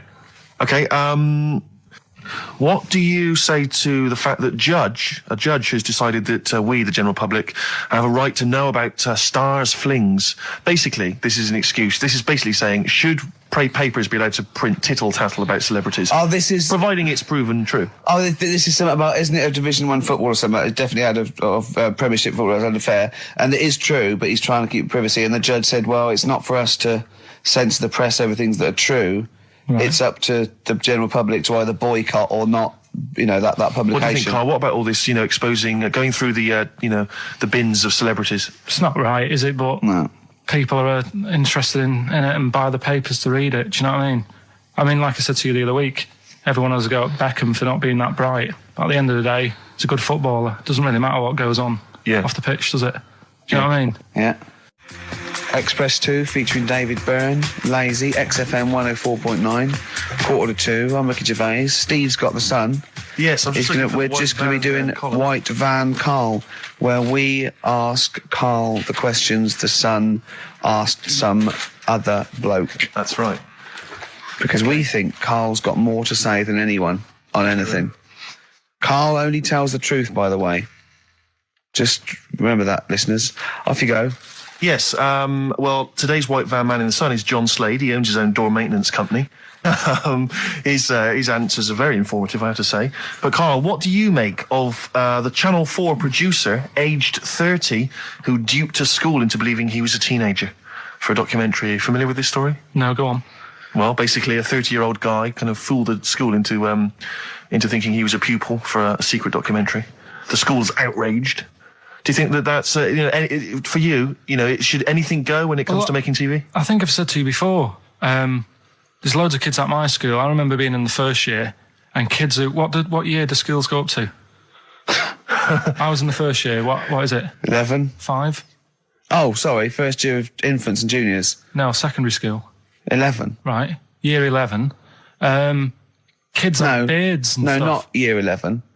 They're 11 when they first go to secondary school. Right. Well, I'm 11. The kids at the older end. Well, there's a fifth form, and then there's leave when you can leave when you're 16, I think, can't you now? Right. Well, kids who were 16 looked old. They did have beards. I remember going there and thinking some of them were teachers. I think he's answered that. Next one. What's the next one? Tattoos and everything. I think they're kids in the earlier years even. What do you make of the fact that Mariah Carey's £38 million payoff has cost EMI staff their jobs, and we're talking 1,800 EMI staff who have lost their jobs? What do you think of that? Yeah, I mean, is that silly money, Mariah Carey, on 38 million? She doesn't need that much. She doesn't need that much. She has to dress nice, though. It's not her fault. I'd say it's bad business. Okay. Because EMI, did you say? Yes. Right. They've got rid of them staff. Yeah. Mariah Carey's left. Who's going to do the work? Do you think Mariah should come back and do some temping? Well, they should have got a loan and paid her. Okay. Do you know what I mean? Vicious circle, that. Right. Have you done a business degree or anything? Have you? Commerce. You did commerce. Where did you do that? What did you do with that? At school, I'd learn how to fill out a cheque, pay a bill, and I think I had a trip round Kellogg's. Did you get an O level or a GCSE? We know he didn't. You know, But was there a commerce exam or was it just a division of can't maths? remember. What did he fill out a Was it a check? subset of It was maths? an option. It was like, if you want to do it, you can. What was it? Fill out a check. Fill out Pay a check, bill. Pay a bill. Have a visit round Nip round Kellogg's. Kellogg's, and I saw my sister's boyfriend there at the time. He sorted me out with some variety packs. Really? What was in them? You know, Rice Krispies and Good stuff. Cocoa Pops. Space Dust or whatever it is. Space Nuts. So, sorry, that wasn't Ken Dodd, no. No. That was someone else, was it? That was an aunt. That was it, yeah. That wasn't Special K. Oh, dear. What about this then? Home Secretary David Blunkett admits that muggers rule some streets. Weird this, because when I was out with you, I don't believe it's going to be weird, whatever you say, no, Carl. Go on. when we were in that pub that night and we got talking about muggers and that, the tip is what I tend to do, because I nearly got mugged once. Act You mental. what? You nearly got mugged once? I nearly got mugged. Yeah. But I tried this technique of acting a bit mental. Right, and how did you act mental? Well, this guy wanted me trainers. And I was in Piccadilly Gardens in Manchester. It was quite late one night. Mm-hmm. And he come up, he said, I want them trainers. I said, you want them? I said, I worked hard for these. He said, how dare you come to me asking? And I got a bit livid. And he looked at me like, oh my God, he's got a right one here. And he left me. Were you acting mental or were you just mental? No, I put it on a bit. Were you not petrified though? Well, you don't think about it, do you, when you're sort of in the eyes of danger? Well, not you, clearly, you're a brave man. So what did you say? I just went a bit mad. I just kind of, because he said he wanted the trainers and they were dear ones at the time. And I just, no, you're not having these. So I've crafted you. I said, I wanted these trainers. Yeah. And, went on to telling how I work at printers and I don't enjoy it. And, I put in all these hours and that and I have to cycle home for about 5 miles. And Did he give you his trainers? Yeah. Did he have a knife or I anything? just left. No, it didn't get that violent. Well, that's very brave of you, Carl. Yeah, it's That's good. good advice, though. Just act mental. See, Watts actually tried it the other night.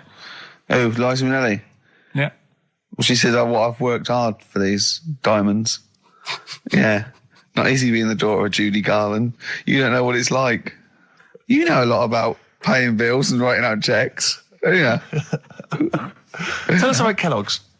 What was it like? What was in the factory? Was it just like squashing bits of corn? And Pretty boring, really. Just loads of conveyor belts, boxes of cornflakes everywhere. Just what you imagine. yeah. So is it more, to this is learn where from you it. might be working? This is where you're likely to work if you Possibly. leave There was school. 2 trips. There was that and a trip to Manchester Evening News. Okay. And I left that early because I had a job in Cordon Bleu. In Kellogg's. Cordon Bleu, what's that? It's like a supermarket. Yeah? And I had to leave the trip early and the teacher went mad saying they'd thought I'd got lost on the, in the building and stuff. What, you It didn't caused tell a right anyone? uproar. No, because it was like day 2 of working in this supermarket and I couldn't be late. I thought by the time I explain where I've got to go and everything, I'll be even later. Sure. So I just left, and then apparently they were searching the building and everything for me. Oh, I were was you? stuck in a printer. Don't know. Stuck in a printer? I don't know. What was the printer's name? You worked at a supermarket called Cordon Bleu. Cordon Bleu. brilliant. That's great, isn't it? It's rubbish. Oh. Got sacked. You had What did you get sacked for? Messing about in a back in the car park round the back. Yeah. Right, there was a grid, and all the concrete had gone funny. So when it rains, you got like a big lake, Oh, yeah. right? And I got in. Do you know those big metal trolleys you get to like put all the food in? Whilst Oh, yeah. And I got in one of them and pushed myself out into this lake. Of cement. No, Of it was water. full Oh, it of was water water, 'cause it'd been right, raining. right. And I got stuck in the middle, right? And the boss was like, where's Carl? He's meant to be doing, facing up the beans. And I was like, And you were so- stranded in a lake. So someone said, I saw him messing about out the back. He came out and saw me stuck in the middle of this.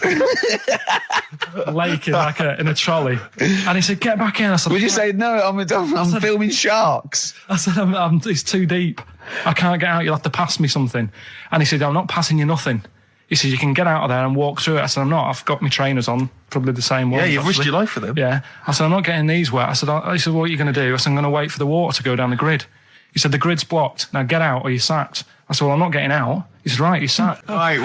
No, go on. It's ages ago. Oh, yeah, literally. Like knights who wore armour. Okay. That's armour going after something. Yeah, that's how it came about. Okay, armour. They wore all the stuff and they had the helmet, and say if they're guarding something at night, stood outside a castle or something, yeah. And there's probably going to be two of them, right? So they stood there talking and that, and talking about stuff. And the future, medieval stuff. One of them was like, "Oh, we should shut up. You know, I've been stood here for hours," and he's going on and on. Yeah, sure. So he'd say, "Shut your face," meaning, shut the guard down on your helmet, the visor, and I can't hear you then. So shut your face. Shut your face. And that's how it came about. Well, I suppose it would be interesting if I could just rely on it. I'm not sure it's true. I know. I just never know. It needs to be corroborated. It's like, I don't know where he got it from, but anything via Karl is precarious. Yeah, I mean, I feel like maybe you should give us your sources next time. You know, tell us where you got this information from. Got it off the internet. Yeah, but where on the internet? I can't remember where that one was. I mean, I always go through like the news pages and stuff, and this news should be updated because they've only reached the 17th century, which is last week with people eating tomatoes off lead plates. Go on, right, okay. Right, what are you having? What are they again? Is the tip included? Yeah, go on, that one. Right, in Turkey. Nice. It's not, actually. That's where I went, and there was little fellas after Suzanne in the kitchen. What? What do you mean? We went to Turkey. You went to Turkey and there were some little fellas. Well, they had quite a few sort of midgets working in the kitchen. Why? Is it a theme? No, was it a theme holiday? I don't know. Might get them cheaper or something. Was it? So they were working cheaper. They were working in the kitchen, and one of them fancied Suzanne and kept sort of eyeing her up, and she was winding me up saying, "Oh, not eyeing up and down, just eyeing her up." Yeah. Anyway, no. So what was she doing in the kitchen? No, it's like a pick what you want to eat type buffet, but you have people clearing the tables and that ready for you to come along. Are they low tables? And you know, he was just keeping an eye on her. What did he say though? Was he Turkish, so I don't know what he was saying. But he was little fella, yeah. Did he? What do you mean a little fella? What do you mean little fella? Sort of dwarf-like. What do you mean dwarf-like? He had magic powers, or he was 4 foot? No, what do you mean, Karl? A little bloke, just like a normal bloke, but small. If you stood him in the desert, you wouldn't know. But he'd be hot at first. Right, Karl. You should watch out for the monkeys. Yeah, underground. There's underground monkeys. Look, you can't just say there was a little midget fella who was eyeing up my girlfriend and then leave it. What do you mean? What was happening? This is a story to us. This is much more interesting to us than, and she was deaf, right, and she hit her head. That's much more interesting. I don't understand how it manifested itself. Did he come over and say something? No, do you know when it's like girls know, don't they, when someone fancies them? What do you mean there was lots of them as well? Do they? That's worth knowing. Listen, right, come on, right. So you went to this holiday, yeah? Yeah. And you went into the dining room or something? Yeah, downstairs. And you looked over. You thought, this is odd, there's no one serving. Yeah, and they go, wait a minute. Hold on, you looked down and there was a little waiter. There was loads of them running around busy. Why though? Why did they get summer? What do you mean? Because it was in summer. They had more of them. They come out in summer. What do you mean they had more? What do you mean? Because it's busy, isn't it? Well, no, but they hibernate in the winter. Why were they all midgets? I don't know, maybe it doesn't heat stunt your growth or something. No! Well, they just happened to, maybe it was a thing that they did for tourists or something, I don't know. I just got on with my meal. It was a holiday, do you know what I mean? God. Right, so it's a midget serving. I'm not going to ask any questions. Right, okay, yeah. So they're all little fellas running around, and this one always was like, you know, oh, do you want a new serviette? You know what I mean? Going out of his way to sort of... for turning on the charm. Yeah, he was going out of his way. The others weren't. Right.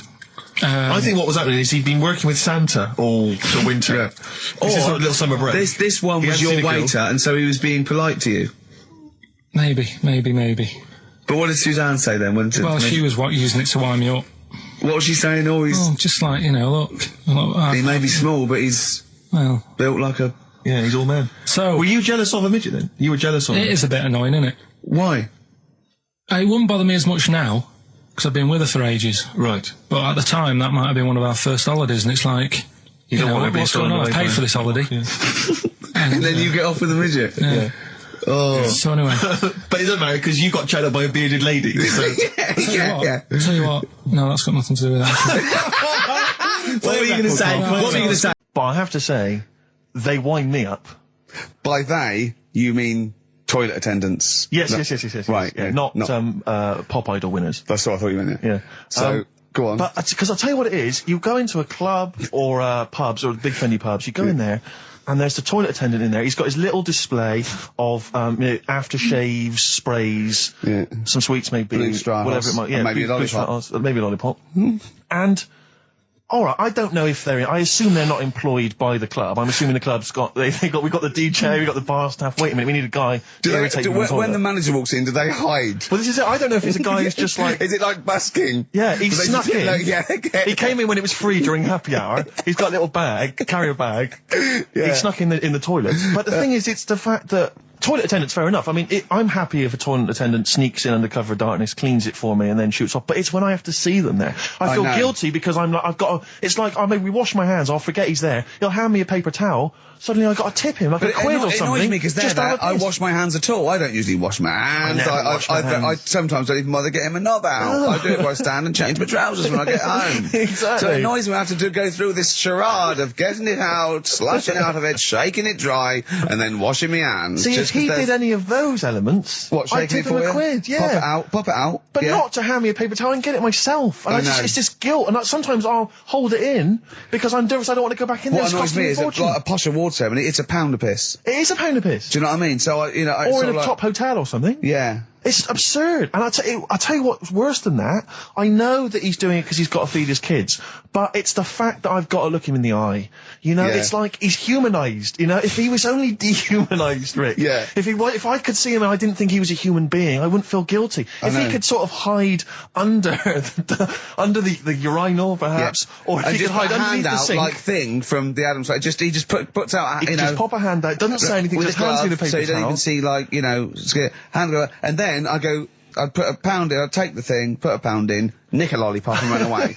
No aggro. Exactly. It's the fact I got to see them and I feel guilty because, you know, I'm on the radio, I've got a cushy life. I know. Here's a guy who's just trying to make ends meet. It makes me feel bad, it ruins my evening. Yeah. I'm just pleading for them. Can they not do it anymore? Can they maybe get a job in legal mini cabin or something? Please. It's 10 past, isn't it? We haven't done a little bit of knob news.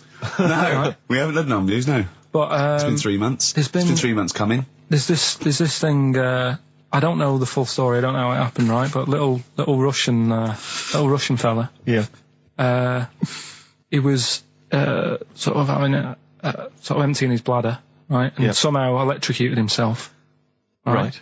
And sort of did a bit of damage. How did he smashed onto some live wires or something? Something like that. So did anyway, it damage to himself or to an electric fire or something?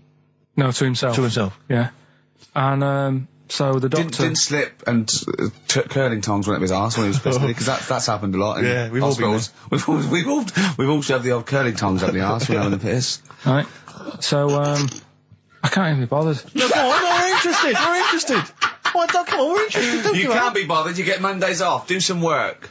Right, so anyway, the doctor says, it's not looking good, we'll have to take that off. What? And he's like, Novectomy? Yeah. Really? But the funny thing is, right? Nothing funny about that. They've done, you're doing me head in.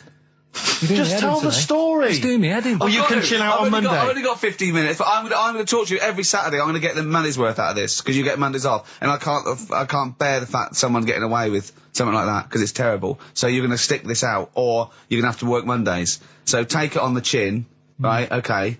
Just finish the story. Yes. I command you. Just do it. Anyway, so he said, you know, will you be able to sort me a little knob out? A prosthetic cock, yeah. But they put him out for the operation. Yeah. He woke up. Yeah. Right, and he's thinking, thank God that's over and done with. Yeah. They've only grown it on his arm. What are you talking about? You twat. Shut the you're an idiot. What do you mean they've grown it on his arm? Apparently, like, that's the way they do it. Oh, yeah, but to then put it on, that wasn't a mistake. It wasn't doctor going, does it go there? Some bloke I didn't do a degree. Are you a real doctor? Yeah, yeah. No, but why put it there? Because it's got to grow, it's got a graft there, so they can control it. To skin tissue. But on your arm.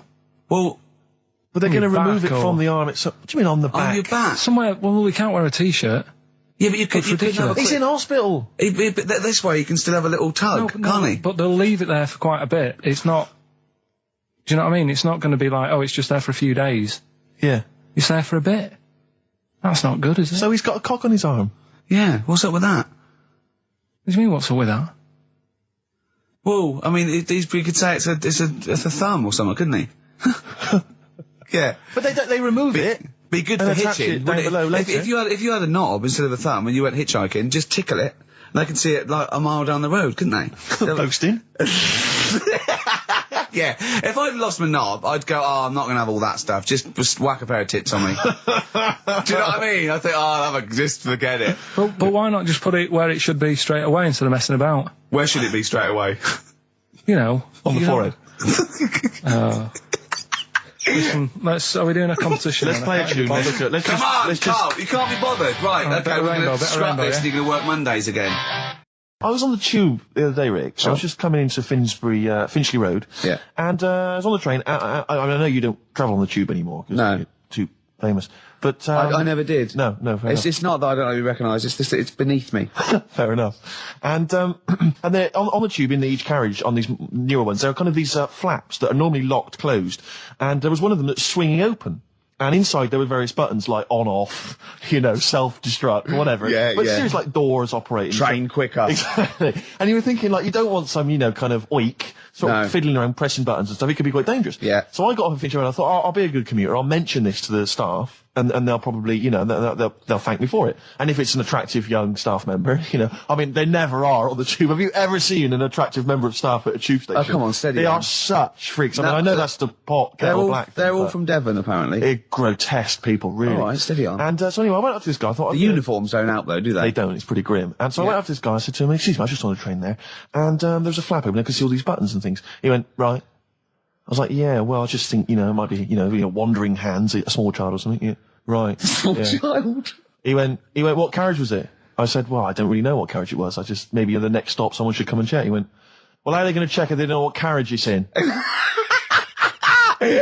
And at that point, I just wanted to smack him in the face. I just thought, I'm in a hurry. I've got no reason. There's no gain for me about telling this. It's not going to help me out in any way, not financially, nothing. I'm just trying to help you out. And that's your attitude. And I was absolutely livid. I'm getting so intolerant in my old I age. won't. What about the fact that the world's tallest man is living in a semi in Neasden? It's alright, isn't it? Something that someone told me in the week is that, do you know all these tall people like this guy? Yeah. Which is a bit weird they've only just found him, considering he's the tallest man. I think that's a bit weird. Yeah. Someone told me that, do you know the guy who was in James Bond, the big bloke? Yes. Jaws. He's got the same illness as this bloke. Right. And what it is... It's called tall. It's something about... You're suffering from tall. You've got a small tumour or something just behind this part of your head. Yes. Oh, yeah. Just sort of in the middle of your eyes. Yeah. And the pressure on that makes you grow really tall or something. Yeah. So he needs to get it sorted. That's your advice to him. Yeah. Get it sorted. Okay, very finally, Carl, this is important. This is just projecting into the future. Get it sorted. Just projecting into the future now, K-Man. Steve, have you seen that man in a jar without a brain? Sorry, is that something? Is that a product you can buy in like Sainsbury's? Is it a dream you had yesterday? And you wondered if you could. Can I? Yes, hello. Could you make my dream into reality, please? Oh, we can't actually, sir. In plastic would be good. Sorry, what do you mean? In the future, you'd be able to download your dreams and then just like act them out again, probably in the year 2000 or something. Soothsayer. No, there's some museum somewhere Yeah. that's got this little fella who was born without a brain, and he's in a jar, and it's just that he's got a really round head. Right. And when I saw this picture, I thought, God, it just reminded me of this little fella in a jar. Oh, and what do you mean he's born without a brain? He was born without a brain. So it's a baby. It's not a little fella. Yeah, but it's weird. Do you know the difference? Do you have conversations with like people in prams thinking that fella's little and he doesn't talk much? Yeah. You know, babies aren't like little people. Well, maybe. Well, they are little people, but I mean, they're not very small adults. They're not like midgets. They don't do a job of work, is what we're saying. Yeah. You're very there.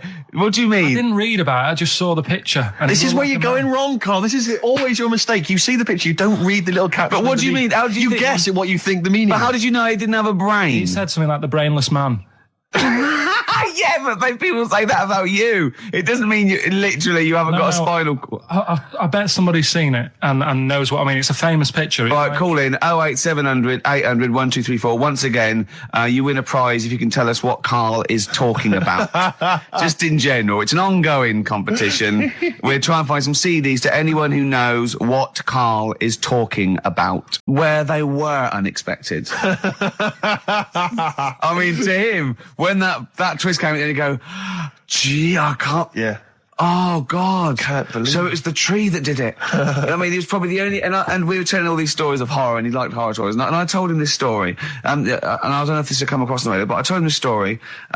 It was a short. It was a horror short. This was a film you saw, was it? Yeah. And what it was, it started off just had been a car crash. You see, it's a horrendous wreck, and you saw it from the point of view of the person in the car, and he was calling for his mate, and he was going, Dave.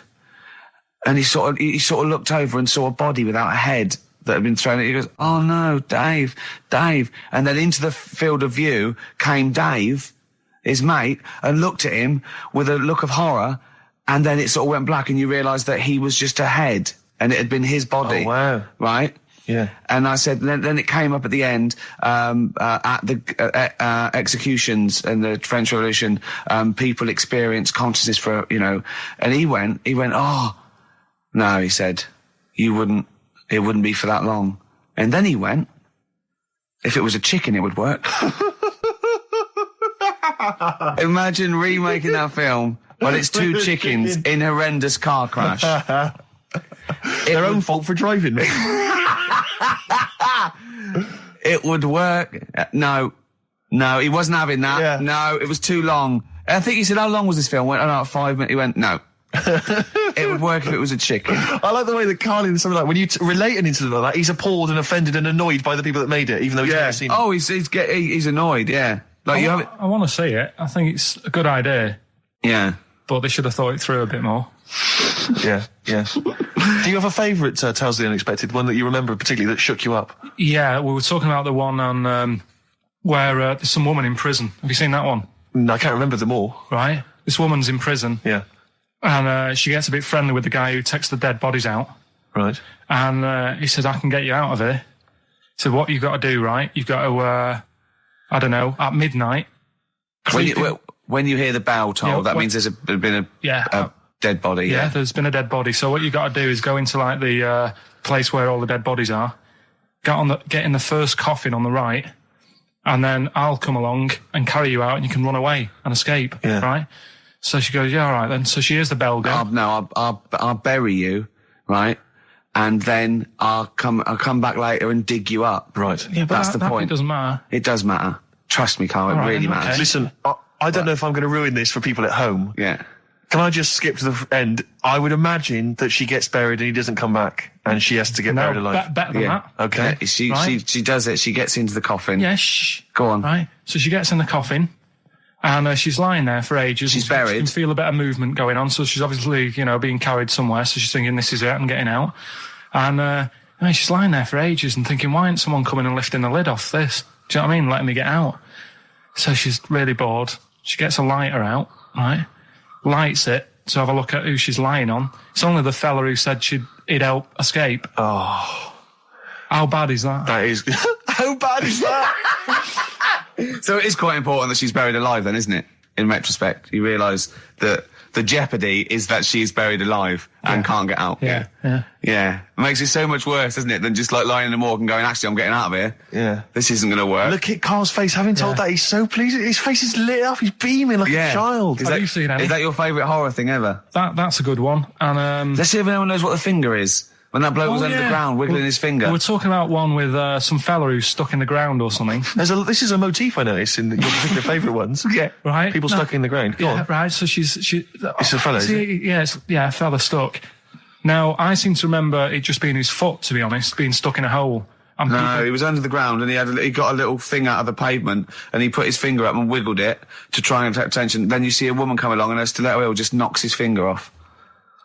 You see, I'm wondering whether it's the same one as I saw. Yeah, it could be two like that, couldn't there? They were running out of ideas by the last series. It's a big theme in Hollywood. Or, what was that one you told me about with the porn? That was a good one. Oh, this was fantastic, right? Right. There was this. Sorry, can I just check now? We're just remembering classic episodes of the Tales of No, this is important. Well, I saw one, right? I saw one on Tales of the Inspector, right? And it was these two gents. What they used to do, they look down the obituaries and they'd blackmail the wife or the son of a dead eminent person, like might be a priest or a doctor, something like that. And they'd go and they'd say, he bought some erotic stuff from us before he died, and he owes 100 guineas and all this sort of stuff. And they'd pay up because it'd be so embarrassing. They just didn't want them to say, just pay him, right? And this one bloke said, who are these people? I'll meet with them. And he goes round there, and he goes round, and they go, your father. He goes, my father could not have bought any erotic material from you. They did it. He goes, he couldn't have. He's blind. Right? And that was the twist. And Karl went, so it was magazines, not videos then. Yeah. Now think about it, Steve. Is that so stupid? Well, presumably it was set in olden times because people... professional pornographers don't tend to call it, erotic material. Yeah. They tend to call it, juicy jugs or whatever. But more than that, I don't understand how a video is going to be any use to a blind person either. I know that you can hear the sound, Karl. Look at him nodding like he's caught me out. Yeah, what sound will you hear? Your meter needs looking at? Yes. Cut. What's then? What's that? Then it's just noises, isn't Occasional it? groans. Yeah. Right. You could listen through the wall at your neighbours.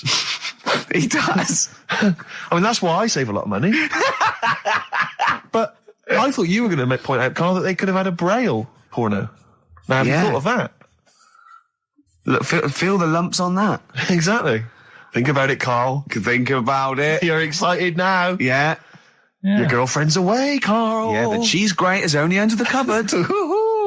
No, she's a good-looking lady. Yeah, but it's time for White Van Man, which is where we ask Karl the questions that the Sun asks someone else. Exactly.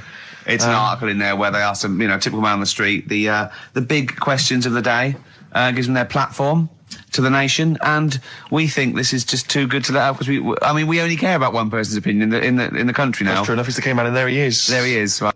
What do you make of New York's ex-police chief saying we need more bobbies on the beat? He's come over here. He's the guy that sorted out crime in New York City. He's come over here. He said, you're going all over the place here. You need more bobbies on the beat, more policemen, a visible police presence. There was something last week about some copper in London who was sat on a bench, and he was asleep or something. Oh, yeah. And people were outraged because he should be looking after England's people, not nodding off on a park bench.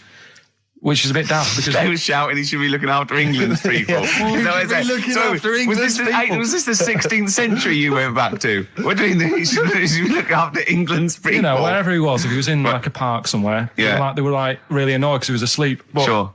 He was probably undercover. No, but the thing is, if there would have been any trouble, I'm sure he would have woke up. Yeah. If there was any if someone needed help and he screamed, he would have woke up. So I don't know why they were having a go at him. Yeah. And he might not have been there at all. So, it was, so he probably have his radio turned on, didn't he? Yeah. Listening to Heart. So you're not concerned then that there's not, the crime's going up? I think there's enough. I see quite a lot of them whizzing around. Okay. You're happy then? Yeah. As long as you're happy, Karl. So you don't think it's too much crime? No. Just the right amount of crime? Yeah. What about the fact that new gambling laws give Blackpool the green light to become a British Las Vegas? What do you make of that? Are you a gambler? Little bit when I go on holiday, like going in the arcade and having a little flutter. Sure. What's your favourite? I have a go on the fruit machines. Yeah. There's a good one called The Simpsons. Right. Is that your favourite? Yeah, it's quite good. Is that a tie-in with the TV show The Simpsons? Yeah. Okay. Will he make Blackpool the next Vegas? I don't think so. No, nor do I. Can't see it happening. No. You been to Blackpool? Yeah. What was it? It's a bit rank. Is it? It is a bit rough. Okay. Needs a lot of work doing on it. Yeah. No, that won't happen. Okay. And you're not worried about this encouraging gambling, generally? Gambling's not a vice you're concerned about? If you're a gambler, you're a gambler. Do you know what I mean? If Blackpool isn't done up, they'll go somewhere else to have a flutter. Sure. So it's not going to make any difference. Okay. No. Well, it's time. Well, go on. That time, isn't it? Yeah. Play the jingle. Yeah. White Van Man, Carl. Brilliant. Recorded at great expense, that jingle. Yeah. This is where we just hijack an idea from The Sun, which is White Van Man, where The Sun asks, in this instance, a cabbie by the look of it. Oh no, a fruit and veg shop owner. Ours is slightly different because The Sun sort of like pick on a perfectly normal member of the public. Exactly. So that's where we've got the upper hand. Yeah. And they ask him about the the hot potatoes. This week, Carl, my first question to you, your thoughts, please, on the criticism of the BBC over their coverage of the Queen Mum's death. What do you make of this? You're aware of all the criticism that Peter Sissons asked some probing questions? No, I thought it wore was a burgundy tie. I thought that's it. Yeah, he just it didn't show respect. He just had a burgundy tie on. See that's not really not showing respect, is it? No, it's not. You know, you show your respect by sort of doing the news on it, giving her a bit of coverage, and showing, you know, what publicity. What a good woman she was or whatever. Yeah. And then you move on to sport news or whatever. Do you know what I mean? Yeah. I totally agree. I don't like the way everything's morbid. I was thinking about it. It's like, you know, the way in birthday cards and that, people always put funny things in them. I think you should save things like that for funerals, for like funeral cards and that, and try and cheer people up at times when they're low. Do you know what I mean? Because on your birthday, you're quite happy anyway, so you don't need someone putting a funny comment in a card. I think, you know, when you send a card... What would you suggest? Well, you know... whoopee cushion, but on the vicar's chair, how would you liven up the funeral? Just little things in the card. I mean, you're just writing stuff like, well, you know, at least you're still alive or whatever. So as you're giving the eulogy... that'd be good. So supposing someone's husband's killed in a car crash, you go around with some flowers and a little card, and it says, at least you're still alive. Well, maybe something funnier than that. Well, maybe like if you got up to give the eulogy during a funeral, just wear a pair of comedy tits. Yeah, or those glasses that are eyes on sort of springs. But why has everyone got to be so sad about someone dying? No, what annoys me is that when you see the people on television, these sort of members of the public, and they're crying about the Queen Mother, who was sad when anyone dies, sad when anyone nan dies. She was 102, and it's sort of like I think they should cry. Well, there's a picture in the paper today. I don't understand it. There's a picture in the paper today of various people who were lining the funeral kind of route yesterday, and there's a picture of a very young child, maybe sort of 5 or 6, on the arms of her dad, and her head bowed, and it says a young girl there weeps for the Queen Mother. And I was looking at it, and you can tell she's just tired. Well, she's just tired and bored. It's so transparent that it's not crying. It's most just, what are we cry doing when their here? nan dies? Exactly. You know, it's sort of like. But what is a 5-year-old girl going to be? Why is she going to be crying? The Queen Mum said, I can't believe it. Yeah. Teletubbies? No, the Queen Mum. Oh, not the Tweenies. No, it's all in a minute. Yeah.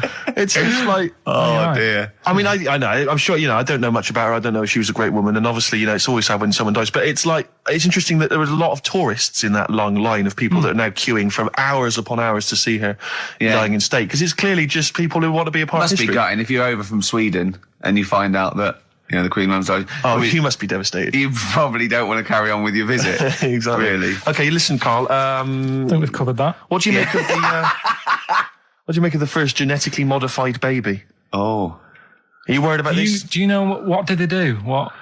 Let me see what it says here. Isn't it just choosing the, eye colour? Well, this is the concern, isn't it? That in the future you'll be able to decide whether it's a boy or a girl, how intelligent it is, what it looks like, is it handsome, is it ugly? Obviously, no one will choose an ugly baby, and so on and so on and so on. And so it means that where will it lead? Where will it end, Carl? Are you concerned? I've thought about this a lot. What will us three look like in the future if they're being, genetically modified beautiful people? What will we be like? How will we be considered in society? True, yeah. But we've talked about this before, haven't we? About the cloning thing. Yeah, that's a bit weird. Yeah. But I don't think it matters, because at the end of the day, right, you might look like some other kid, but it's the way you brought up that will change your features and the way you are, your personality. If you lie, you get a long nose, don't you? Well, no, but listen, right, because I remember when we, I was growing up on this estate. This is going to be good. Go on. No, it's not. It's just an example of how this doesn't work. Go on. So we don't need to worry, sort of thing. Sure. Right? Okay. So I'm growing up on this estate, And there was this woman about 4 houses down, right? It was a bit rough. All right. Didn't fancy her. Oh, God, no. Right? But she had a Why? baby. Well, tell me about her first. I'm interested in this woman. Why was she? It was a Was very... it like being a man in a I dress? mean, I didn't grow up in a posh house or anything. And I'm not saying that if you live in a bit of a rough house, you're a bad person. What did she look like? But anyone can Tattoos? clean up. Looked And like Tony Green with a fag on. they didn't clean up much, right? Oh. Which, even if you've not got a lot of money, you can still try and make Get the some place look jiff. nice. Yeah. Right? But she didn't. And a kid used to take a horse into the house. Sorry. Whoa, Yeah. Whoa, Neddy. whoa. Whoa, Neddy. What do you mean a kid used to take a horse into the house? Where did he get a Unbelievable, right? horse? Must have nicked it from somewhere. Must have done. you've seen a horse in it? No. What, is that from outside the saloon round the corner? Yeah, was it just tied up with a bit of lettuce? Right? And, Oh, that's great. I'd Did been Big out. Jake come looking for it? I'd been out. Oh. Nicked No, away. sorry, let me get this. This was before the lynching stopped or after. Where did he get a horse from? What do you mean he must have nicked it? His mum said, where'd you get that from? I bought it. All right then, but keep it out the kitchen. I don't want you going Catlin rustling. Where did he get a horse from, Carl? And how long did he have it for? Was he leading it or riding it? Mum, open the door, I can't stop. I can't stop it. Open the patio door as well. I'll be... Looks like we got us a runaway. What do you mean? I don't know, but the thing is, they couldn't afford to buy one because they're not cheap. So I'm just guessing. Maybe that's wrong of me. But I think... He had a horse? Yeah, right. So That's why the family didn't have any money. They'd spend it on the horse. No, I don't Exactly. think, that's what I'm saying. I don't think they would have bought it. So anyway... Yeah, it's wise to whisper, Carl, in case they're listening. Yeah. And They could be in the room next door. It's not buying it, it's keeping it as well. Oh, so I was like in the car with my dad coming Yeah. into the avenue, and you used to have to drive down it to turn round and, Yeah. and you know, sort of go back to our house. You had the traditional method of transport. Yeah. And the horse was in the lounge, Reading a paper. just like walking around. Oh, God! What? And when I was doing, I tried to earn myself some money once by flogging little flowers in plastic cups. What? This Right. is And I went- genius. It just keeps coming. What do you mean you're trying to flog little flowers? What do you mean? Wait. Listen, I want to play that song for various people who've emailed and phoned in saying they want requests. We don't really play requests on the show. We'd like to mention them anyway. Matt Barr, Magic Thighs. That's not Matt Barr's Magic Thighs. That's Matt Barr and Magic Thighs. Yeah. Kieran in Dublin, Stuart in Hackney, Lisa and Alison in Crouch End, and Glenn in Crystal Palace, who was phoning out with a nice message earlier. All of you, thanks for listening and thanks for enjoying it. Sorry I didn't play your requests, but tune in next time. It'll be fun. Anyway, I just all I wanted to say, really. Here's tragic. What's tragic? What did you want me to say about that song? Just your opinion. Your own opinion was fine. it's sad. In fact, your own opinion is better than anything I could really hope for. Without doubt. Whenever I ask you a question, You constantly surprise us. yeah, it's wonderful. So only ever carry on telling the truth, carry on saying exactly what's on your mind, and I think this could become a great. You're like a man who was frozen in Victorian era and has been reawoken and he's kind of discovering the world. Some things make sense, other things don't. It's beautiful. It's As really opposed to one that was made in a castle in Victorian times, like Steve. Oh, that's just... Oh, I've joined in with Carl. I can't believe you're I'm sorry. on my side. Yeah, no, it was irresistible though, wasn't it? I'm really sorry. Yeah. It was Carl, it was you that worked out the maths and worked out I was 28 because they just worked out I'm 27. You are 27. No way. Yeah, I asked you, didn't I? And I said... Because, no, but what I sort of questioned was, I said, well, if you're 27 today, that means last week you were 26. Well done, yeah. That's irrelevant. So therefore you assumed that I must be 28 then. Yeah. Whereas I assumed you were using, your knowledge of maths, such as it is. I wouldn't do that. No, sure. Wow. I actually got lost in that conversation because I genuinely didn't know what he meant would mean last week you were 26. I don't know what that I meant. don't know what it meant. Wow. Well, it is Steve's birthday. But it would have been 26 last week. Sometimes you genuinely frighten me because it's those staring eyes. There's nothing behind him. It's this little bald head. Looks like Davros looking at me. Genuine fear on his face when he enters into a conversation with another human being. What bit don't you understand? If he's 27 today, he would have been 26 last week, and he doesn't look 26. He didn't look 26 last week.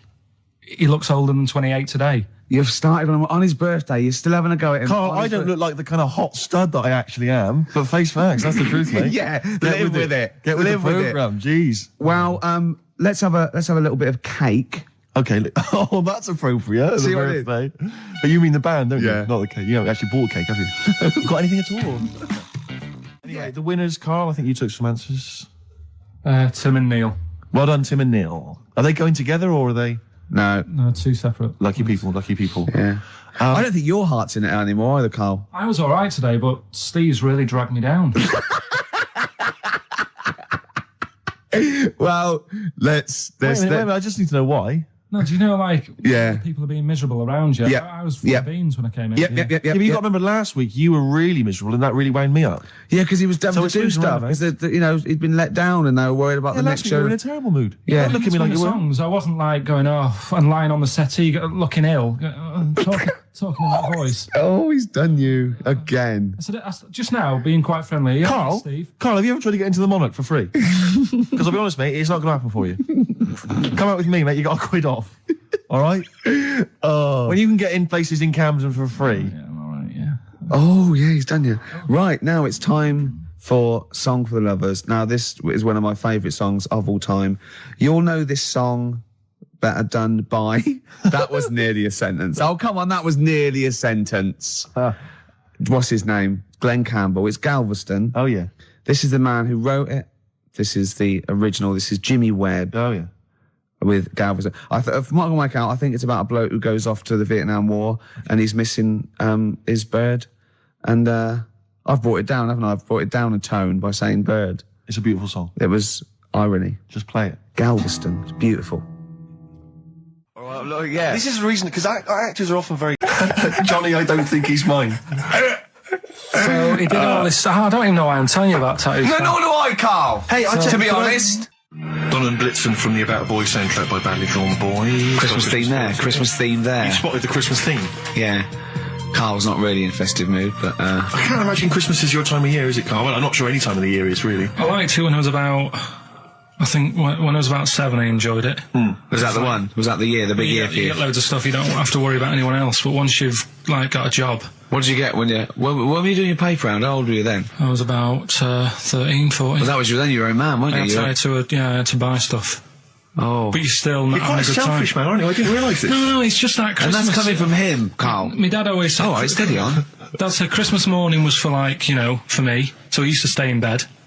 So he never... That's like, brilliant. That's a great thing to say, isn't it? Yeah, yeah. Christmas morning's for you. Run wild. Do what you want. Just don't bother me. I'm going to Honolulu for 2 weeks. That's great. Dad, it's Christmas. Do I have to do anything? No. So my mum used to get up because she used to like to see my face light up, you know, when I opened the presents. And then, to give him fireworks. and then, then I'd have to go to my bedroom from about 6 o'clock onwards because, like, my mum and dad were into having big Christmas parties and I wasn't, like, old enough to go. Right. So they'd say, right, you know, you've had your fun there, you go up to your bedroom, stay in there. Really? Yeah, I remember one year, right, I got a train set, that's what I wanted. Yeah. Right? It's brilliant. Playing with it all day. I thought, I don't mind about the party, I'm happy staying up here, playing with this. Brother comes in, he's had a few, right, he's going, yeah, give us a go on your train. How old is set. he? He's a bit older than me, so he might have been like, let's see. Well, let him be must 18. Yeah, probably about 18, 19, And how old something were like you? that. I had a train set, so, I don't know, about 14. something like that. Yeah. Right, so I'm playing on that, loving it and stuff. And then he comes in and goes, oh, give us a go. He turns the transformer up to like 14. He went really fast for about 5 seconds, broke it, and then he went back downstairs. Wow. So Christmas, I hadn't even got to Sounds Christmas like Day. the Conservative government with British Rail. Satire, that is. Rick, I just thought that there's satire.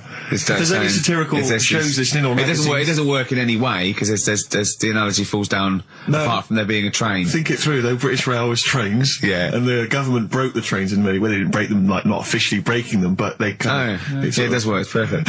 Oh, I'm very pleased with that. And I can't. And no one's asked him to be on the Vlog on His View. It's weird, isn't it? Because it's strange that when you've got a satirical mind that's as quick as that. Yeah. All And right. then he's broke your little train set. So what did you do? I just like watched telly and had some sausages. I bet you were happy with that, though, weren't you? It's a bit annoying though, isn't it, when your main present of the year has been broke. And did it ever get it fixed? No, that was it. Put away. I'm intrigued why your parents wouldn't let you come and join in the festive fun. Was it like really debauched down there? Was it like eggnog everywhere? Well, no, but I mean, that's fair enough. 6 seems a little bit early, but I just think, you know, if your kid, he had his fun, put him to bed at 8 maybe. And You think so on Christmas Day? I thought that was a day for family. Well, not if there's a party going on. And Well, don't have the party on Christmas Day. Well, that's another option. Yeah. Your parents are weird, aren't they? A strange breed. Well, I think that was the year, right? You're talking about buying presents and stuff. I think I did treat my mum to. I didn't buy my dad anything. I think that was like when I got a bit older, I used to get my dad something because he wasn't that bothered anyway. No. So, got me mum. There was a cheap shop, right? Of course. Thank God for that. Called Snips. Right? So I went in there and I thought, let's see what I can get her. And remember Victoria Plum? I don't think so. Well, it's like a fairy character. Right. Right? I mean, mum's into gnomes and stuff, right? So I thought, right. She must be pleased with you then. Victoria Plum. I was thinking, is that one of the neighbours? Is it like a brandy Do you liqueur? remember Victoria Plum? Victoria Plum. Victoria Plum, yeah, it's like a little fictional sort of character, right? Okay. So I saw it, I thought, yeah, she'll love that, right? So I did my paper round, saved up for 2 weeks, right? Aww. Got that sorted, went to Snips, bought the Victoria Plum. Next day, I'm in town with her, right? So I think, I know what I'll do. I said, come in here a minute, right? So we go in and we're looking around, and I tested her, right? I went, look at that there, that's all right, innit? And she goes, oh, it's bloody awful. Oh, Carl. Oh, Carl. Oh, God. So then Christmas Day comes, I said, don't bother opening it. She said, no, why? I said, Oh, "Don't no! Why didn't you still give it to her? So, well, it's too late, I'd already bought it. Oh, Carl. So she opened it, and I was like, and she said, oh, that's nice. I said, why are you saying that? I said, the other day, you said it's bloody awful. She said, oh, no, I thought you were pointing at something else. Oh, no. So that's why I don't get anyone anything anymore.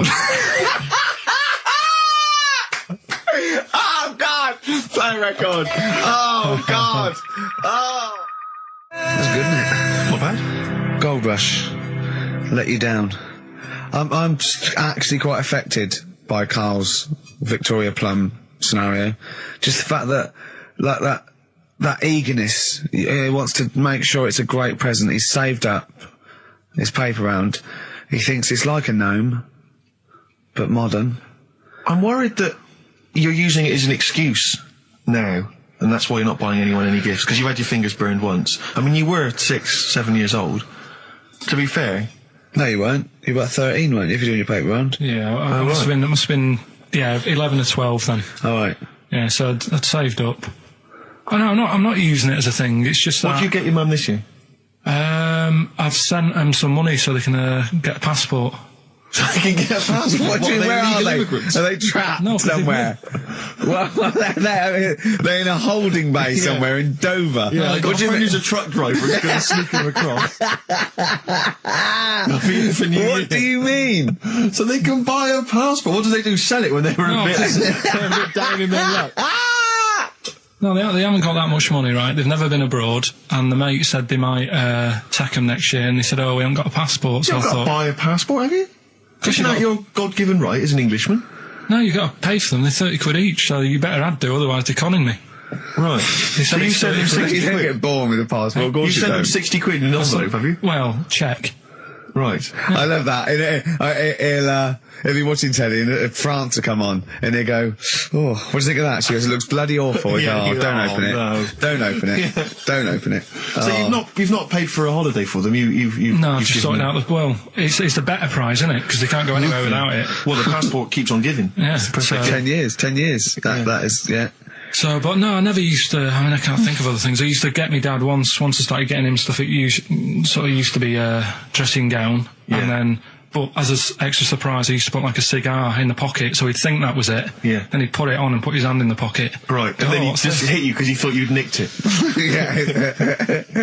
Oh, dear. So you bought him a jacket with a cigar? That's quite thoughtful. Didn't you sneak a cigar once on Christmas? Yeah. Well, it was that's when they used to have like the big do's, like I say. You know, they were known for it. Like the whole estate used to know that. You know, we were having a party. Yeah. So, So they'd all come round. so they'd all come round and just have food and drink and that. And, I can't imagine. I cannot imagine how unpleasant that must have been. Awful. And you locked in your bedroom with a broken train set. Yeah, crying. And looking at Victoria Plum, whatever that was. In the bin. Oh, in the bin, yeah. And hear a mum saying, and he got me this. Got me this Isn't this piece shit? of rubbish. You could hear him just throwing it against the wall and laughing. And all the neighbours laughing. Yeah. and you'd come down and just be in pieces with loads of spit on it. Just loads of gob on it. Eyes. And all the Polaroids of them just like laughing at it and pointing. stamping on it. All right. flooding back. But no, I used to get up in the morning and then like they'd still sort of all be there asleep on the floor and on the sofa. Oh, that's awful. Oh. That's terrible. Christmas is surely the one day a year which is a family thing. It's for the kids. They're the ones No, but that was Boxing Day. Well, I know. Oh, that's all right. It's over. Yeah. Back on the Christmas bike. is over. All right. Who's going to pay for this? What, me? Yes, Carl. You're doing 2 rounds today. Yeah, what's your paper round supporting the entire family? Yeah. No, so I used to get up and like go downstairs and they'd be asleep, so I'd be mooching about trying to find like another present that's still working. I love the idea that these people from the estate had like squashed his presents. So I found a cigar that had been sort of lit up and then put out, so I thought, I'll have a go at that. I went outside and had a go, and that's the last time I smoked. Right. I tried it, I thought, I don't like that. I love the fact that he does everything once. Yeah. In his life, it's a line of, I've done everything once. I don't need to do it again. Teenage Fan Club from the XFM Christmas album, and that's Christmas Eve. Their guitar sounds are just brilliant. They're just always so nice. All right, Carl, would you like that? Would you like Teenage Fan Club? Yeah, they're good. Carl, I feel like you've never kind of enjoyed the wonder of Christmas. I can't ever get the sense, maybe except when you were very, very young, that kind of bright-eyed, thinking of Santa, kind of landing on the roof and climbing down the chimney and drinking the sherry or whatever. So I like the idea of it, right? Sure. The sort of, I used to get a couple of annuals every year, So do I, yeah. And I was allowed to open one. This is what it's like about getting presents and stuff, right? With my mum and dad. Go on. My mate, Colin, right? Colin Mackin? No, Colin Bailey. Oh, right? yeah. He had a little Sinclair Spectrum, right? Yeah. Computer, Yeah. which was like the thing to have at that time, right? Yeah. You used to always go round to his house. The deal was... Not the one you had to play through the window because you weren't allowed to. No, that's another lad. Oh, right? yeah. This is a different lad. And the deal was, he came to our house and my mum gave him a pie. And then I'd go round to his and I'd stay there for a few hours playing, Hungry Horace and stuff like that on it. Sure. Right? Now, my mum and dad knew that I really wanted one of these computers, right? So I waited about a year. Came round to Christmas Day. I thought, I reckon might have one. Turned out they bought me the wrong one. They bought me a ZX81 instead of a Spectrum, right? And Christmas Day, I'm there trying to load the games up. It's not working. I'm thinking, what's wrong, right? And the thing with me, when I was a kid, I used to get quite sort of agitated. This is the moment. Right? I found out that it needed a RAM pack to make it work, right? Looking in the thing and it's saying, and make sure you put your RAM pack in the back. And I was like, oh, where's the RAM pack? And my dad's going, I don't know, I've got you the main bit. That's it. So I was that wound up, I just was sick, right? Just sick. I didn't feel sick or anything. I just was like, oh God. Went to the sink, just sick. Because I was that on edge about it. I said, come on, we've got to get one. And my dad's like, Tandy's shut. We're not gonna get anything today. Ruined again, Christmas Day. That was after the year when my train set got blown up by our kid. The following year, no RAM pack. And now you ask me, why don't I get good presents? He's scarred. He just I'm gonna die. Honestly, I'm gonna die. He's just been sick. Yeah. There's no RAM pack. Did you get to the bottom of it? Why wasn't there a RAM pack? You have to buy them separate. Oh, It's one of them okay. cons. What do you mean I can't play Frogger? Oh no. So, wasn't there another incident when you threw up? Spontaneously threw up? Through sheer anxiety? I do get it. It's not so much now because I've relaxed a bit, but as a kid I used to be quite on edge all the time with certain things. Do you think that's what happened to your The cat wind. that kept being sick? That it didn't get the food it wanted? And it just threw up? Do you remember that? Yeah. God, so they shaved it. No, like, again, I spoke to you in the week, and I had much better things, like when I tell you about Brian Blessed climbing Everest, and for some reason it made him, it played havoc with his belly, and he followed through, and he had to clean up. Shut himself? Yeah, using ice and snow. Why are you telling me that Brian Blessed... in what way is telling me that Brian Blessed shit himself once in any way educational? Because I was saying how he was climbing Everest, right? Right. I give it to him, he's an actor and that, but he gave that a go. Yeah. Right? It played... What's the point of that, you'd say, wouldn't you? you'd say, God, he's you know. So he's alright. Me doing a boxing match, there's no reason is rubbish, but him climbing Everest and shitting himself, yeah, he did that. It's commendable. Right, and he's only going to, like, go and do it again. He's going to climb it again. Yeah, but he might not shit himself this time. Yeah, what's the point in going? Nothing's changed up there. Yeah, good point. Yeah, Where's you been? Well, it has. They've probably cleared it up by now. Right, but it's slip on it. I can't even read about Brian Blessed. Is it actually true, or have you libelled someone else? It was an interview with him in it. And what did he say? Oh, come on! What did he say? He said I climbed Everest and I played havoc with me belly. Let's talk about it next week. Maybe it'll be a Christmas edition of Rockbusters, and I'd already sorted them out. I wouldn't worry, Carl. Well, what I've done, I've cleverly tweaked them to make them Christmassy. So the Christmas bit in it has got nothing to do with it whatsoever, but I just thought... So you mean the clues have a Christmas element? Well, yeah. But it's nothing to do with the answer. It's nothing to do with the answer. Right. So why don't you just ask the normal ones and I'll ring a bell, I'll shake some bells. Well, it's the equivalent of that, but in sort of speech. Right. Brilliant. So the first one, there's a load of letters there asking for advice. Put them on Claire's desk. Oh, and have a good Christmas.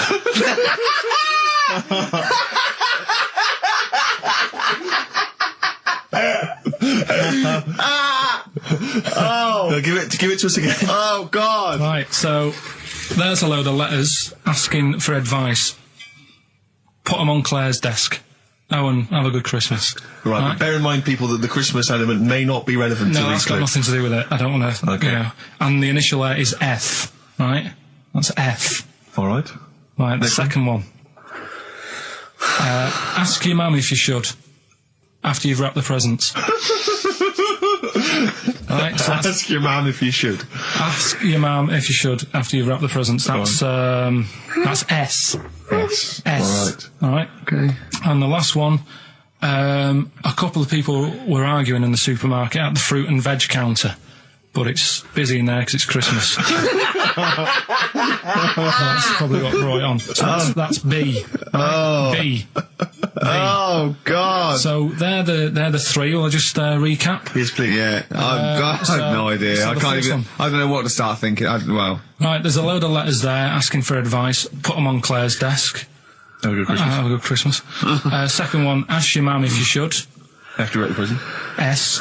And the last one, a couple of people were arguing in the supermarket at the fruit and veg counter. But it's busy in there because it's Christmas. Busy because it's Christmas. That's a B.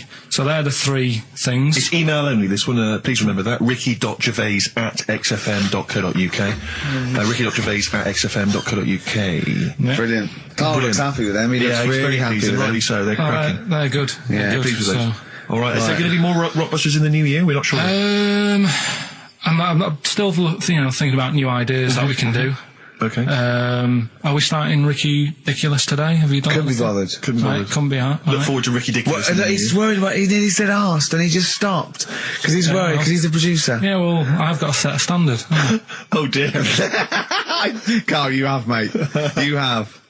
So that's that. We've still got to come. I'll tell you what. Why don't we have a lovely tune? Yeah. Right, you make the tea. We're opening these biscuits from Alexandra. Yeah. We'll be enjoying that. Right, maybe segue so we can have a nice little, rest. I don't want to talk through it; it'd be rude. And then we're coming back, and as part of like Pilkington, Parkinson, and Do We Need Them?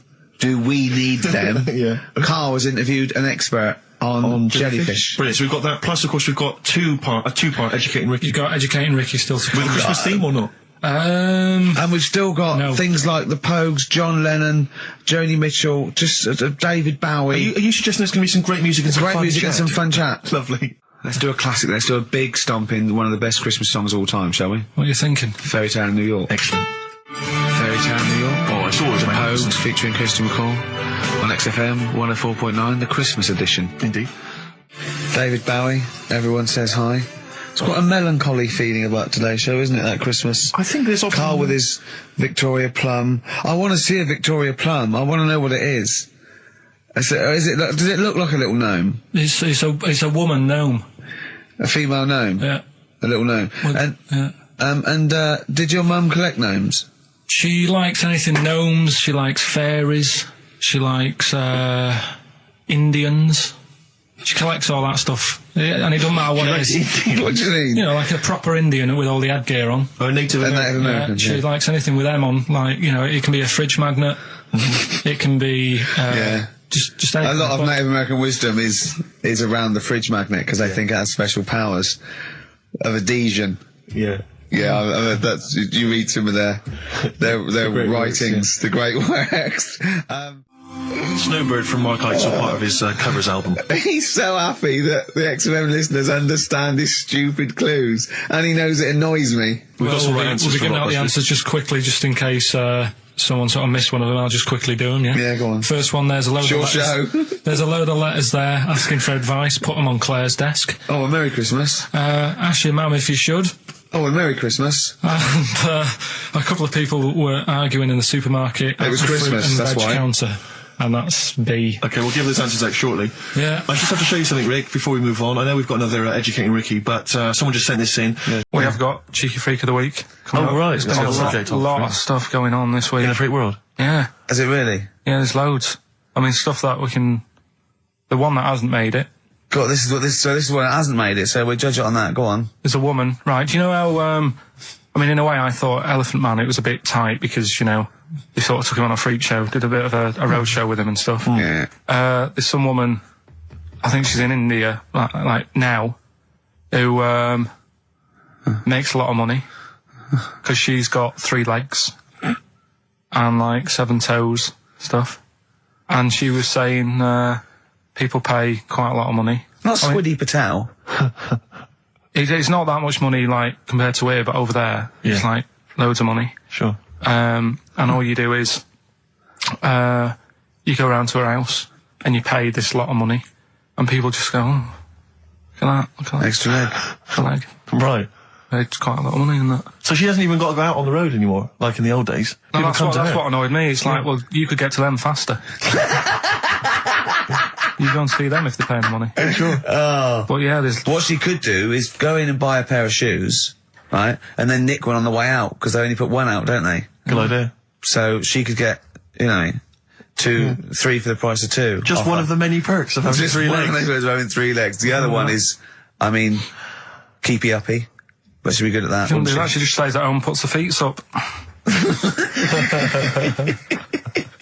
But anyway, that's not even Cheeky Freak of the Week. That's coming up later. Coming up later. Oh, brilliant. Now, Rockbusters, dead in the water, isn't it? We've killed that off, have we officially? We killed off Monkey News and Rockbusters. Didn't I tell you that there was some sort of petition for Monkey News? Was there? What was the Caused story? a lot of, it's loads of emails and that. You mean saying- you've done Monkey News? You mean you want to do Monkey News?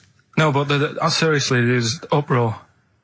And people were like, you can't get rid of Monkey News. Yeah. Don't be doing that. Who sort of what? Loads of people. Was it monkeys? Trying to write the complete works of Shakespeare? Did Tony Blair get a whiff of it, and he's coming So down we're with a doing ton of Monkey bricks? News. And Rockbusters, Steve, if you've got a better competition, then we'll do yours. That's fine. Do you know what I mean? If that's what you want to do, we'll do. What did you want to do? No, I was just wondering whether we should perhaps not do a quiz at all rather than do that piece of rubbish. Might be better to have nothing. Might be better just to have silence during that part of the show than have Rockbusters. I don't know. If We should discuss it off if I air. give you the clues and that, and if you think they sound rubbish, we're not doing it. Well, I know that. I guarantee they're going to sound rubbish. All right, let's make it the last Rockbusters then. This is the last Rockbusters. Well, it depends. This is it. Okay, this is if it's good, you get a reprieve. It's all about this. Okay. Okay. Go on then. Let's do Rockbusters then. Oh, we're doing it now. Should we play a record and do it after that? Do it after. Well, I'll tell you what. I'll tell you the prizes and then we'll come back with the clues. Because I've dug up that REM track, Excellent. so it's an interactive show. Okay, we've got the best summer holiday album ever. What we got on there? It's got Brilliant. Elvis versus Junkie XL. That's Yeah. brilliant. Yeah. Holly Valance is on there. Yeah. Laz Ketchup. It's all the stuff that the XFM listener is craving. I- Tribute to the Ramones album. We got Red Hot Chili Peppers are on there. Metallica. Street Legal from Bob Dylan. That's nice. Brilliant. Did you just buy that in the 4 for £20 from HMV deal? Fair enough.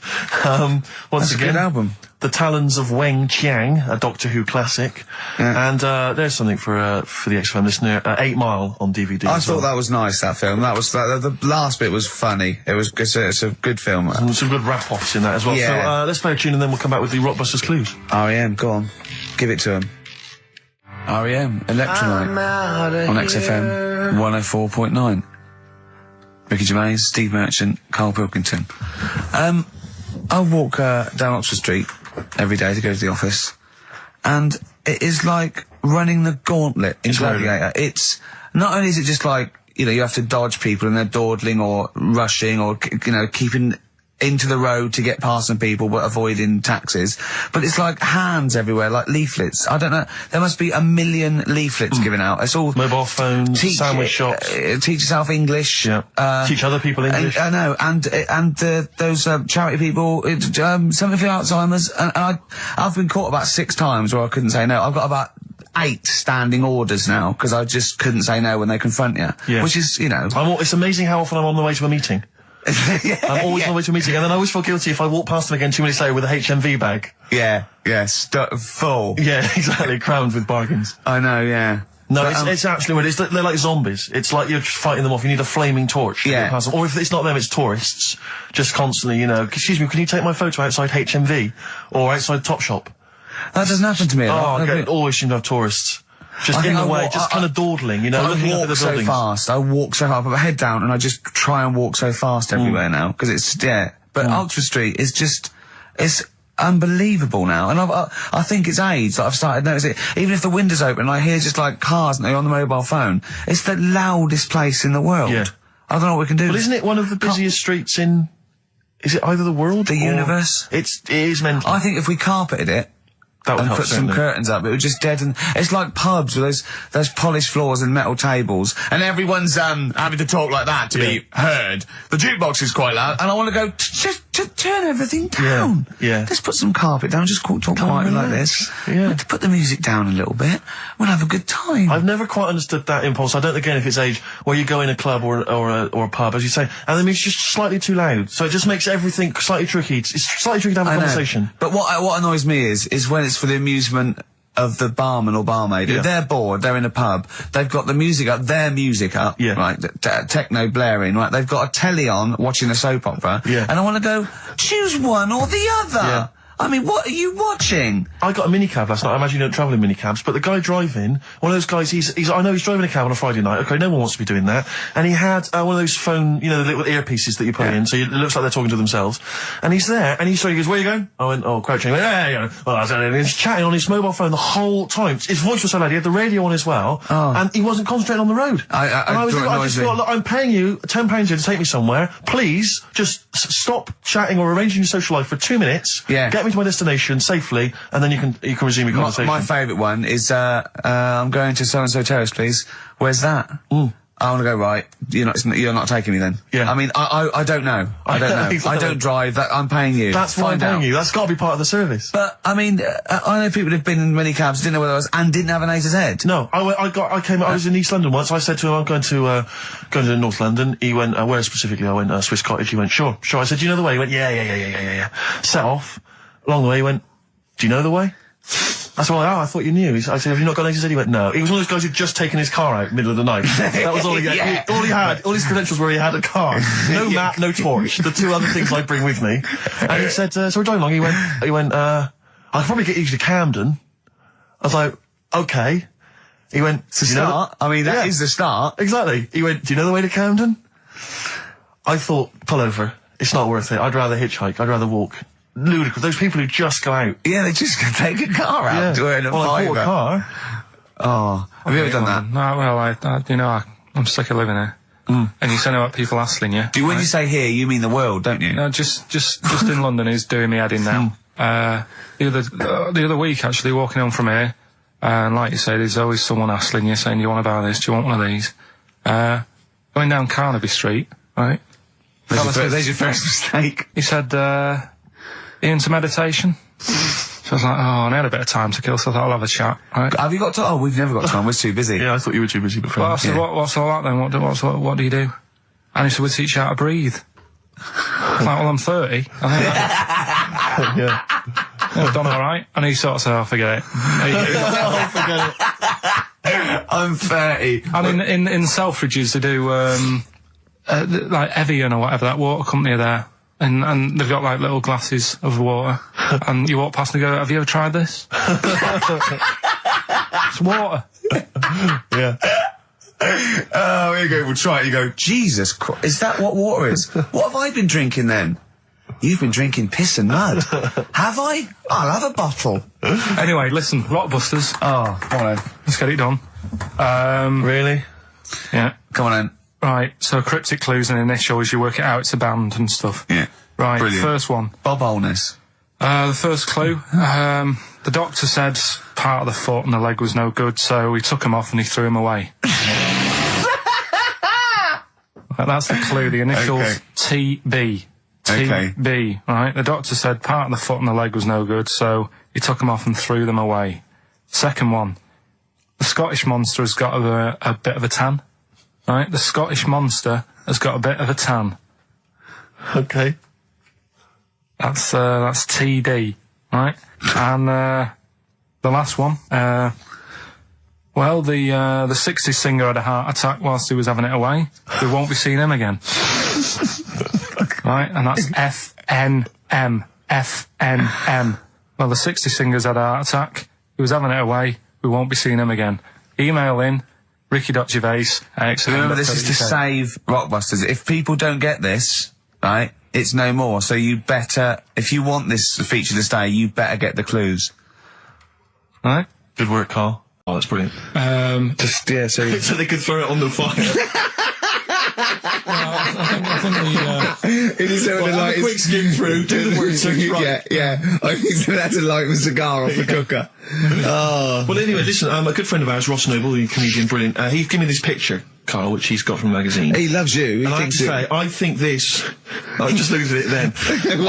Obviously, it's not going to mean much to the listener. Oh, this is but it is currently available. I think it's in the current edition of Bizarre magazine, so you might want to buy that. It's not horrible, though, is it? There's a certain grotesqueness about it. Oh, it's a deformed person, isn't it? Well, to a degree, but I think what it's going to do for Carl is give him, I think for you and I, Rick, we're going to see his face light up, brighten up, like opening a wonderful Christmas gift. Oh, you know what? I think I've seen this. Is this the one with the kid with the big head? I'll be honest with you, Carl, it is. Have you seen it already? Yeah. Let me just show it to you again so you can I haven't seen it. It's like... yeah. We shouldn't be laughing at that. No, but that is like the kid who I went to school with. That is the same. That can't be the So same. do you recognise him? Seriously, that is the same thing he had. I mean, I have to say, it does not look like sure. it's been computer generated. It's so odd. Yeah. But look at the child's face. I Look know. at his Well, reaction. Don't take another photo of me. I'm not sure this is right. It's not right. It's not right. But I was hoping that would give you, Carl, just a little glimpse of. We've had a the request wonder. as well on the best bits. So someone wants to hear you talking about your mates with the big heads. I don't believe it, because every time we go there, we get some sort of complaint about something. About what? Just leave it. Well, that for some reason that always goes from the story with my dad going to Blackpool for taking those kids there. And what kids? And, leave it. No, what? No, I don't know. There's people who don't know what you're talking I'll about. tell you when we put a song on. No, well, I know what it is, Well, but you if can't you just say wanna that. know, well, Is it email when? in. Is it when your dad put a kid in the wheelie bin because he was getting out of hand? Yeah. So we're going to We can't go through it again. It's too controversial. We're gonna. What's the name? No, well, the thing is, right, you were just saying about what are you about Christmas. That's the funny thing, right? Because in our house, there's no one who's religious, right? No. My dad got annoyed when I went to church that day. He was like, "What are you doing that for?" Of course. I went to see a gig in Liverpool. Remember the band The Christians? Yeah. He thought I'd join some club. Yeah. I said, I've been to see The Christians. He was saying to me, man, what's he doing going out with them? Yeah. And then the other thing is, because I'm not christened or anything, my mum used to say to me, don't tell anyone that, because there's witches and stuff. I want to go back and see his upbringing. I just want to go back and see him at 7. One day in the life of Carl, age 7. Just to have 3 ghosts visit him tonight. And take him back through time. But we could go with him. We can be some of the ghosts. Yeah, the ghosts of Christmas past. Remember this? That's incredible. Because there's witches. Don't tell what. Just say she thought. So she was she thought maybe someone could take your soul because you weren't christened. It's like there's cults and that, isn't they? And if they find out you're not christened, then right. I don't think they care. I don't think a lot of cults care. Well, but what can they do if you're not christened? I don't know. I just said all right, because then through that time there must have been a time when. But hold on, now they know. Yeah, but I'm older now, so I'm all right. She used to worry about me playing out on the street. Oh, she was worried about whether you were naive and stupid and easily led. Well, yeah. No, good point. No, you're right now, yeah. So... yeah, good. Yeah. I just have to show you something, Rick, before we move on. I know we've got another Educating Ricky, but someone just sent this in. Yeah. They've been looking on eBay for Victoria Plum. You're joking? Come here and see the photograph. Oh, God, that's fantastic. Yeah. Show that. That's it. Oh, God, he got that for his mum. It's the worst piece of tat I've ever seen. Carl! Carl. Imagine how... Oh, gutted. Carl. Imagine how... Look, think of him now, right? There it is. That's the worst thing I've ever seen. I'll tell you what, it looks like a Diddy man gone wrong. It looks like a Diddy man prostitute. That is... Is that the one, Carl? Well, it was a different colour. It had a yellow at mine. No, but look, how do they get... Tell them they go into eBay. So you need to log on to ebay.co.uk. I'm sure you've used it before. It's the online marketplace, ebay.co.uk. And if you type in Victoria Plum, I'm assuming that you can track this down. That's amazing. It's the worst piece of rubbish I've ever just think seen. how cute he was as a kid, though, doing that. Just think of him, just going... just seeing that and thinking, she likes gnomes! It's the worst thing I've ever seen! I mean, to be fair, I don't know what her prize collection of gnomes looks like, but I can't imagine they're much better than that. I mean, gnomes are a fairly grotesque thing. But certainly your mum's taste and discretion is... Did you ever those houses on your estate, you'd go in there and it was just loads of those dolls still in their packaging all around the room? And sort of like one of those homes that keeps the sort of packaging on the three-piece suite. Why don't you buy another one for her for Christmas? Yeah. It's $3.99. It looks, but that's £2.49 because that was $3.99. Well. Oh, buy it, Carl. No, because I've sorted out her passport this year anyway. I'll get her that next year. I've had an email from Andrew Forrest, who has just simply entitled it Karl Pilkington. Oh, Karl Pilkington. What do you think of that? That's got to be your new name from now on. Oh. I had a mate who used to use it. What, he used to call you that? Yeah. Was that your nickname at school, Pilkington? No, it's not my nickname. It is now. No, it's not. It is now. Pilkington. Pilkington. Oi, Pilkington. Oi, Pilkington. Pilkington, do my homework. Where do you live? Where do you come from? Pilkington? No, there's this lad who called Mark, right, who I used to go to school with, who used to call me that. And his mum, right, was like obsessed with cleaning. And I was never allowed in their flat. He makes the place look untidy. So she used to, I don't know if it was just me or all his mates, but I used to turn up and she goes, yeah, he is in, but you know what you've got to do? And I used to have to go round the side of his flat, and he had a computer, right, which I used to play. I didn't have one at that point, but he had one. And I used to have to go round the side of the flat and stand at his bedroom window with his window open, and I'd be sort of leaning in playing the game. You are joking. I'm not. His mum... You had the weirdest upbringing I've ever heard. The things you were willing to do. It's the strangest. What is this town like? No, I stopped going. Was there always music? Right? There's the horse in the house there. Oh, look at these two kids with big heads and webbed feet. All right, Ronnie. All right, Reggie. What was it like? She was obsessed. It is like you've grown up in a cartoon made for children. Yeah. No, his mum was really obsessed with cleaning. Can I play through his window? I used to... Mrs. Ramsbottom, can I play through Mark's window? Aye, you know what you have to do. She used to be up till about 3 in the morning. Pilkington again? Have you washed your hands? What, up till 3 in the morning? Washing? She used to be up doing the tiles in the kitchen. Washing until 3 in the morning? It's at 3 in the morning. And for ages and ages, that's saying that out on the tiles, I used to think that came from, like, his mum. Because she was out, like, cleaning them late. So, till I was about 13, I thought that saying, out late, on the tiles... Yeah. Was... And now you're not confused by anything. Well... There's no misunderstandings in your life now, is there? So he was allowed to walk in and out of the house, was he? No, he was alright, and he used to come round to ours a lot, and my mum used to get these pies from Hagenbach's, right?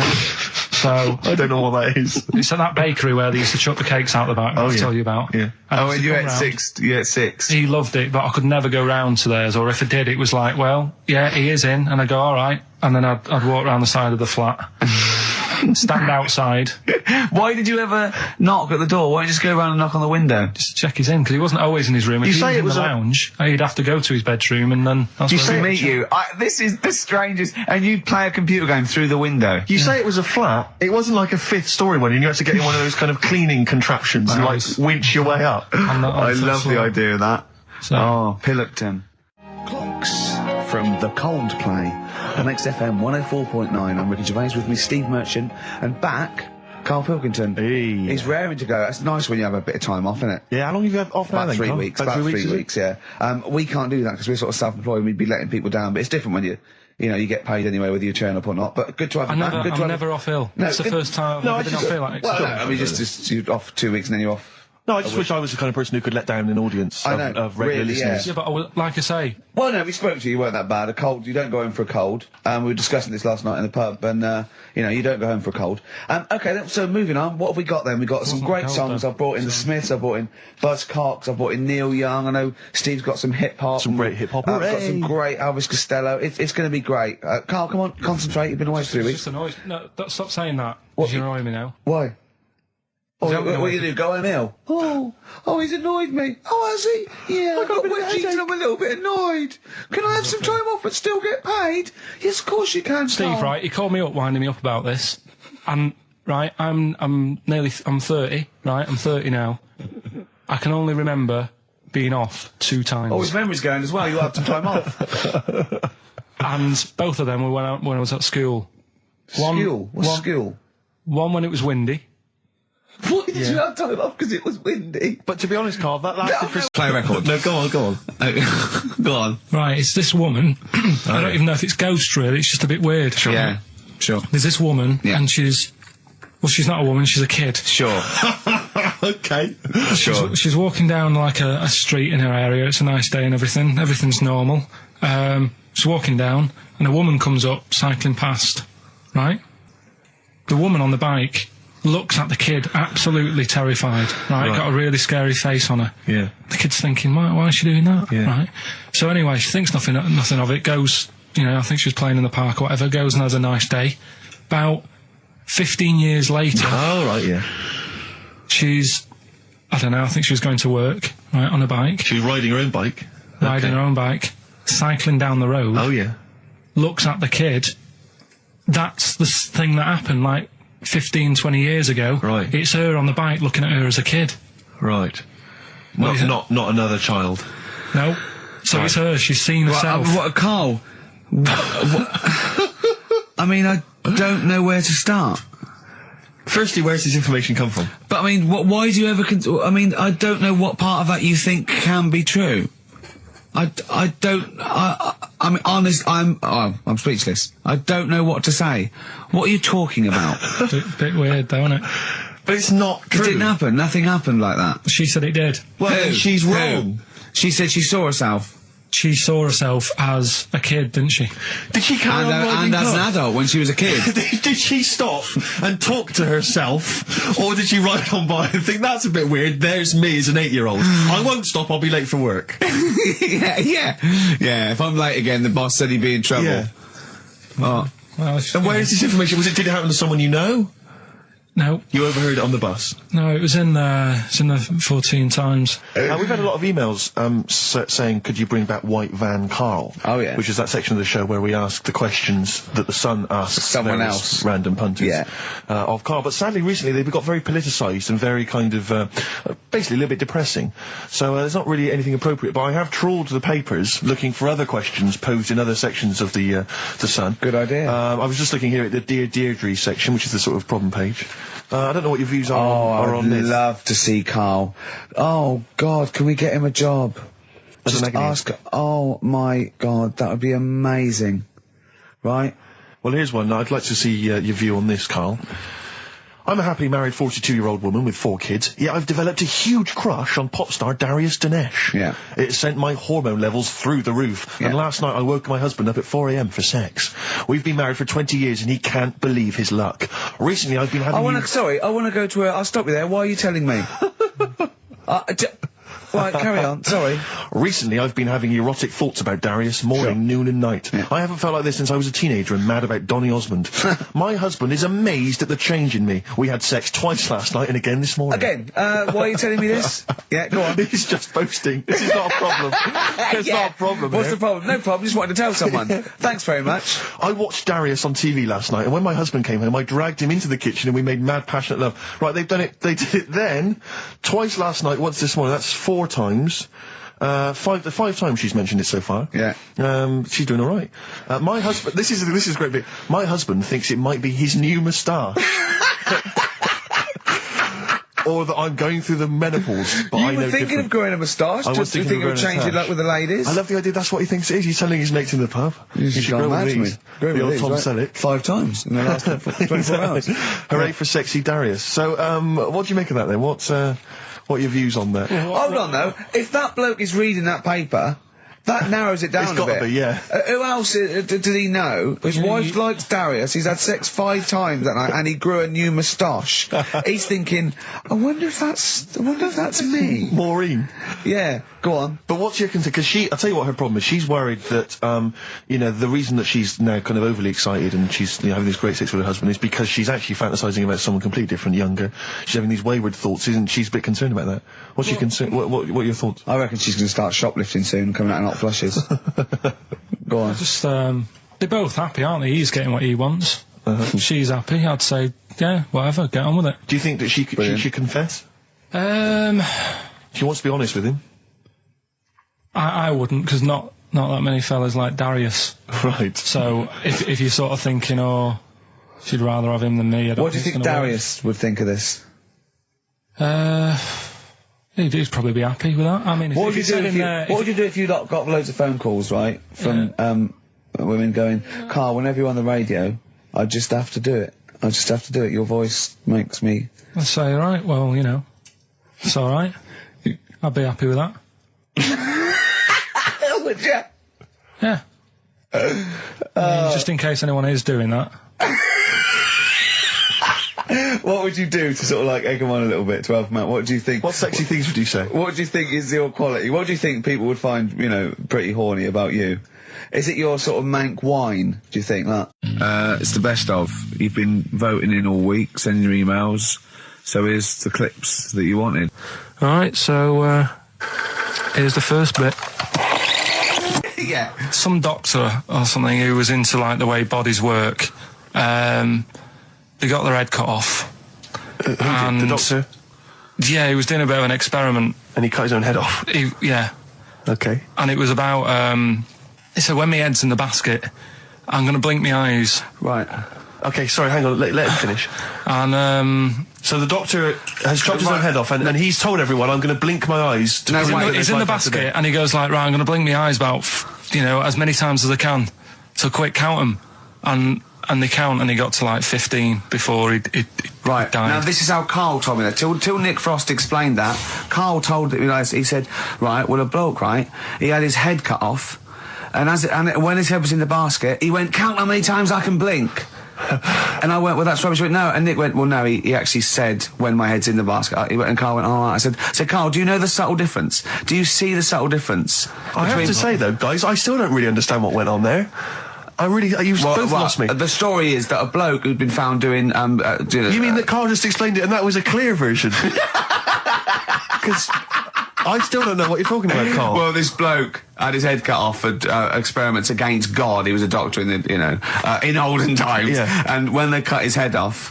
Why did they cut his head off? Because it was... he was executed. Crimes against... Exactly, he was executed, yeah. And he said to his assistant, when my head's in the basket, I'm going to blink, count how many times I blink and write it down as an experiment, right? Carl told it to me, like his head was cut off and he went in the basket, and when his head was in the basket, he looked up and said, count how many times I blink.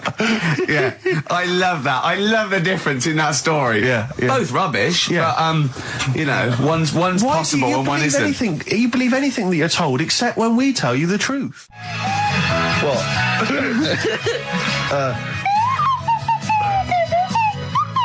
Someone's left one of those little things in here. It's brilliant, isn't It's it? amazing. What are they called, those things?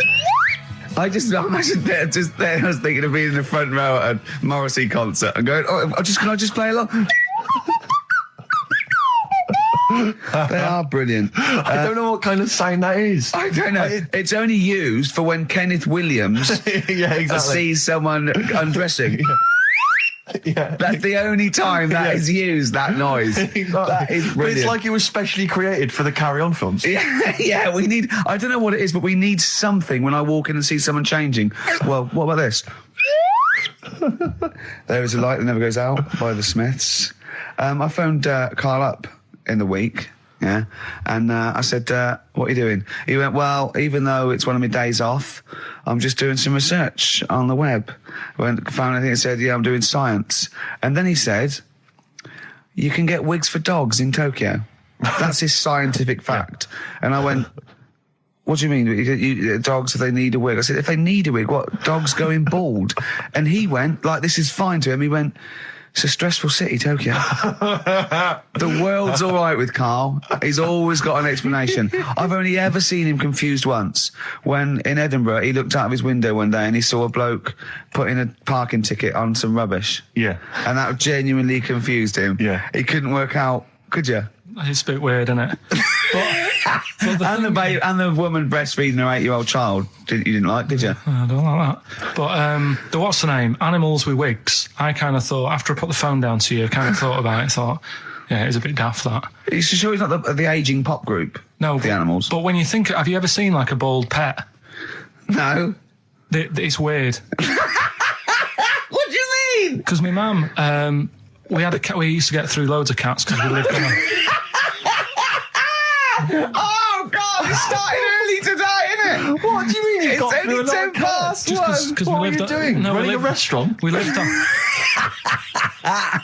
Oh, God, what do you mean? No, we lived on, like, a main road. Oh, yeah. Right? So Yeah. we used to get through a lot of them. My dad It was kept their saying, risk. you know, stop wasting money, you know, it's not Stop good. wasting money, not wasting cats. Right, so anyway, we had this cat that was ill all the time.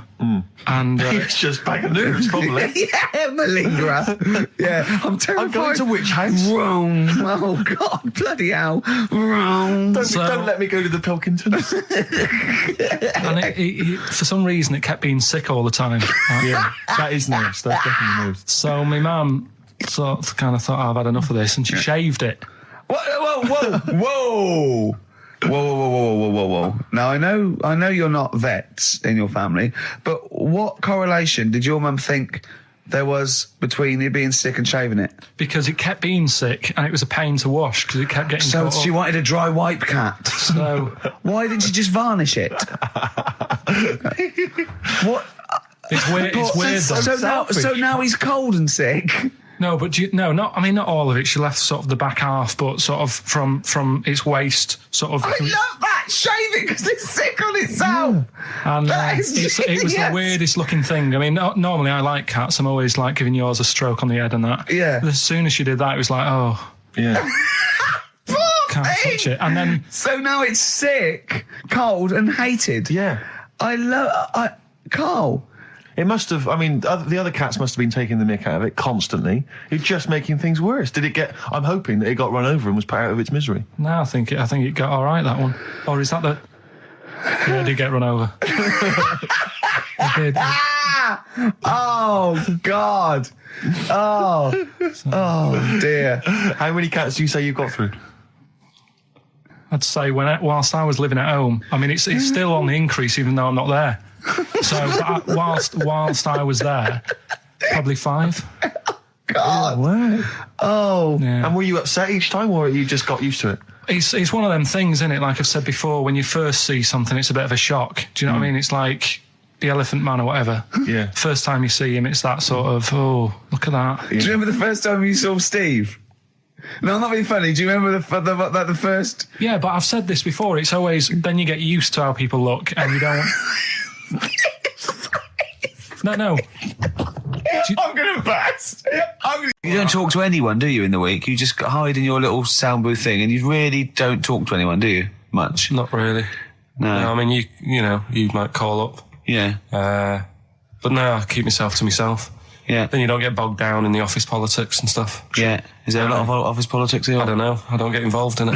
Oh, yeah. Proved your point. So when we're away and we're like out of action, who, other than Suzanne, who will you talk to of a day. How will you get a sort of feedback from the world? How will you get sort of like input and... I always, if ever I've got like a question on anything, the internet's sat there and I can just go online and find out. The internet is good. It's brilliant. But it's not all verified. It's not all necessarily factually accurate. Anyone can put things onto the internet. It's it's freaks and things that put on things like... Here's one that I read in a week, right? Go on. About this woman. Yeah. She was a bit of a punk. And to get her hair done like she wanted it. Super glue. Right, no. She got lard. Apparently it's a popular thing, you might know. Put lard on your head. Yeah. And you put it in the oven. Now, apparently the heat that you get from the oven is different from the sort of heat you get from an hairdryer. Right? And she had to do that to get the style that she wanted. But anyway, she comes into money or whatever, treats herself to a microwave. Right? It's not true. Opens the door, jams the things, like the little catch. So the microwave works. She jams it with a screwdriver or a knife or something. Yeah. Puts the microwave on, sticks her head in, boils her brain. Don't be ridiculous. Right? Well, why is that ridiculous? Boils her brain. She boiled her brain.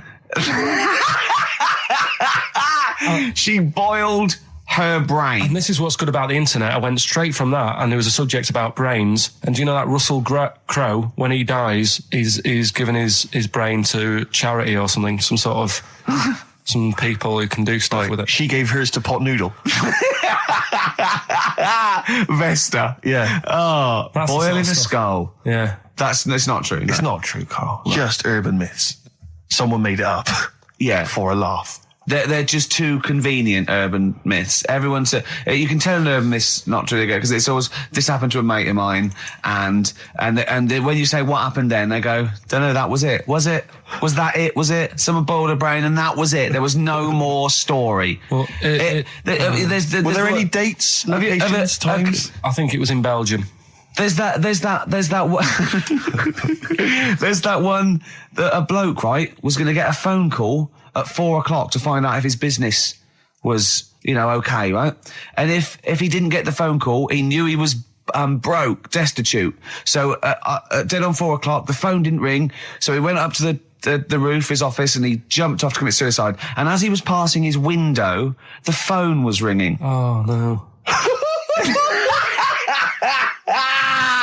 Carl, it didn't happen. Didn't happen. Think it through. Think it through. Who told that story? Who told that story? As he hit the pavement at 120 miles an hour. He's the only person who could have known that series of incidents. Also, why didn't he wait? As his life's at stake, why didn't he wait till 5 past? I'm going to give it 5 minutes just in case. In case the lines are busy. Yeah. And what sort of bloke goes, I'll call you at 4, okay, if your business... Well, call me anyway. No. If I don't call exactly 4, then, you commit suicide. Commit suicide. I would, because if I don't call at 4, that's the end of it. Well, call me anyway. No, that's not the way I work. Why can't you just call me and tell me the other way? Well, I'm telling you how I do it. If you're bust, I don't call. Can't you just call to verify in case someone goes, well, what if it's engaged? It won't be engaged. Just commit suicide at 4, please. It didn't happen, Carl. The other one, right? A bloke, right? He's on a train station, and I'll tell you how I heard it. He's waiting for a cruise station, waiting for, and he shits himself. As you do. And so he goes, oh, my train's in 5 minutes. So he runs across to Millets and goes, quick, Levi's 36. The bloke just puts it in a bag. He runs onto the train. He goes into the toilet, takes his trousers and pants off. He's soiled. Yes. Throws them out of the window. I won't be needing those again. Cleans himself off. Open the bags. It's a jacket. Oh. No, it didn't happen, Carl. At what point did he go into it and go, quick, Levi's 36? And the bloke went, sorry, Levi's 36, what, a pair? No. Shall I wrap them? Them? It. Shall I wrap? Just wrap whatever it is. Do you want to look? No. I'm not looking when you're putting it in the bag, please. Right? 36 white stories. Don't say anything. I've told you 36 Levi's. They put it in a bag and charged me for it. Yeah. I don't want to discuss it further. Yeah. There was one... There we go. There was one about a woman whose husband died. and she had him cremated. Yeah. And made like a little egg timer out of him. Right. And she said, I did that so it can still help around the kitchen. Well, that might be true. That might be a joke. That's quite sweet. That might be true. It's a true story, again. It was all... No, not again, because the ones I just told weren't. Nor is the boiling the brains in a bag curry microwave. Head story, true. Yeah. That's all. That's nearly it, Carl. Right, what's your last room 101? Oh, God. It was, holidays. Holidays. Well, You want to put holidays in room 101? people who are sort of annoying on holiday. Oh, yeah. Do you know when you go away? Oh, yeah. It's sort of touched on this before. Is this going to be the Scouse guy? Yeah. Go on. Oh, it's so long now. I mean, it was a holiday when we went to Tunisia. And the Scouser pissed you off. Surprise, surprise. Yeah. Yeah. But the annoying thing was, when you go on it was a cheap holiday, and like the lesson here is, if you want a good holiday, you got to like spend some money. Yeah. And we didn't on this one. We spent about, I don't know, 400 quid for two of us for like a month or something ridiculous. And we got there and, you get to the hotel and you go, we have made a mistake. It's a ropey hotel. You can tell like the blinds and stuff as you walk in, they're all dirty and stuff. And you think, well, let's make the most of it. Let's not get down about it. It's a holiday. It's for a rest. And you try and make the most of it. And we had to meet. Like you have one of those things where you get to your destination and the rep says, right, go and unpack your bags and that. Go and sort yourself out in the room. And tomorrow morning we'll meet up at 10 o'clock. And I'll go through, the best sort of place to go for camel rides and, the best deals I can get you. That sort of thing. Can anyone here walk like an Egyptian? So she says, right, tomorrow morning, meet 10 o'clock in the discotheque.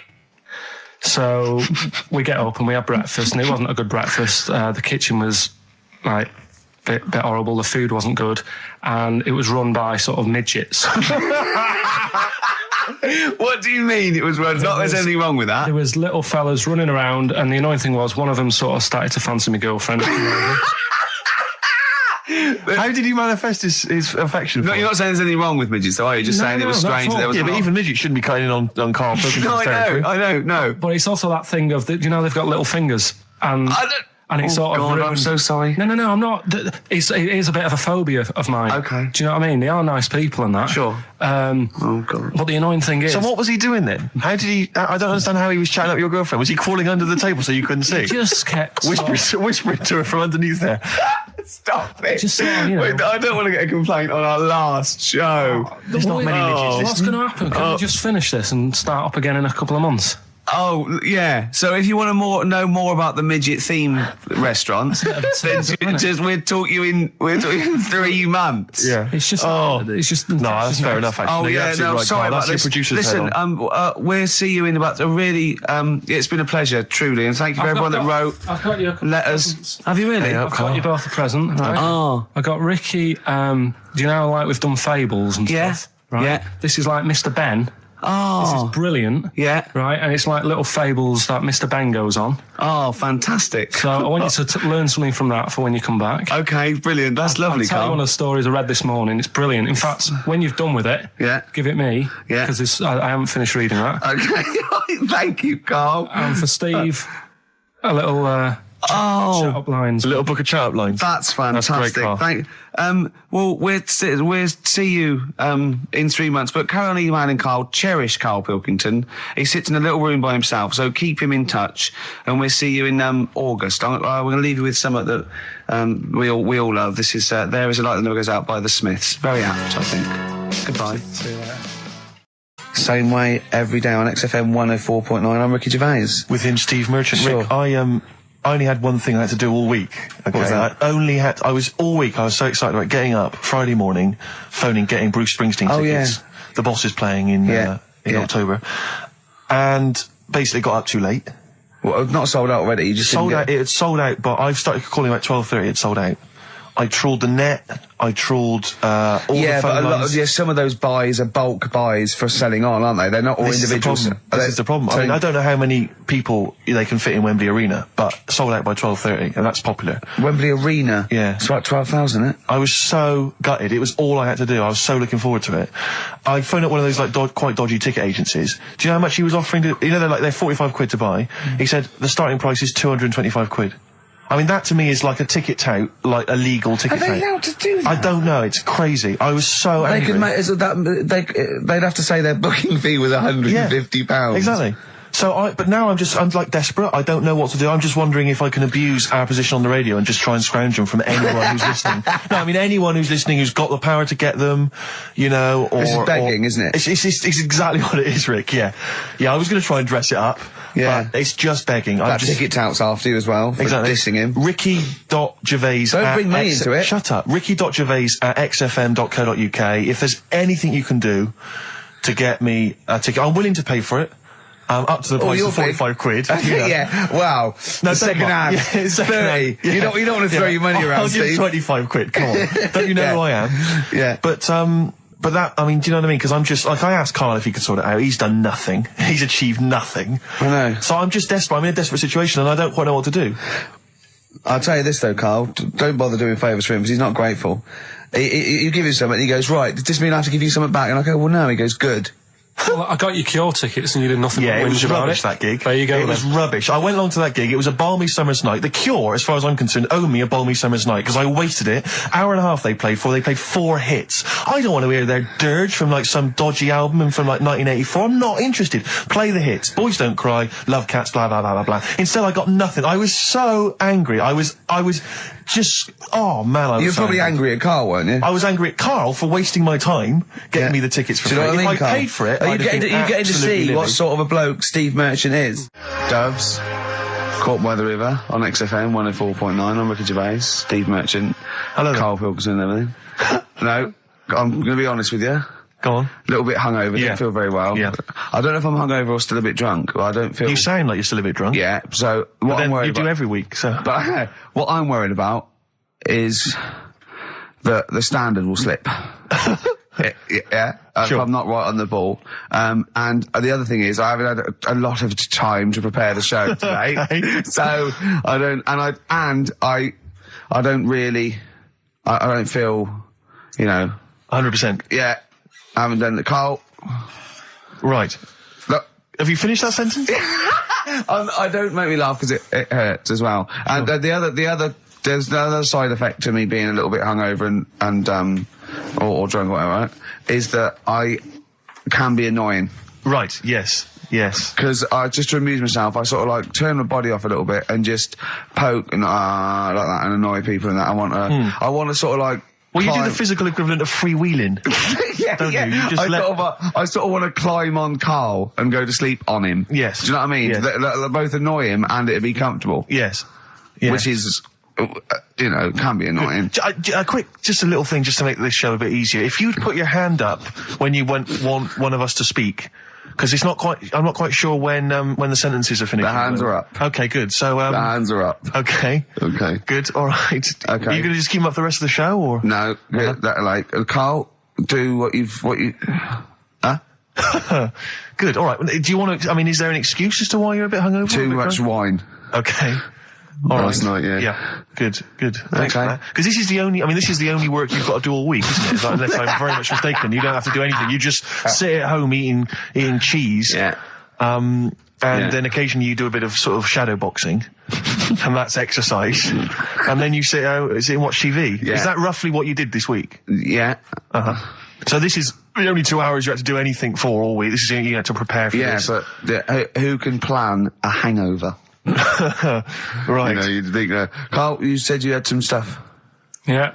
What have we got? I love the fact that, whereas I was a little bit slow, Karl there leapt into action to keep this show afloat, keep the pace up. Go on.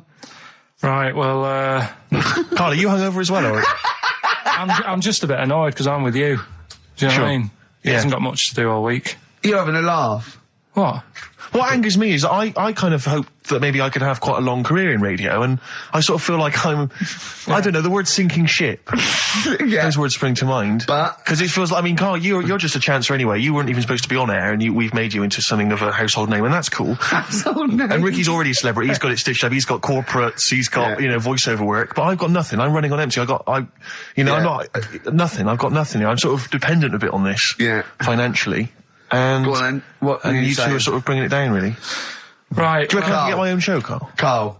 Tell them what I did out there with a bit. No, Carl, tell them how funny I was out there with a bit in that a minute ago. So anyway, come on, I'm right? bored of this. I'll tell you what. will we tease them with what we've got coming up next? Yeah, Carl, tease us after the next record. I think we've already got them for 2 hours. Yeah, we've hooked them, Carl. Don't worry, this is textbook radio. What's this? Badly on board. Yeah. Rick, can I just... Sorry, I don't mean to abuse our position again, but... Bruce Springsteen's performing in London tomorrow night, and you remember I made an appeal to try and get a free ticket. Yeah. Well, I don't even mind paying. I tried to pay, but that's good of you. No, I'm a generous kind of guy. And I thought you were mean. No, go on. What are you going to say? You were all I'm saying is, face value. I mean, you don't want to be ripped off, do you? No, don't be crazy. Ideally half price. Yeah. And I've been chasing kind of my tail, really. I'm not going at the moment. I'm not going, and I'm desperate to see him, man. I mean, he's going to do a great concert. It's his only one in London. I can't believe that being on the radio, being on XFM, the listenership's going up apparently. I can't believe I can't get a ticket. I've asked Carl. He's done nothing. Hang on a minute. No, Carl had a very good point. Nothing. Carl, say what you said when he was whinging in the but first of all, whilst you're moaning, you also asked in the week for a Badly Drawn Boy album. Yeah. You got in today. Yeah. There's one there for you. Well, yeah. But it's yin and yang. And it's Carl. like, but I do, Carl, what's Steve ever done for you? That's what you got to ask yourself. What has Steve ever done for you? Well, he took me to the BAFTAs. Yeah, but only because no one else would probably want to go with you. I can't believe that. What is I this? do not believe that. Oh, Steve, I'm going to stitch you up now, Carl. And it's in a nice way, and don't worry, it won't be too bad. He won't take it too bad. Carl sent me a little text message today. Right. No. Oh, what is this? Right, okay. Okay. I'm in a very frail mood at the moment. No, you're like this one. This is funny, because me and him have been, sending trivia back and forth to each other. Which is another point, right? I sent him... Oh, well, I'll get to that in a minute. I thought he'd really be amazed with, Well, while you're fiddling, if you can make my dream come true, to go and see Bruce Springsteen tomorrow, then give us a call on the usual number. But like I said, Steve... What? Right?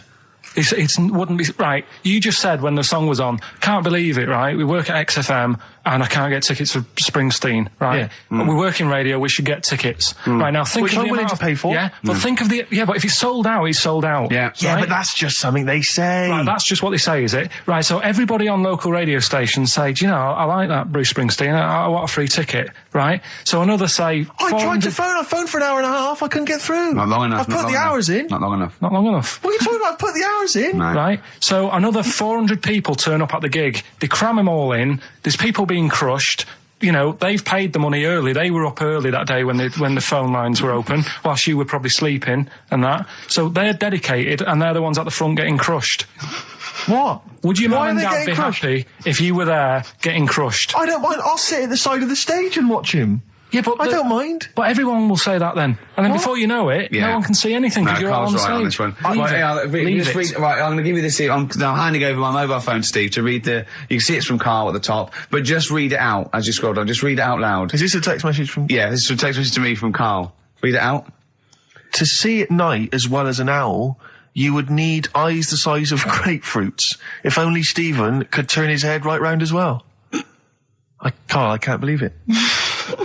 What upsets me most, Carl, right, is not the fact that you've been slagging me off behind my back. It's the fact that you've got the cheek to come on here and moralise because you failed to get me tickets and make a dream come true. You've come on here trying to pass the buck and say that it's a health and safety problem, when in actual fact it's a Karl Pilkington problem. Do that, I've got it in a bin. I'm devastated, I didn't let's play a record. I'm upset. I should have eaten this banana off air. What's the number? It's 08700 800 1234. But if it's sold out, Steve, it's sold out. A bit of a classic here. R.E.M. I bet if Ricky wanted to go, it'd be fine. I'm sure someone could sort it out then. Who? Oh, if Ricky Gervais wants to go, then I'm you can going. come. Are you? No. You want some tickets, so? I had a bit of good news this morning. Go on. I was on the tube coming down, and I don't want to sound arrogant, I don't want to sound pushy, but I was at Green Park, and I'm fairly certain, Rick, it's not 100% corroborated, I'm fairly certain that a woman pinched my arse. So what do you think of that? Yes. There's a lot of pickpockets around Green Park, so be careful. No, my wallet was still there. Really? But even if it wasn't, that would have been money well spent. But the wallet was still there, so what do you think of them apples?